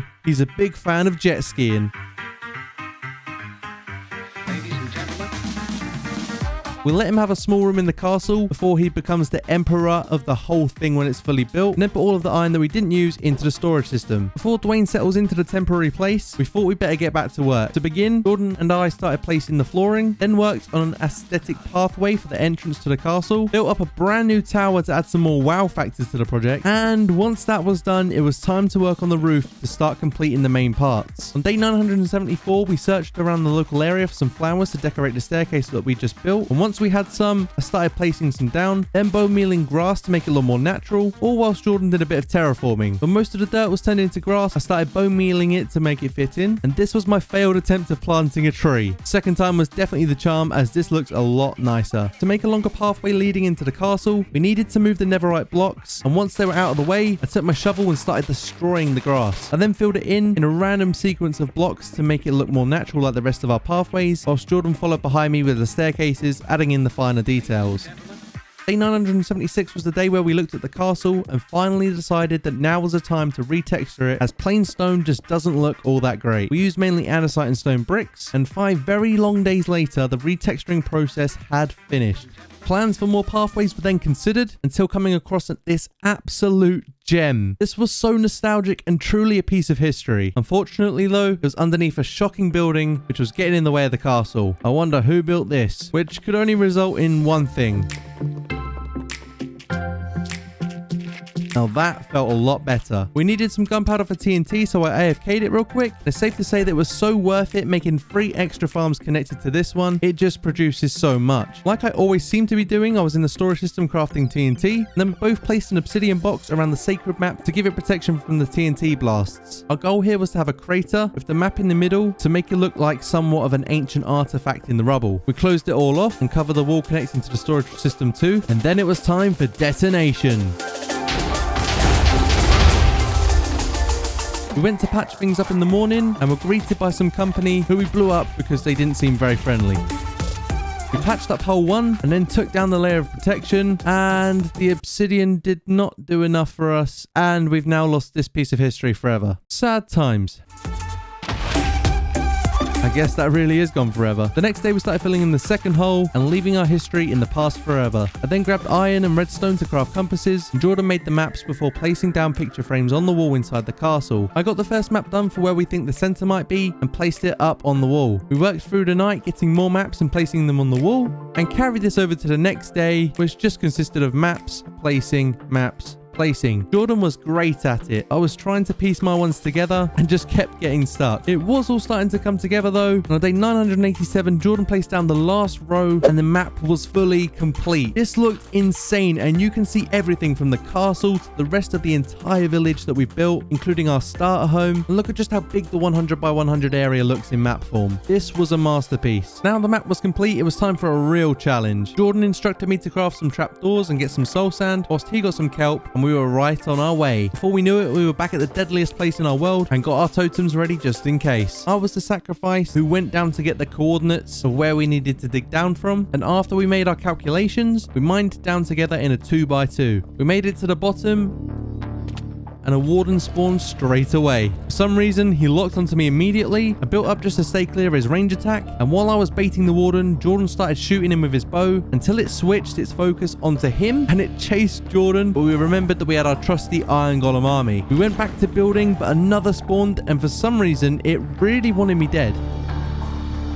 So we thought it was in our best interest to start from the top and then do the bottom afterwards. I started filling in the rest whilst Jordan was the bait for the warden, and when he was away, another one spawned in on me. It chased me, and the golems did not protect me as well as they protected Jordan, and I got hit pretty hard. Luckily, nothing too serious though. On day 990, Jordan realized he made a mistake and needed fence gates instead of trapdoors, but we placed them down anyway, and I baited the warden that spawned to see if it would fit through. And while I was up there, I took advantage of being surrounded by loads of trees, so I started chopping away to get fence gates. Jordan joined me up top, and the water was now in, so I started replacing trapdoors with gates, and then a warden spawned, and a second one spawned right next to me, followed by a third out the top of an unspawned iron golem. I thought a fourth warden spawned, but really, it just got scared and went back underground. During all of this terror, Jordan managed to put kelp from the bottom up to the ground level. I flew over whilst the warden chased me, and on the first try, it didn't make it up the elevator with me. It was time for take 2, and the same thing happened, but like always, the third time was the charm. As the warden was flying up behind me, I popped 3 totems in a row, and I honestly thought that we might not reach day 1000. Jordan flew back home on day 993 as fast as he could to grab some more totems. He also grabbed the name tag so we could name the warden, just in case we flew too far away and it despawned. After waiting all day, the sun started to set, and as if by magic, Jordan arrived with lots of totems to keep me alive. Jordan then applied the name tag Mr. Worldwide to the warden, and it was go time. I spent the next few days just trying to survive, as if you get too close, the warden does an insane amount of damage, and I had to be focused whilst guiding it towards our homeland. We also found that the warden could walk on lava without taking any damage, and would also become extremely slow when touching water. A few totems later, and a few thousand blocks traveled, we took it over to the 100 by 100 hole, and as I flew down, he jumped straight down like an absolute lunatic. Luckily, it didn't die from any fall damage, so we allowed it to run free whilst we figured out a plan of what to do with it. I collected some glass whilst Jordan grabbed some dirt, and we then flew back down to the bottom to work out roughly where the middle was. The warden was too busy killing slimes and bats to care about us, so we were able to build safely. We pillared up, made a platform, and then started working on the kelp along with the dirt walls to contain the water. But before getting the warden angry, we turned the platform into a box in case he was feeling reckless again and just jumped off. Once that was done, I got the warden to follow me up, and I popped yet another totem in the process. Because it was aggroed on me, Jordan entered the death cage to start taking out the water so that there was no escape. He took out the top layers of dirt, and then once it was a safe enough distance away, he started to help out, taking down lower layers. By the end of day 998, the warden was floating, and we had completed our mission. It was the next morning, and there was just one day left of our 1,000-day journey, and we were very quickly running out of time to finish things that we had plans of doing. There was one last thing I wanted to make sure we did, so I collected all of our items in the Hall of Fame from our first home, and Jordan worked on some secret redstone. I placed down the netherite blocks, followed by all of our items, putting them in their own acclaimed position inside of the castle to showcase some of the most special moments from our series. We then did some interior design to finish off the day and to make it look better overall. Day 1000. We have officially survived 1,000 days in hardcore Minecraft. To celebrate, we showed off the new Hall of Fame in the castle. We had the dragon egg from the first 100 days, the day 1 poppy which Jordan gave to me on the very first day of all of this. The Elytra Red Bull gives you wings that saved my life and helped me perform the craziest clutch I've ever seen in Minecraft, still to this day. We have Dwayne in a trophy cabinet from this episode, and then the first dragon's head we collected with the MLG boat and our netherite blocks. We exited the castle and the sun had set, which means that there's only one thing left to do, and that was put on a firework display at the castle. So there we go, guys. We survived 1,000 days in hardcore Minecraft. And we hit 1,000 likes for 1,000 days survived. If you enjoyed this, you should definitely watch this video next.